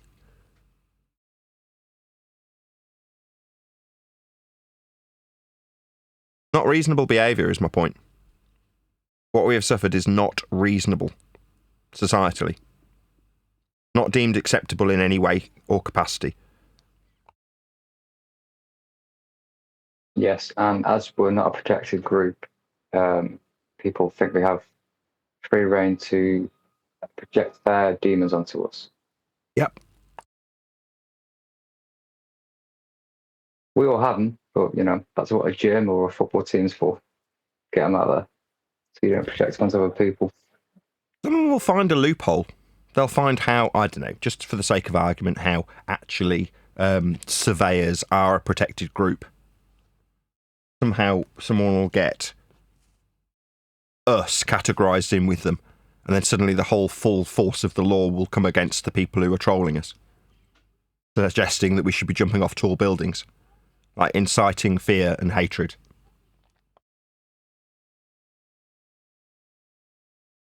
Right, once the category error has been rectified. Yeah.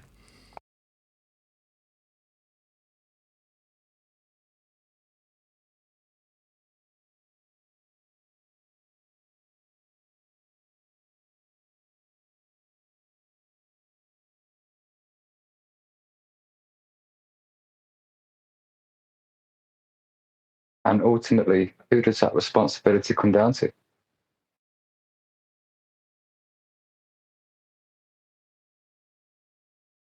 Right, the people who enforce the law. Police, I guess. Yeah, but there should be something on YouTube where you can't use an alias. Well, the police enforce the law, but they don't write it. They're the police of the policy. I suppose it's judges then that set precedent. Yes. And amendments can be made via the House of Commons, and if it's approved by the House of Lords.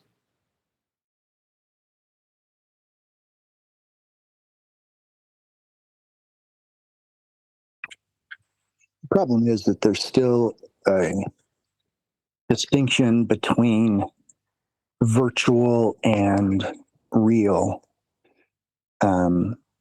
interactions, and laws for the most part are to bring justice to physical, financial, and practical harms and crimes, and saying stuff is not a crime. No one's hurt. Otherwise, just even metaphorically saying you're going to smash somebody's nose in would be punishable. So you got to, be careful what you wish for and hope to have justice from. It's a different world over here at the moment, Surf Daddy. You get arrested just for hurting people's feelings on Facebook.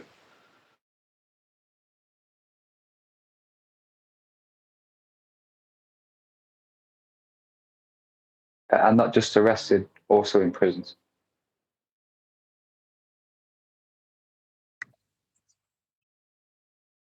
Well, sorry about that. But we've only got ourselves to blame.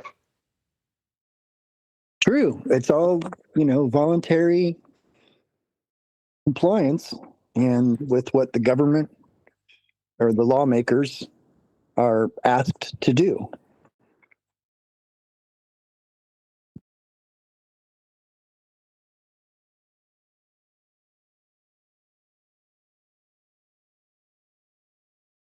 That online distinction here in the UK is slowly being eradicated, though. We tend to be the forerunners for policies like this.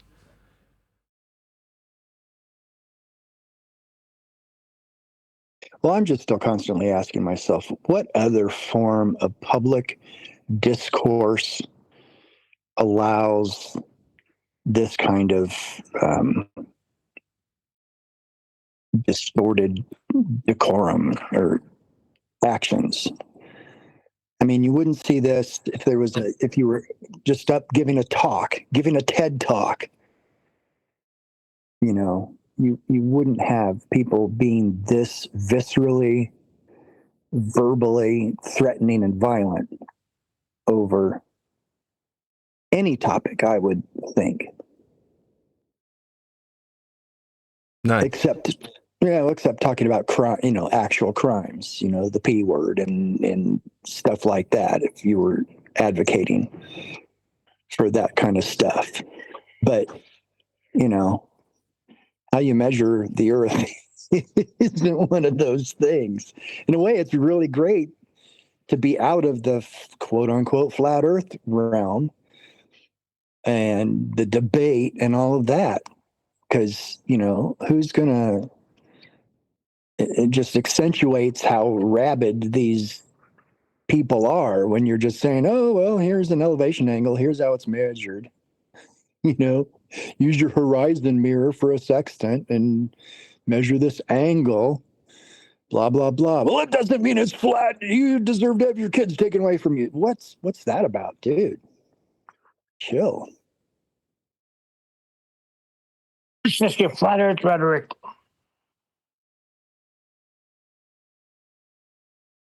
Just because it's horizontal doesn't mean it's flat. You're an idiot. You keep running from my flat earth measurement destructive dichotomy. You're scared, man. You're scared. That's what I wanted to say. Who's the we? He said, we are the threat you hide from. You have to accept that the consequences of your FE measurements is that pi must equal 2. But just play deaf, dumb, blind monkey and sing la, la, la, la, la. Who's the we? You think you got a whole army with him?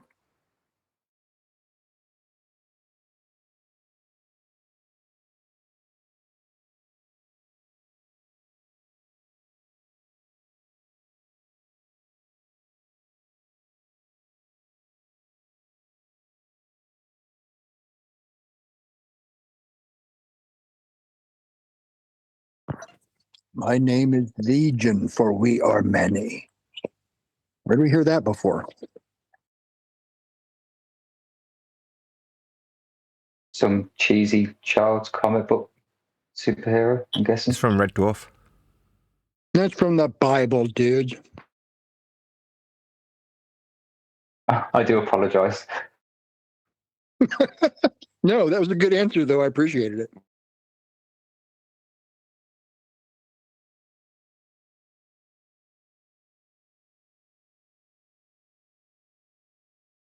Neil, I'm surprised you're not there with chapter and verse. What was that?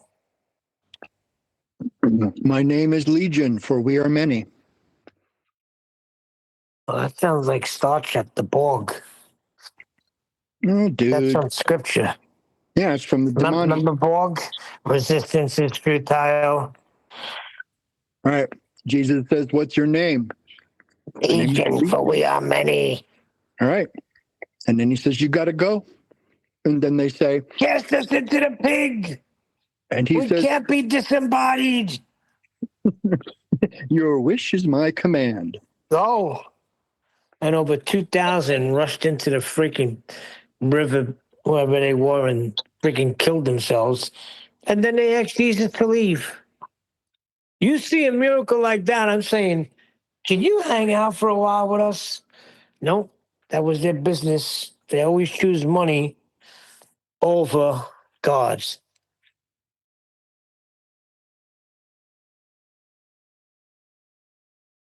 Meanwhile, the guy that was an absolute mess and tortured and naked and was in his right mind. Yeah, and Jesus says, go and tell people what happened. Which, by the way, there was somebody, and I think I was listening to a fisherman in a box video, and he was there was a preacher on there saying, "I want to see you show me one woman in the Bible that's an evangelist, and don't tell me Jesus' mother Mary." I said, "No, I have to say the woman at the well, because Jesus gave her clear instructions. Go back to your village and tell them." And she did. And she started evangelizing, telling them everything Jesus did. So I don't know about that one.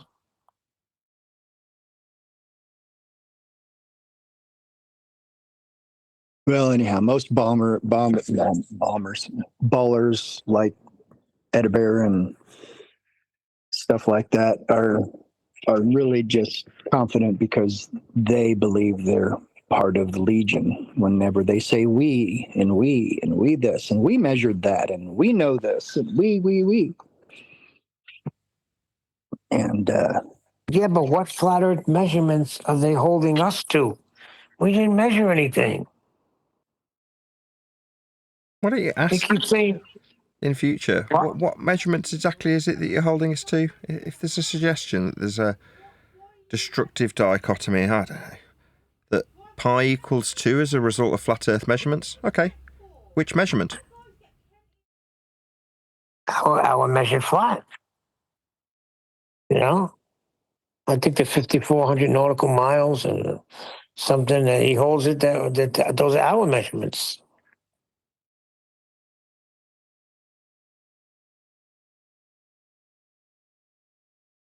miles, you say? I haven't. Well, they're not my measurements. Miles aren't mine.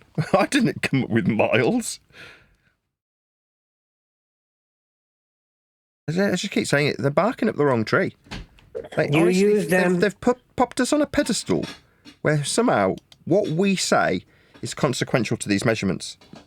Like, are you delusional? Why is it that you... Refracted curvature summed this up so poetically, so early on when he said that they don't understand that it's not an argument, it's a statement of fact. So they keep wanting to put into an argument. So either they do understand them, they're disingenuous, or they're really, really thick. I think it's the latter. I think they're just genuinely stupid. That's why you just got to disengage with these people. It's like, no, you're just genuinely stupid. I mean, this person's arguing for pi equals 2. Like, these people are just genuinely stupid.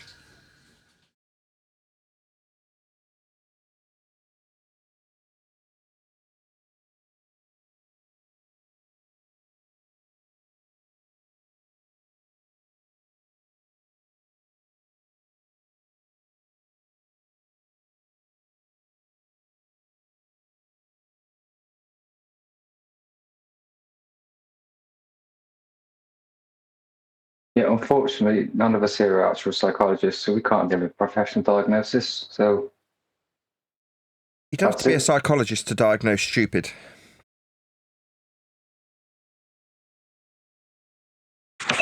That is true. Yeah, that's in psychology. You just have to hold up the mirror. They'll self-diagnose as you hold the mirror back up to them. That's what I liked about the video we saw today. He had a great line, and of course I can't remember it right now, but basically something when someone accuses you of being stupid, that's not that doesn't hurt you. That's just a misdiagnosis. Exactly. You're It's holding up like the I used to mirror. tell the ladies, I'm no gynecologist, but I'll have a bloody good look at it for you.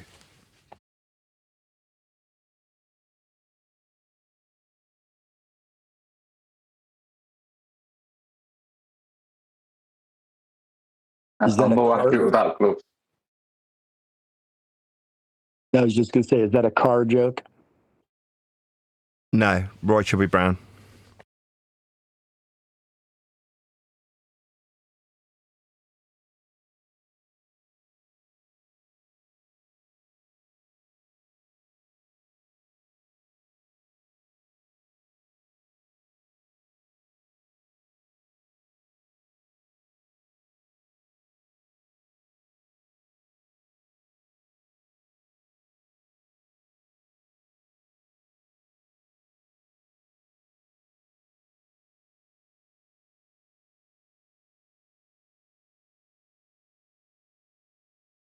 Correct me if I'm wrong, but these people aren't in a protected group either, are they?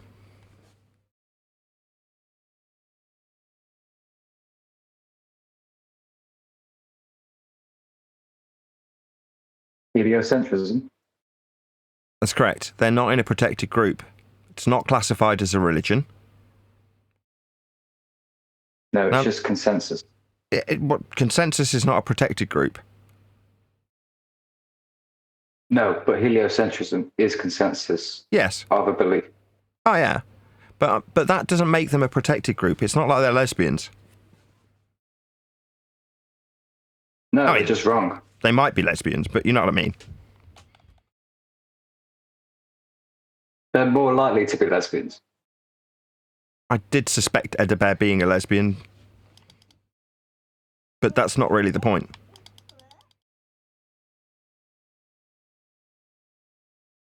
If they choose to drink from the furry cup, that's up to them.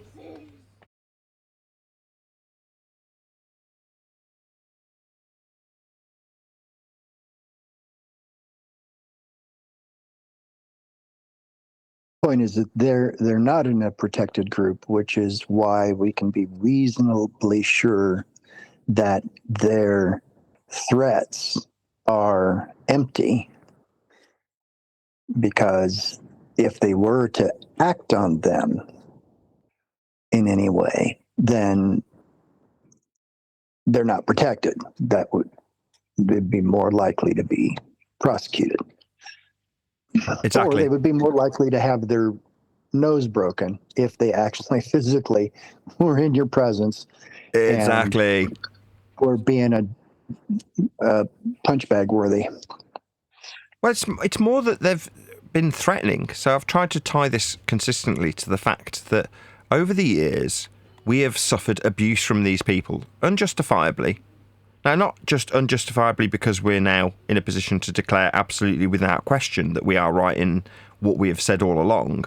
The reasons and whys and why-fors of being right are irrelevant. Just natural behaviour towards us, regardless of if we were wrong.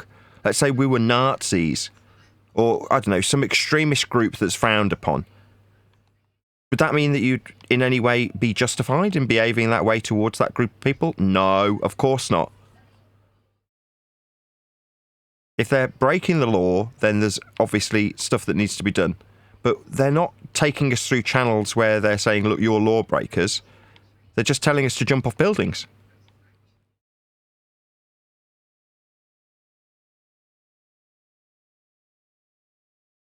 Yeah, we're supposed to just listen, right? Yeah.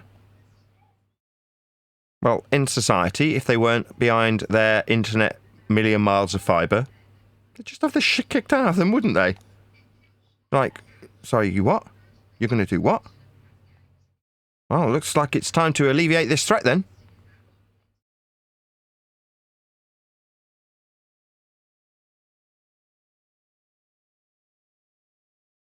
One way I can think of is to contact Discord and tell them the situation, so therefore demand the name of this person and their IP address that's linked to the account. Yeah, I think that's reasonable. We should acquire Edda Bear's IP they should address. be able to give it to you if you require it and there's just cause for it. Yeah. Guy keeps creating new accounts, putting on voice changes. He's been told to sling his hook, and he's now has been behaving in a threatening manner for multiple years, and we do want to report him to the authorities.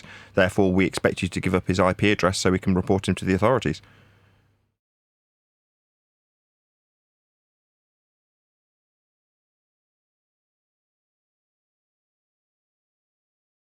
What they're going to say, no, we side with the criminals here.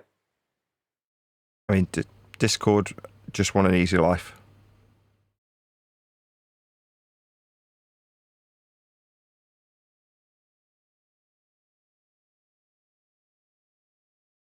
Yeah, them giving you the information is one email exchange, possibly two with you thanking them. Whereas you saying no will result in many more of you complaining and requesting it. And then the police coming to him anyway, eventually. Yeah, it's the latter part they're concerned about.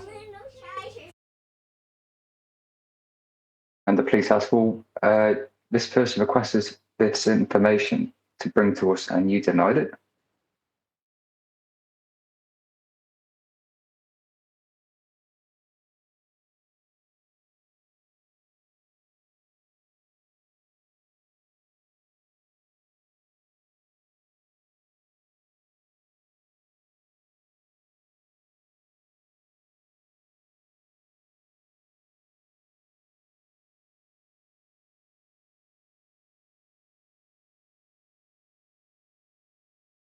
But it is that sad ex-wife that just can't move on, right? That's what this boils down to when you actually stand back and analyse what's going on. You're like, go away. No longer want to engage with you and you just can't cope with it.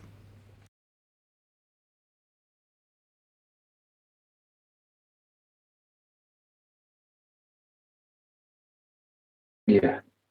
So we need to move on until the action requires our attention further. Did anybody suggest a video for tomorrow? No, I did ask. I'll try and have a look tonight. Is there anything particularly you fancy? I can have a look for flying or navigation. Or yeah. Flying, navigation, anything like that. I like the two videos that have stuck out in my mind more than any that we've done over the last 2 years have been two videos. Map guy, survey guy. Easily the best videos. And they're utterly mundane. In both videos, they had to make tongue-in-cheek apologies for how boring they felt the subject might be perceived by their audience to be. Brilliant. Not brilliant because it's boring, brilliant because it's so starkly contrast. We're describing people harassing us to the point where we want to report them to the police. We cover the same subject as these people, don't we? The exact same subject. One guy's going, oh, I'm sorry if you're finding this a bit boring. Another, covering the exact same subject, is going, we might have to report this guy to the police. Just like, you couldn't have more contrasting positions in the exact same subject arena.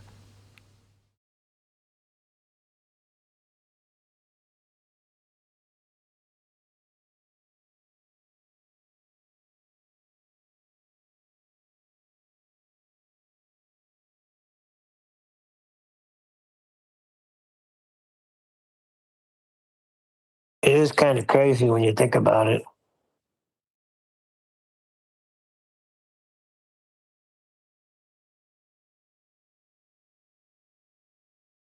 The only thing they don't say is that Earth is flat. But everything else they describe is how we describe it. But we just say Earth is measured flat. We're public enemy number one.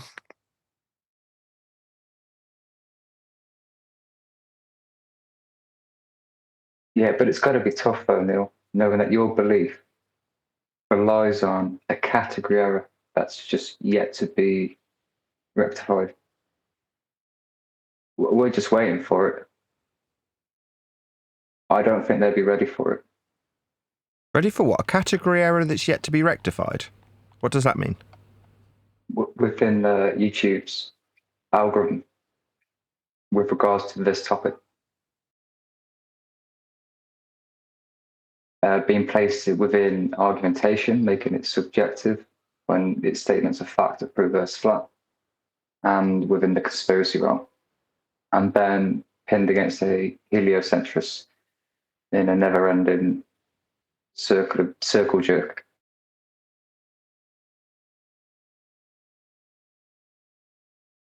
As you said, we should just be with the surveyors and the pilots and the charters and the builders.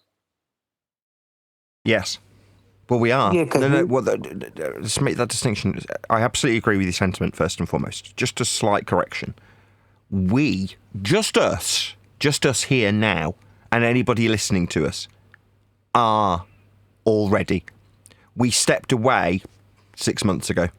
We stepped away from the other group that's a social flat earth conspirator, talking about our world's not a ball. We stepped away from that group and stepped into a different category, the category of people who measure Earth. And now we're saying go away to the people who have lost their shit with us and started becoming threatening towards us, making up false crimes against us. Those sorts of people are only being that way because they know we've already stepped into that arena. That's why tomorrow, if you do come up with a video, I want to cover those subjects. Because I said it earlier, we're covering the same thing. For them, they're like, oh, I'm sorry if you find this trig point measurement with respect to sea level boring. Or, well, I do this land surveying my garden for recreation. No, you accept that it's pretty mundane how we measure Earth. It's just acceptable and normal and nothing much going on when it comes to talking about it. It's just how it is. You're like, yeah, it is just how it is. But yet over here, we're being told that we need to jump off buildings. You realise that, right? Now, I'm not suggesting for one second that the map-making guys should have to endure the same shit that we have to. Quite the contrary. We should be realising how what we've been covering for the last 10 years is actually quite boring. Right, there's not that much excitement about measuring Earth. I mean, you're telling me that sea level gets your juices flowing, does it? No. But 9/11 being an inside job didn't it? That got you excited.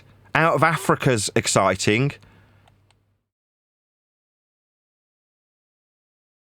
Of course it is, because I can prove scientifically that the buildings were taken down by controlled demolition. Exactly, Neil.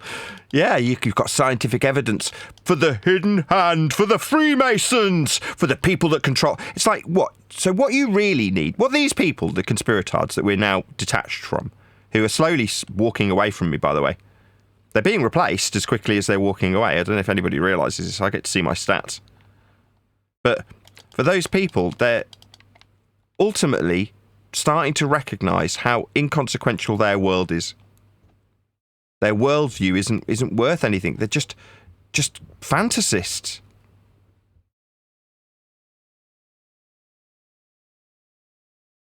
Lost in conception.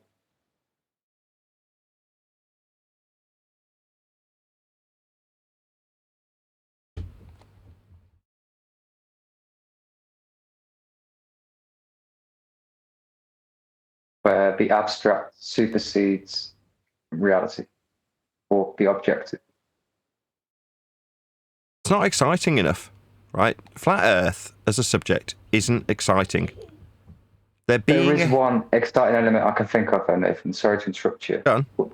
But knowledge that we have that there are people claiming to be in a sky vacuum right now, that people are generating images of Earth that they know not to be a sphere. Having that knowledge does put a smirk on my face now and then. And I'm sure you've the same. You mean we've got the upper hand when it comes to knowing that they're lying? Yes, but also being privy to that knowledge that so few are. That is a little bit exciting. Exciting in the respect that we know that there's a worldview that's being peddled through images that we unequivocally know aren't real. Yes, and we know how they came to be, how the globe was created. You want to be a special snowflake, is what you're saying? No, but you said flat Earth isn't exciting, and I agree with you. Measuring Earth flat isn't, but the conspiracy to hide flat Earth, to claim the Earth as other than flat, stationary, contained, is exciting. It's where we live, and it's a massive lie. You can't understate that, I'm afraid. Uh-oh, here we go. Massive lie. I got 8 king. Here was his conversation the other day. He was going at it with a ball. I said, well, why are you wasting your time? Let them have the globe. He said, no, because, yes, anyway, I know Freemasonry is involved in this. They have a lot of people placed at the right spots, including group admins and discords, got shadow banned and X, and perma-banned. That's what I was going to say earlier. So there's an ability, if you believe this bullshit, to distract from your own insignificance or significance. It doesn't matter which. when you can blame it on someone else. Well, it's the consequence of the Freemasons. I can't do anything about it because of the Freemasons who control it all. It's like, well, no, you're in charge of your own destiny, and you can do stuff. You know what I mean? It's like I could sit around and moan and blame the Freemasons all day, or I could write a book and hope that will generate more revenue. Right? Oh. Do you see what I mean? Yeah, that's funny because his next sentence was, let me get to you. And he says, the Freemasons are the ones trying to keep the globe alive. I'm surprised Nathan is still doing well and not in danger. Hopefully everything with the book will go fine. Wouldn't be surprised if they try something fishy. I was like, what? That? Who's saying that? Some flat earther. That's equally as... So now, that's equal... Even though it's with a conspiratard veneer, that is just as equally as threatening, isn't it? Yeah, I'm shocked. I'm like, what are you talking about? What do Freemasons have to do with it? He said Freemasonry is everywhere. So I was like, whoa, bro. No wonder why I don't see you in here anymore. That's the 8 King guy. He said they lower grades of Freemasons. They're given these tasks to keep an eye. The higher grades of, what is it, OFC, they do not, they do other stuff. But the lower are just reporting. So he really thinks the Freemasons got a hand in this. Yeah, like I told you earlier, Neil, there's the conspiratards are really starting to come out of the woodwork and reveal themselves.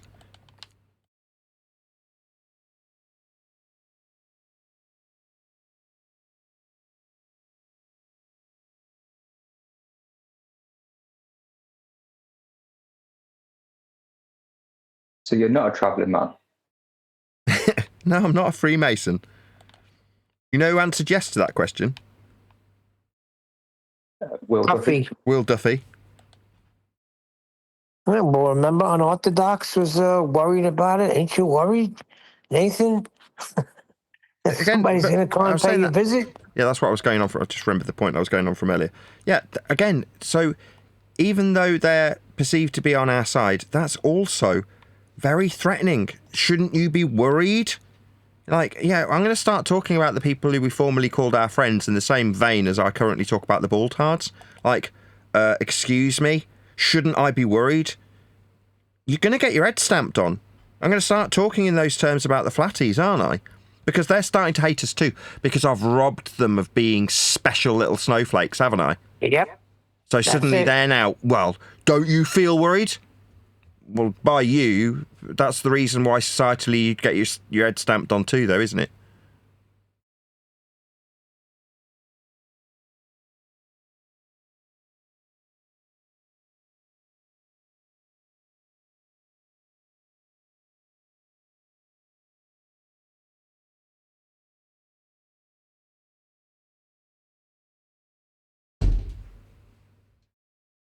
It's weird how we mentioned the book, though. I'm surprised nothing's gone fishy. Yeah, something did go fishy. People tried to steal it. We overcame it. And now it's an even better book. Nothing to do with the Freemasons.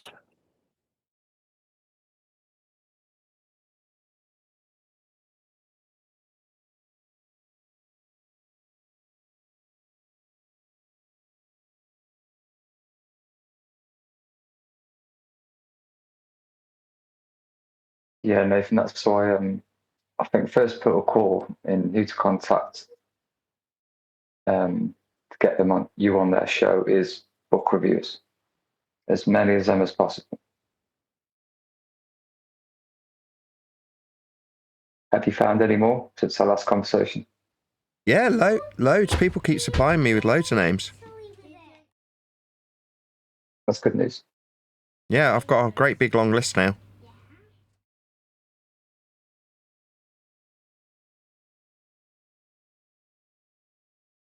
And when's the deadline? When will your wife start messaging? What? Sorry, when will your wife start contacting them? When's the deadline? There isn't one really. I'm under no pressure.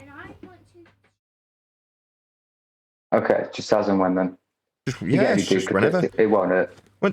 I just wanted to find a reason to keep giving her my PayPals. My wife, that is. I'm like, well, you know, I want to justify being able to bring you into the discussion when I'm on my show and say, oh, yes, you know, I've got my wife contacting. You're a bit like Jamie, pull that video up. You know what I mean? She's worked very, very hard on producing the book. Helping me edit it has been a huge amount of work. Like, massive. Actually, also, you might be surprised, or you might not be, but your assistant being your wife goes down very well with people because it shows that you're a close bonded couple. I didn't know that wasn't, like, obvious. I suppose people don't know what they don't know. What I'm saying is if someone's writing a book and they've got an assistant who's a female that's not their wife and they're married at home, then some people come to, obviously they might project their own situation onto them. That makes sense. Yes.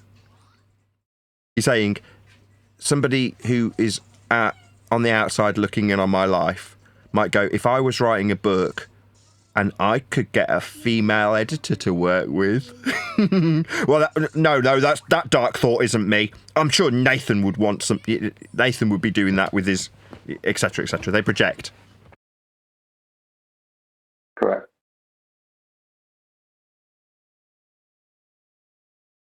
I mean, I haven't actually asked her. If I had a female editor, I'd be sleeping with her, so he must be. I am sleeping with my editor.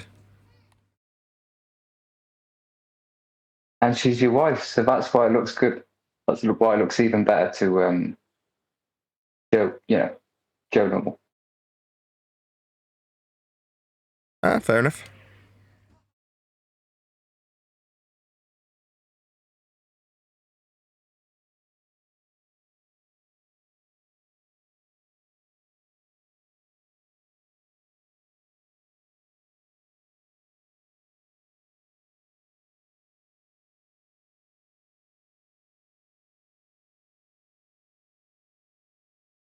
Usually when a married couple work together as well as live together, they're either really crooked or really open and they have nothing to hide from each other. And you'll soon, quickly suss which they are, unless they're really good confidence tricksters.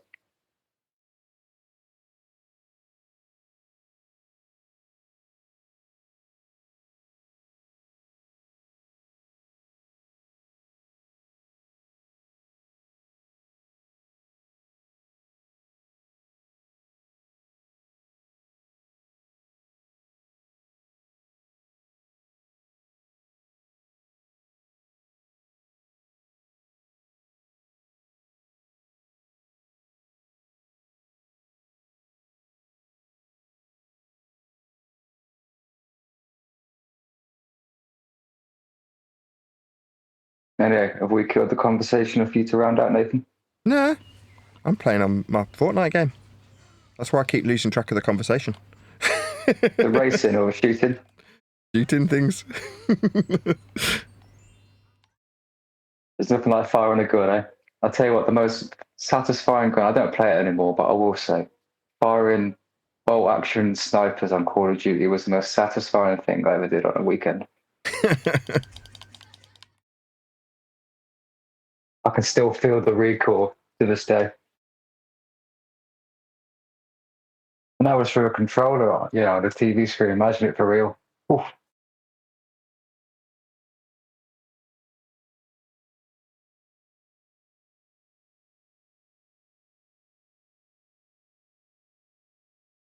I can't remember. It might have been Jeremy Clarkson or somebody describing a car that had a gear change that felt like reloading a rifle. Oh, he said it was like an Enfield. Oh, it was something like a TVR or something similar.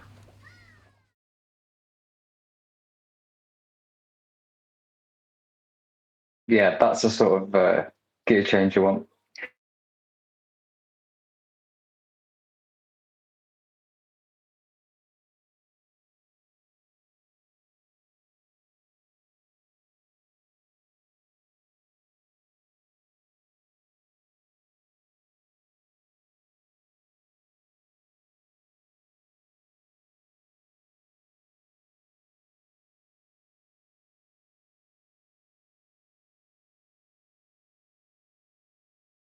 Neil, you there?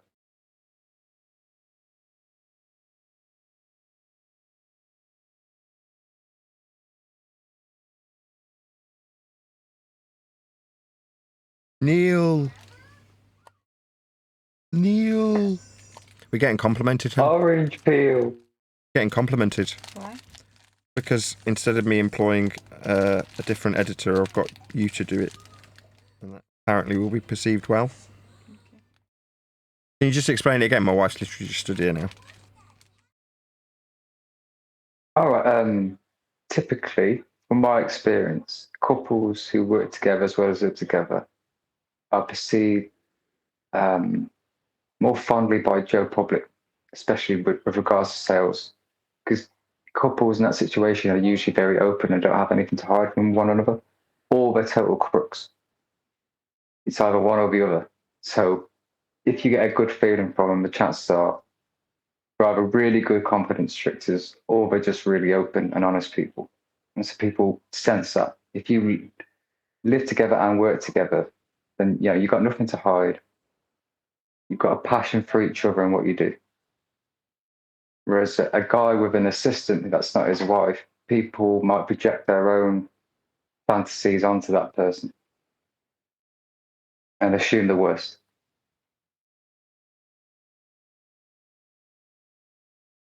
If people are cynical or skeptical, they're more likely to look what is the worst case scenario in this situation. Obviously, it's them being conned, but what else could it be?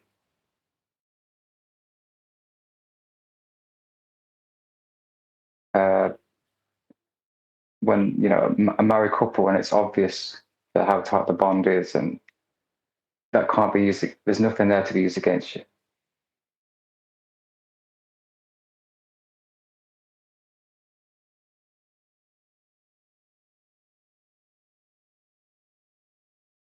My wife said that's nice.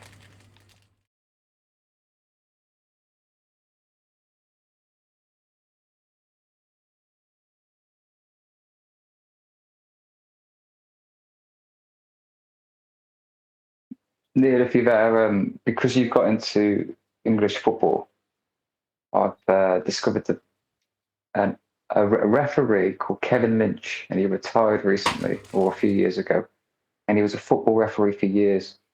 He refed matches from divisions 1 to 4, what used to be 1 to 4 back in there. And he's got some great stories, so I'll send them over for you. You'll really crack up listening to them. What, he was fixing the games? Oh no, he was a referee, but he wasn't fixing anything. Victory Royale! But stories of him in matches. Uh-huh.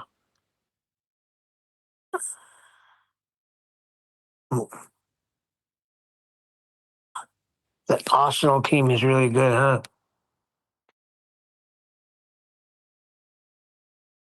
Did you hear me shout Victory Royale? Not as good as they were 20 years ago.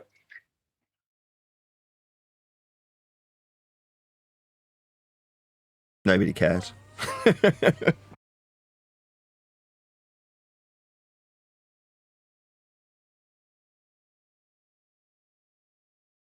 That's a battle royale, isn't it, Nathan? How many people start? 100. Right. How many interactions do you typically have? To win? This time probably 5, 6 times I played. And each time I played, I died immediately about 5 times. Oh, I didn't mean in that case. I meant, say, from landing to winning, how many enemies did you have to physically engage with? Oh, I didn't. I stopped having. I used to have a backpack with the number of people I'd killed on the back of it. I normally would get to about 10. I don't know, on that particular game, I didn't pay attention to it. But at a guess, between 5 and 10. I didn't win with a kill shot either, which is never as satisfying. Somebody died in the storm.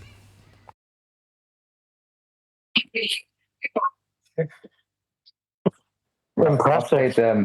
Sorry, Neil, go on. Yeah, I'm just saying, somebody died in the storm. That's an impressive kill, Nathan. I mean, I won.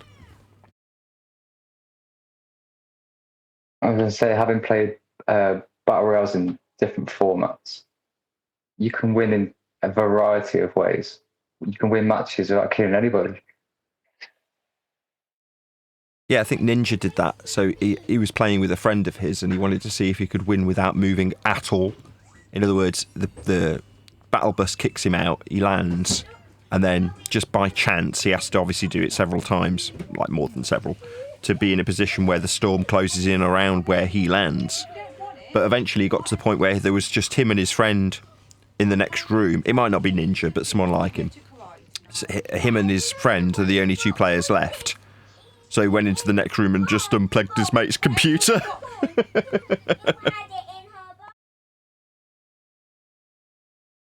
Right, that is cheating.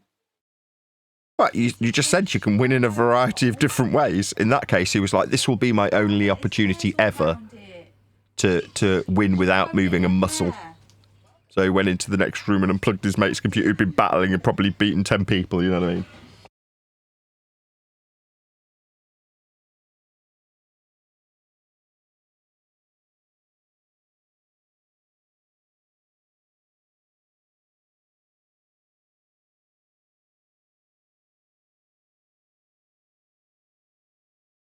Right, we're on the 4-hour mark, so I'm going to round out. With that, I'm going to say another huge, massive, enormous thank you to both Discord and G+ panels for making today's after show possible.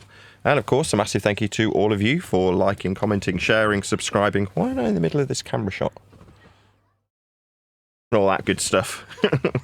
I've been Nathan Oakley and I will see you all in the next video. But when you measure it flat, it contradicts that.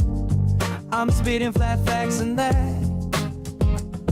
And I know you don't like that. Google Maps is flat, it presents elevation profiles like that. I'm a spitting flat earth king. Sentence has a ring, doing my own thing. If earth was a big roast chicken, factually finger licking chicken. We just got the measurements missing. I'm spitting eggs and begs, begging the question lesson. I've said it before, time after time. I'm the spitting flat earth king of rhyme.